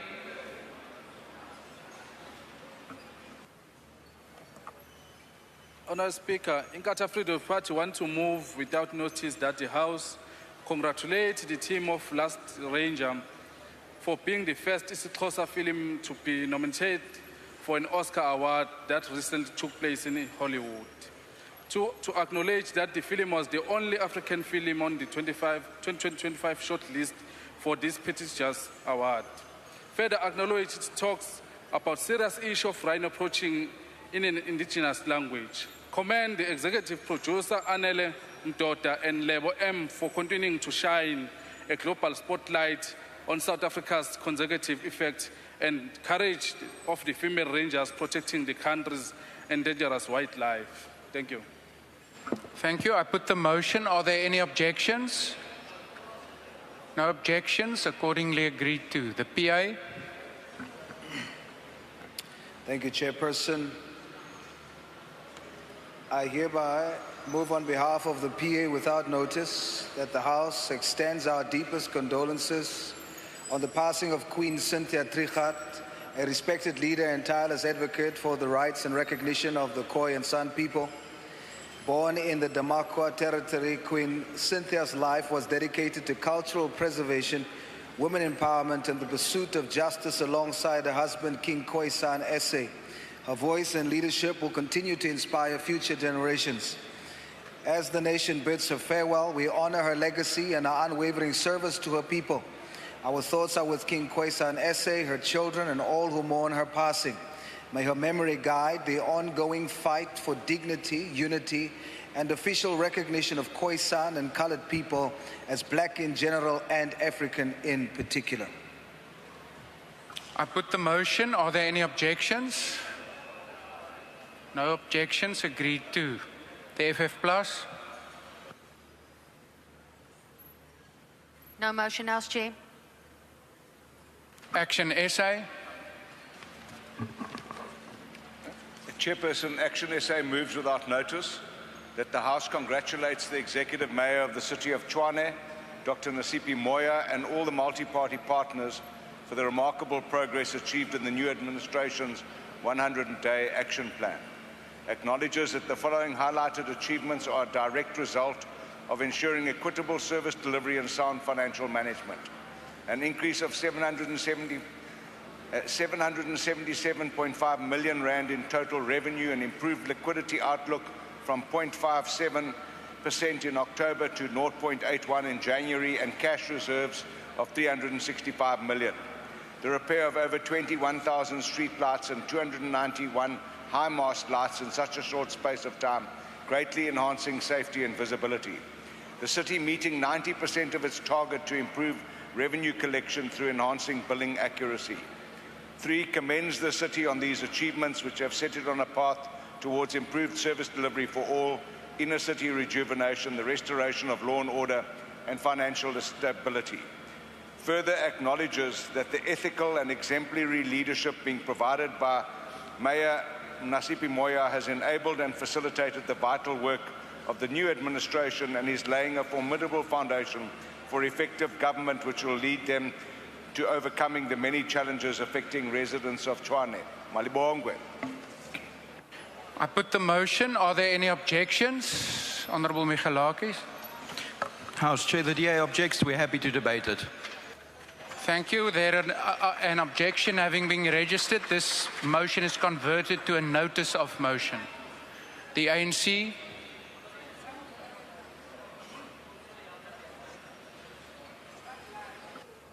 The African National moves without notice that the House celebrates South African golfer Dylan Naidoo and a defining moment of his career when he clinched his first European Tour title at the Investec SA Open Championships in extraordinary circumstances at the Durban Country Club on Sunday, the 3rd of March 2025. Note that it is in the process, Naidoo became the first player of color to lift the SA Open. 62 years after trailblazing, Siususanka Papua Sugulam won the Natal Open at the same venue in 1963. The first person of color to win a professional tournament in South Africa. Understands that Naidoo victory also earns him a spot at the 153rd Open at National Portrush with Monaco Penye and Darren Vichat also qualifying. And congratulates Dylan Naidoo on his much-deserved win for flying the South African flag high and wishes him further success in his golfing career. Thank you, Chair. I put the motion. Are there any objections? No objections. Agreed to. The ACDP. Thank you, House Chair. House Chair, on behalf of the ACDP, I move without notice that the House condemns the killing of 70 Christians in a Protestant church in the northern Kivu province of eastern DRC in what some Catholic Church sources believe is part of a silent genocide occurring in the DRC.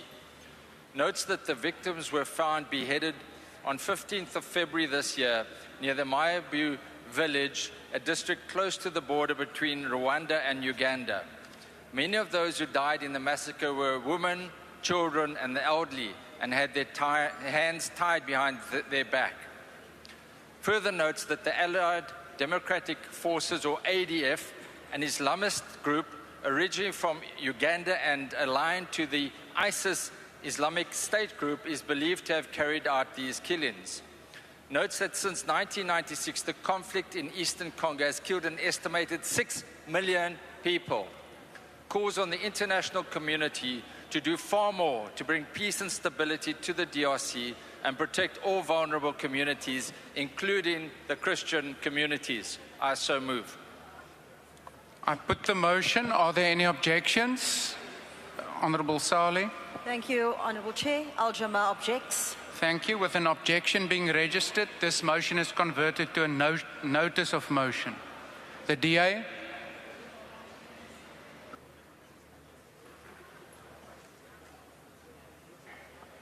Thank you, House Chair. On behalf of the Democratic Alliance, I hereby wish to move without notice that this House notes the passing of poet, writer, painter, and anti-apartheid activist Brady. We are not here. Yeah, thank you, Honourable Minister. Please don't do that. Honourable Breitenbach, just please speak closer to the microphone and maybe harder. I can't get much closer, but I'll try. Further notes that Brayton was a founder of the Kans Literary Sestigers movement and the Gori Institute. He also accompanied his friend Van Zyl Slabbert to the Dakar Conference in 1987. He was a passionate anti-apartheid activist, and in 1975 he was imprisoned by the apartheid government for treason, for which he served a sentence of 7 years. That this House further notes that the spitting image lyrics, "I've never met a nice South African except Brayton Breitenbach," is of course not true, except in that it suggests that Brayton was an embodiment of what is best about us, which I can attest to. He was intelligent, principled, a brilliant artist and poet, and yet also kind, decent, and incredibly humble. He truly was a wonderful South African. Finally, that this House sends its sincere condolences to his wife Yolandi, his daughter Daphne, and his 2 grandsons. I so move. Honourable members, I put the motion. Are there any objections? No objections. Agreed to. The MK. Thank you, House Chair. I rise on behalf of Mkhonto Party to move the following motion without notice.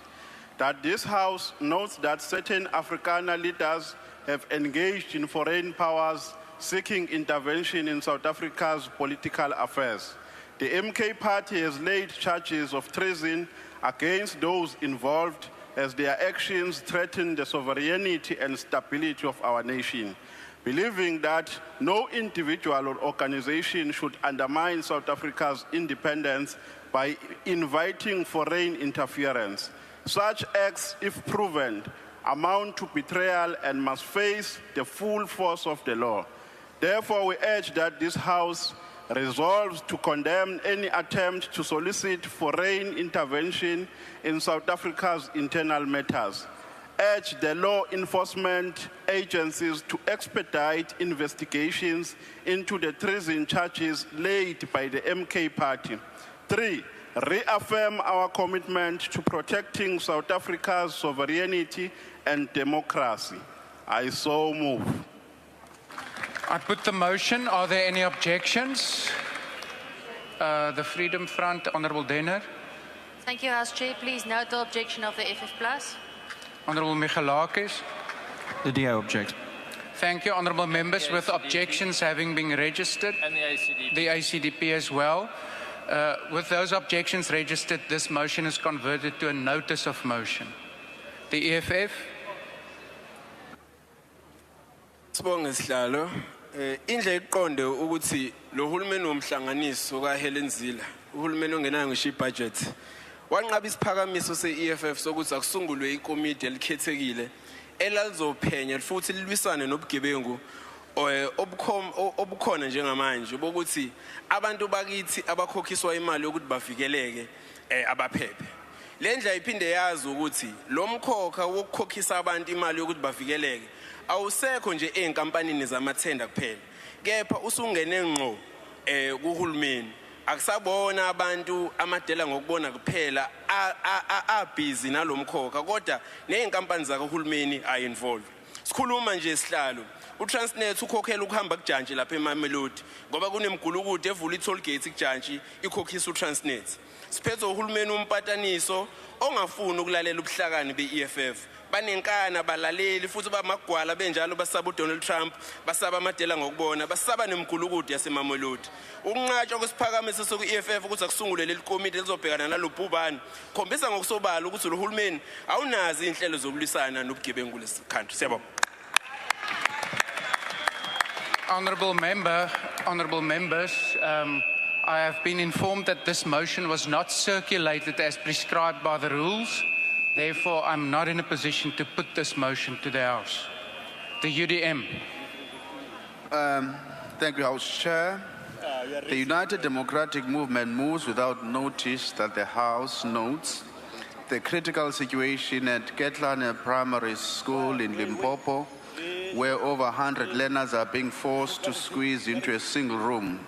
Further notes that this overcrowding is not an isolated incident at the school, as 3 other classrooms also face staggering numbers with 87, 77, 70 respectively, and which impacts negatively on the quality of education. Acknowledges that the school now has only 10 classrooms to serve 602 learners, and 2 of these classrooms have been repurposed into administrative offices for the principal and the staff room. Calls on the Department of Basic Education to address the inadequate infrastructure and lack of teaching spaces at this and other schools around the country. I so move. Thank you. Honourable members, I put the motion. Are there any objections? Honourable Skosana. Yeah, the ANC object, Honourable Chair. Thank you. Thank you. With that objection being registered, this motion is converted to a notice of motion. The ANC. Thanks, House Chair. The African National Congress move without notice that the House welcome the achievement of 5 South African musicians at 2 different ceremonies on international stage recently. Understand that the composer and producer Walter Kellerman won his 3rd Grammy Awards during the 67th Annual Grammy Awards premiere ceremony hosted by another icon, Trevor Noah, in Los Angeles on the February the 2nd, 2025, whereas 4 other local artists, Makazi, Tyler, Tito and Hoope won awards in different categories at the 3rd Trace Awards and Summit in Zanzibar from February the 24th to the 26th February 2025. Remember that Walter Kellerman's latest win in Los Angeles was the best new age ambient or chant album for Triveni in collaboration with Japanese cellist Eru Matsumoto and Indian vocalist Chandrika Tando. We congratulate Walter Kellerman and the other 4 South African artists on their recent achievements. The South African duo Tito and Hoope, who have won Song of the Year with their chart-topping anthem Swalabam. South African dynamic powerhouse Makazi, who took home the Best Dancer Awards and the Global Sensation. Thank you, Honourable Member. Your time has now expired. Honourable Members, I put the motion. Are there any objections? The UDM objects, Chair. With that objection from the UDM being registered, this motion is converted to a notice of motion. Rise Mzansi.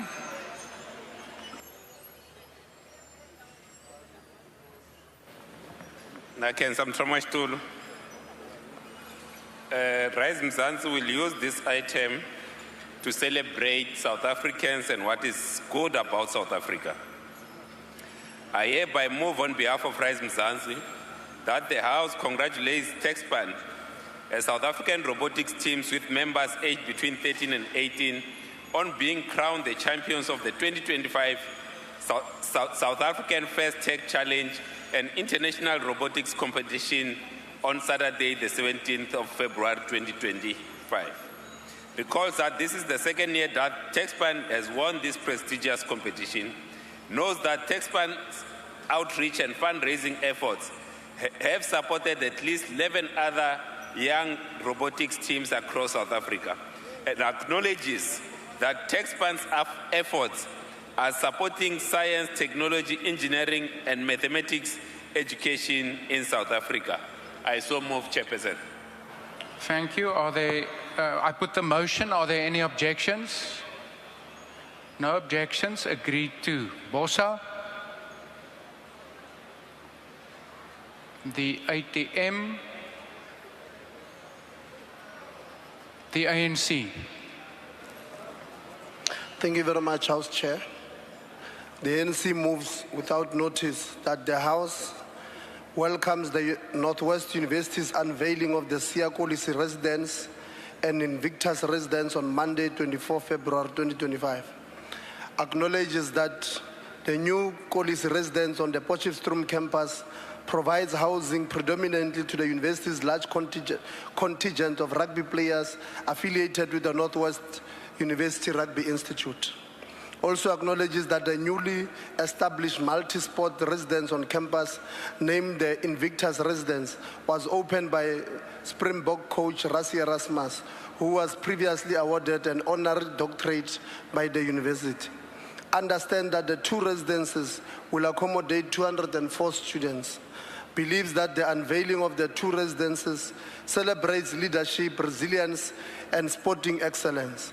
Commends the Principal and Vice Chancellor of the University, Prof. Bismarck Chobeka, and the institution for keeping the indelible legacies of our heroes such as Kolisi and Erasmus.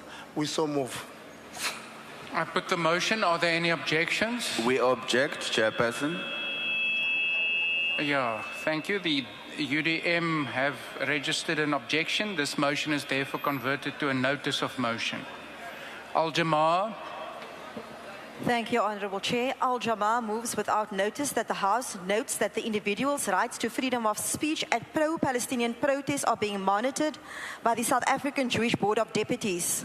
Further notes that the organization is targeting individuals who exclaim slogans which they find to be offensive. Recognizes the right of citizens to express their right against the Zionist Israeli entity who is illegally occupying Palestine. Further recognizes the justice-loving citizens are concerned about the genocide of Palestinians. Understands that slogans which have been used against the former South African apartheid regime resonates with the liberation struggle of Palestinians. Further understand that citizens cannot be hounded by groups who support apartheid and Zionism. Calls on the House to intervene on tactics used by such groups to silence voices against occupation and genocide. I so move. I put the motion. Are there any objections? The ACDP objects. Thank you. The ACDP, please raise your hand in future. Honourable Denner, The FF Plus objects. Honourable Michalakis. The DA objects. Thank you. With those objections being registered, that motion is converted to a notice of motion. The DA.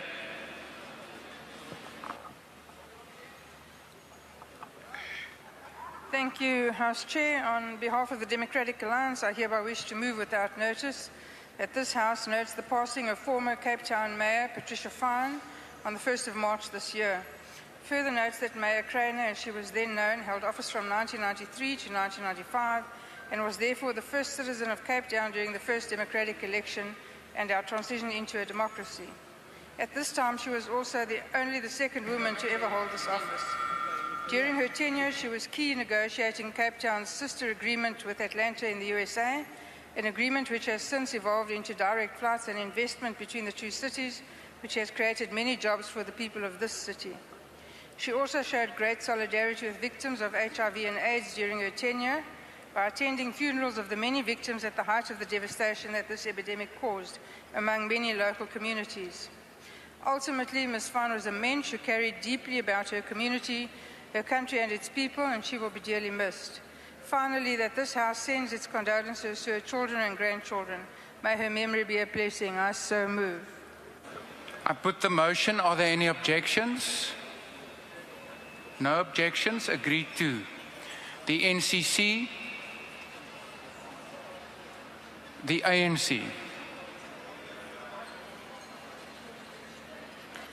African National Congress move without notice that the House notes with deep sadness the passing of the South African entrepreneur and business mogul Douw Steyn at the age of 72 on Tuesday, 4th of February 2025, after a short illness.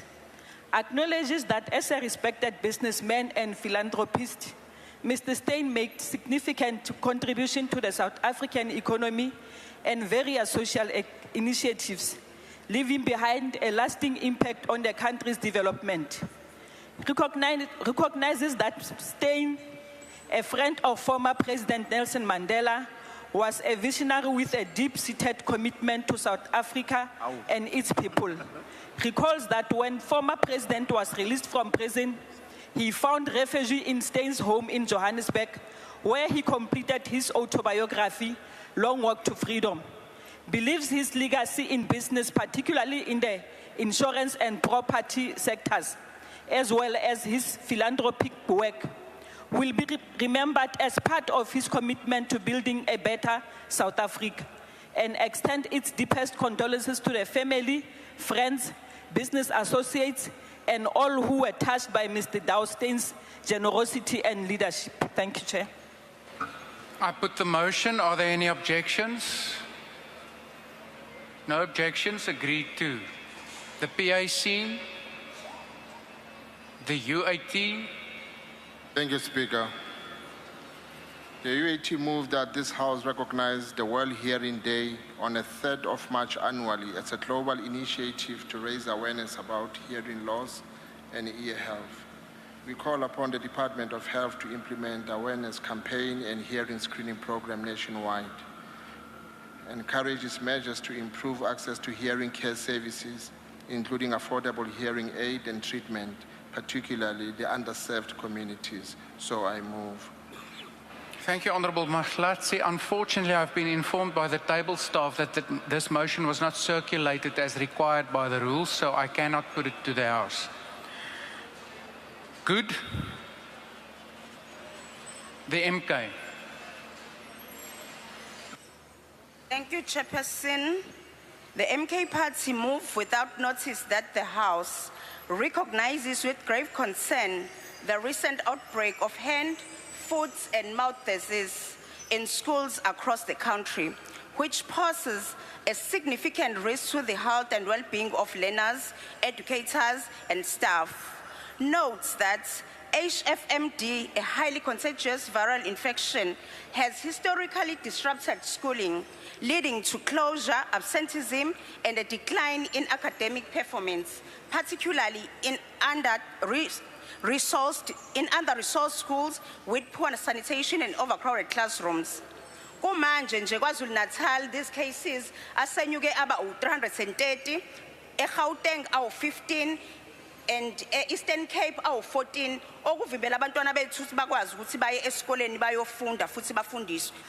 The MK expresses its deep disappointment at the lack of adequate healthcare services, sanitation facilities, and hygiene in many schools. This grave incompetence exacerbates the spread of the disease, leaving our children vulnerable to infection and neglect. In rural areas, 40% of schools lack access to clean water and 30% have inadequate sanitation facilities. A shocking indictment of the government failures to prioritize the most basic needs of our learners. I so move. I put the motion. Are there any objections? Honourable Michalakis. The DA objects. Thank you. With that objection being registered, this motion is converted to a notice of motion. The DA. Thank you, House Chairperson. I hereby move on behalf of the Democratic Alliance that this House notes that large areas in and around Tabazimbi in the Limpopo province were severely affected by floods flowing above the recent abnormal high rainfall in the northern parts of South Africa.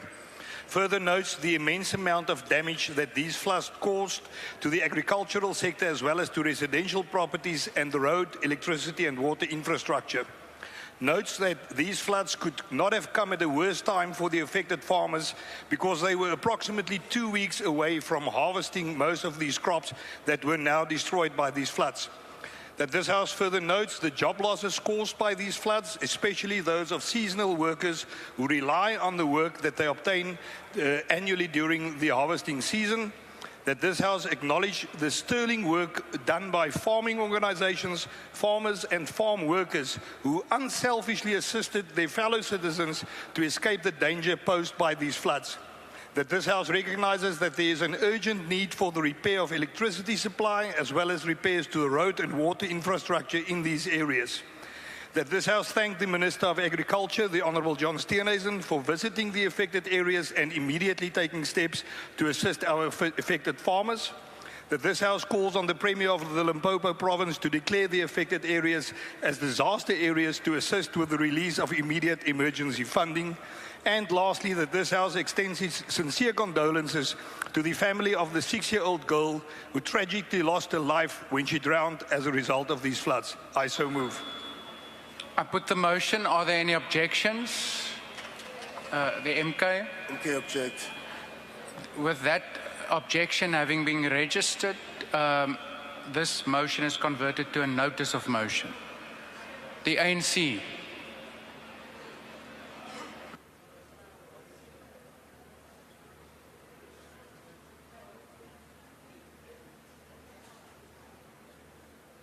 Honourable Member, maybe just move to a mic that is working. The roaming mic is coming.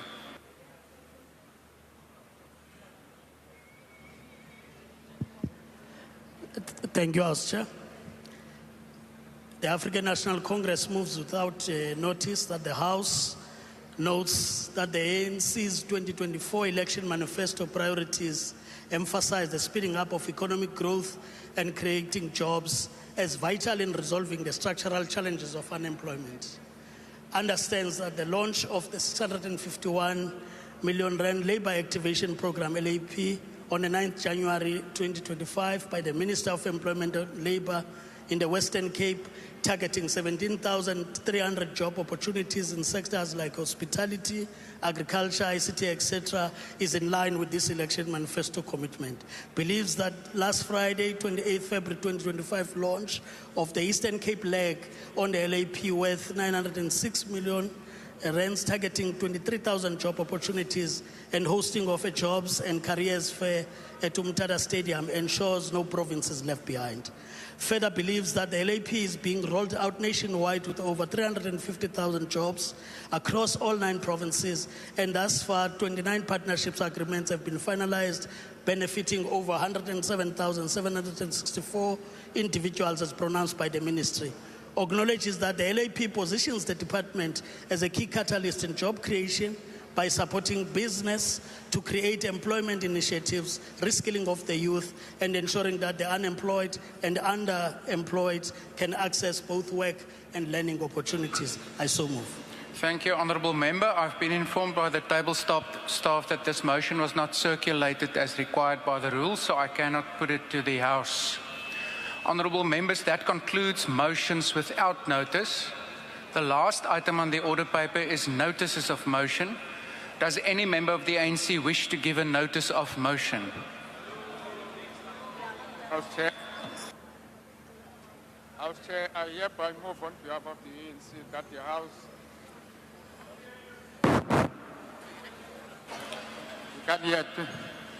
Yeah, the sound is not good, but please proceed. Let's hear. House Chair, I hereby move on behalf of the ANC that the House at its next sitting must debate the role of the private sector in tackling chronic unemployment. But Chair, we don't hear.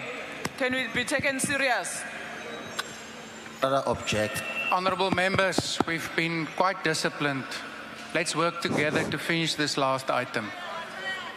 Honourable Member, please start afresh. House Chair, I hereby move on behalf of the ANC that the House at its next sitting must debate the role of the private sector in tackling chronic unemployment, especially for young people. So I move. The DA. House Chair, I hereby move on behalf of the Democratic Alliance that at its next sitting, the House must debate the critical role of the institutions such as the National Student Financial Aid Scheme, National Skills Fund, and technical and vocational education and training colleges in addressing skills shortages and fostering economic growth. I so move. The MK.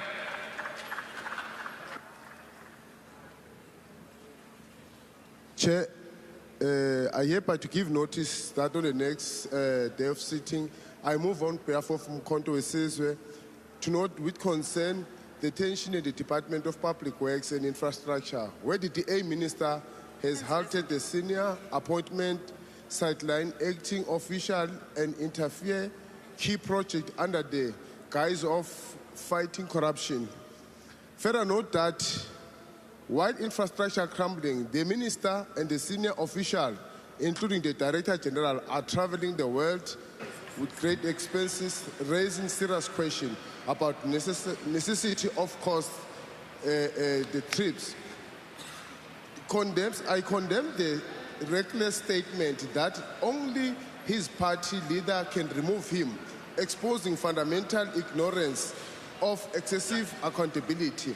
President Ramaphosa urgently replace this incompetent minister and replace with a competent... Thank you, Honourable Member. Your time has now run out.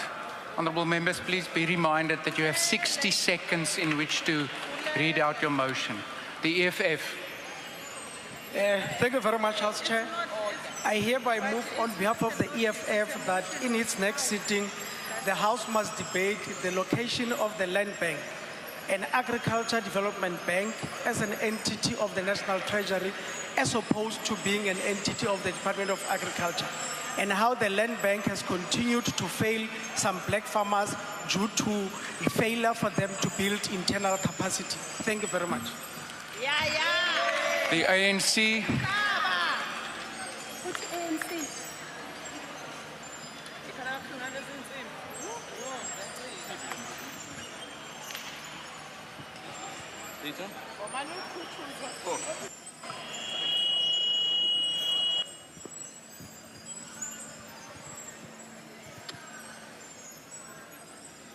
Abantu badlala kabi isikhathele thina.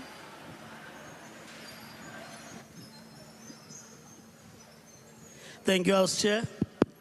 I hereby move on behalf of the African National Congress that the House at its next sitting must debate, analyzing the achievements and setbacks made towards achieving the Millennium Development Goals. I so move. Thank you. The IFP.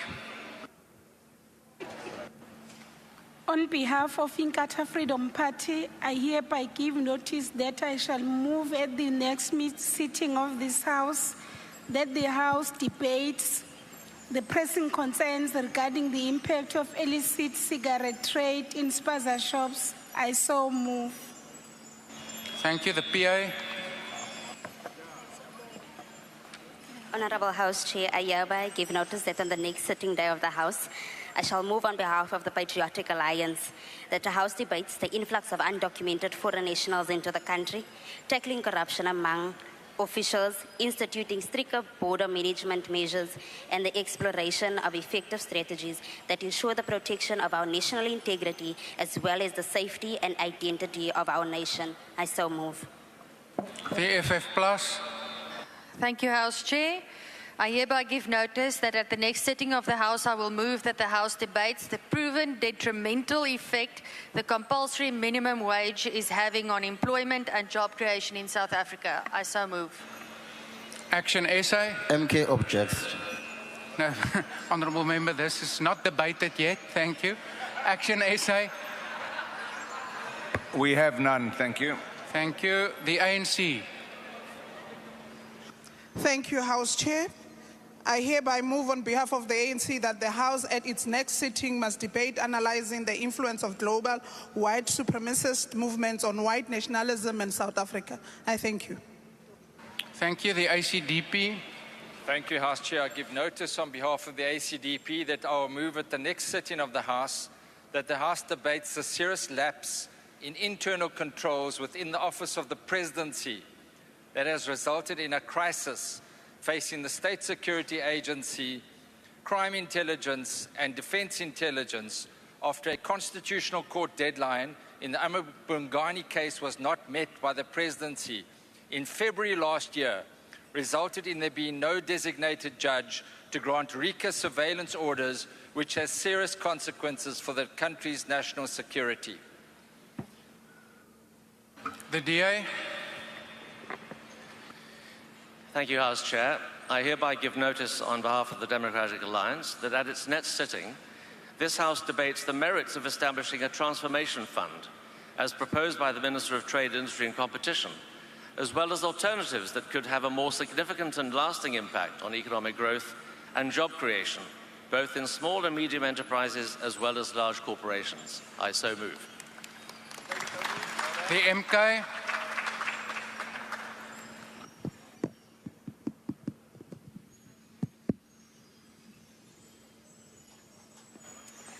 Thank you, Chair.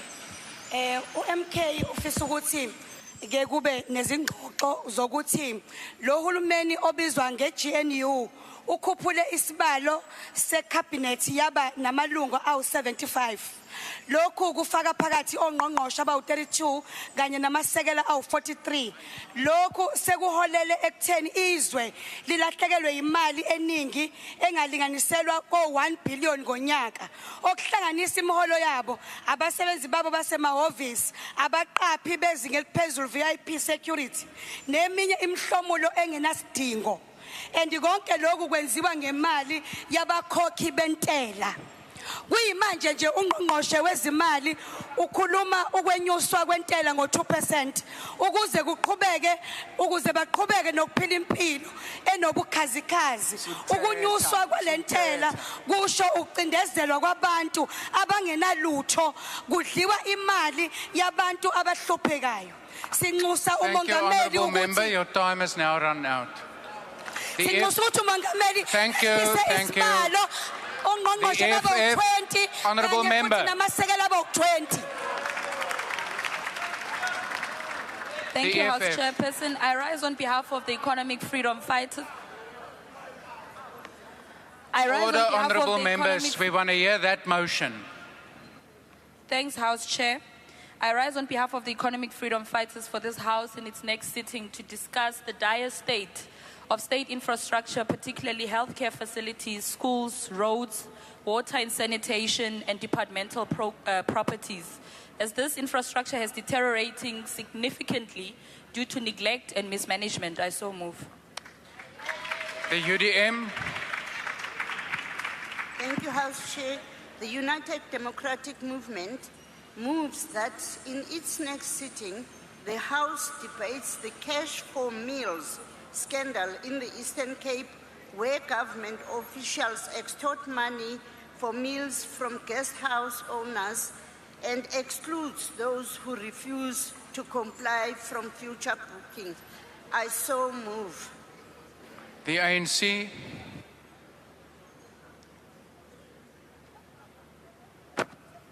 House Chair, I hereby move on behalf of the ANC that the House at its next sitting must debate coordinated. Honourable Member, maybe just wait for a roving mic and start afresh, please.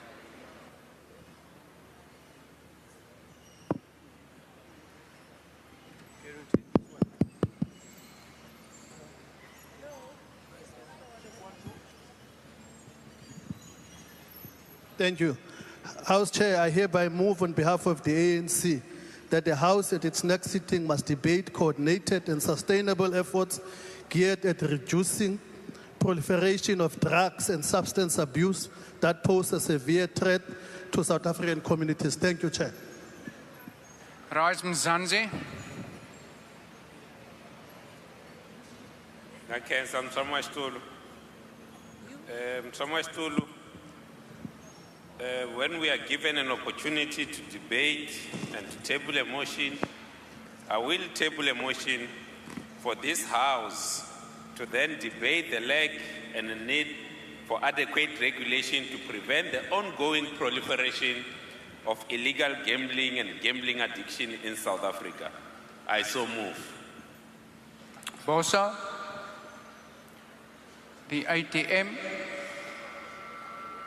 The ANC.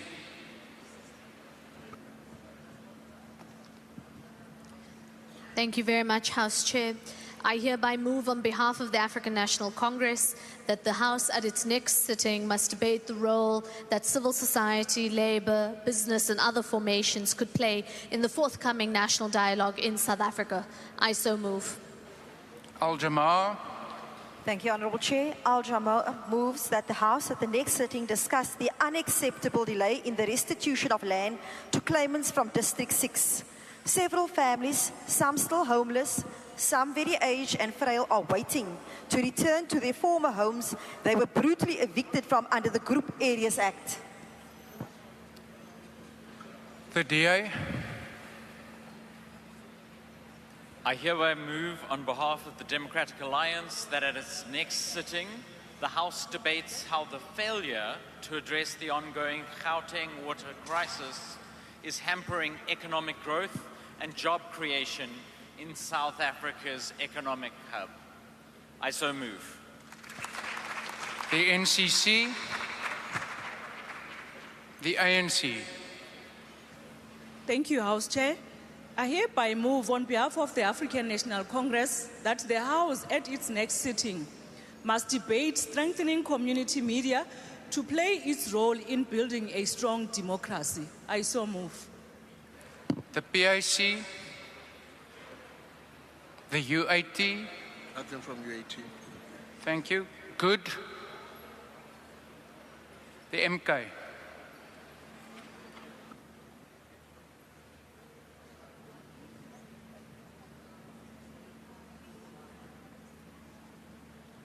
It's not working.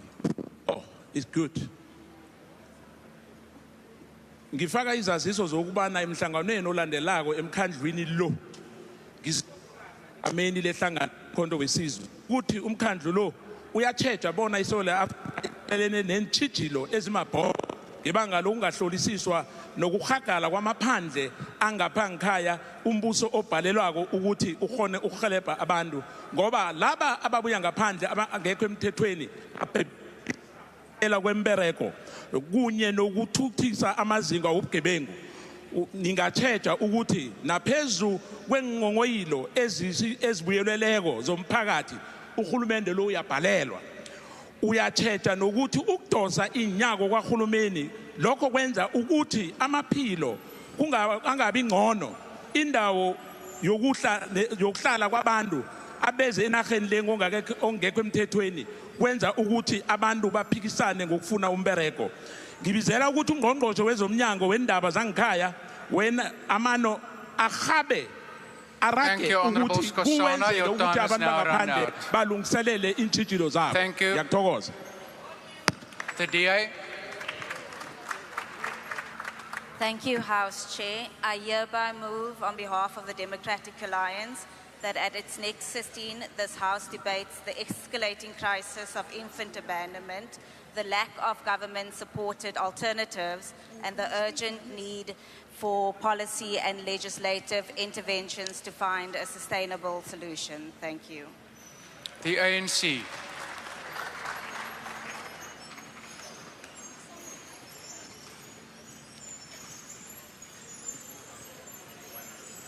I hereby move on behalf of African National Congress that the House in its next sitting must debate nurturing, promoting and preserving cultural heritage and art forms, heritage resources and facilities. I so move. Thank you, honourable members. That concludes the last item of the day. The request is that members stand and wait for the presiding officer and the mace to leave the chamber. That concludes the business for the day, and the House is adjourned.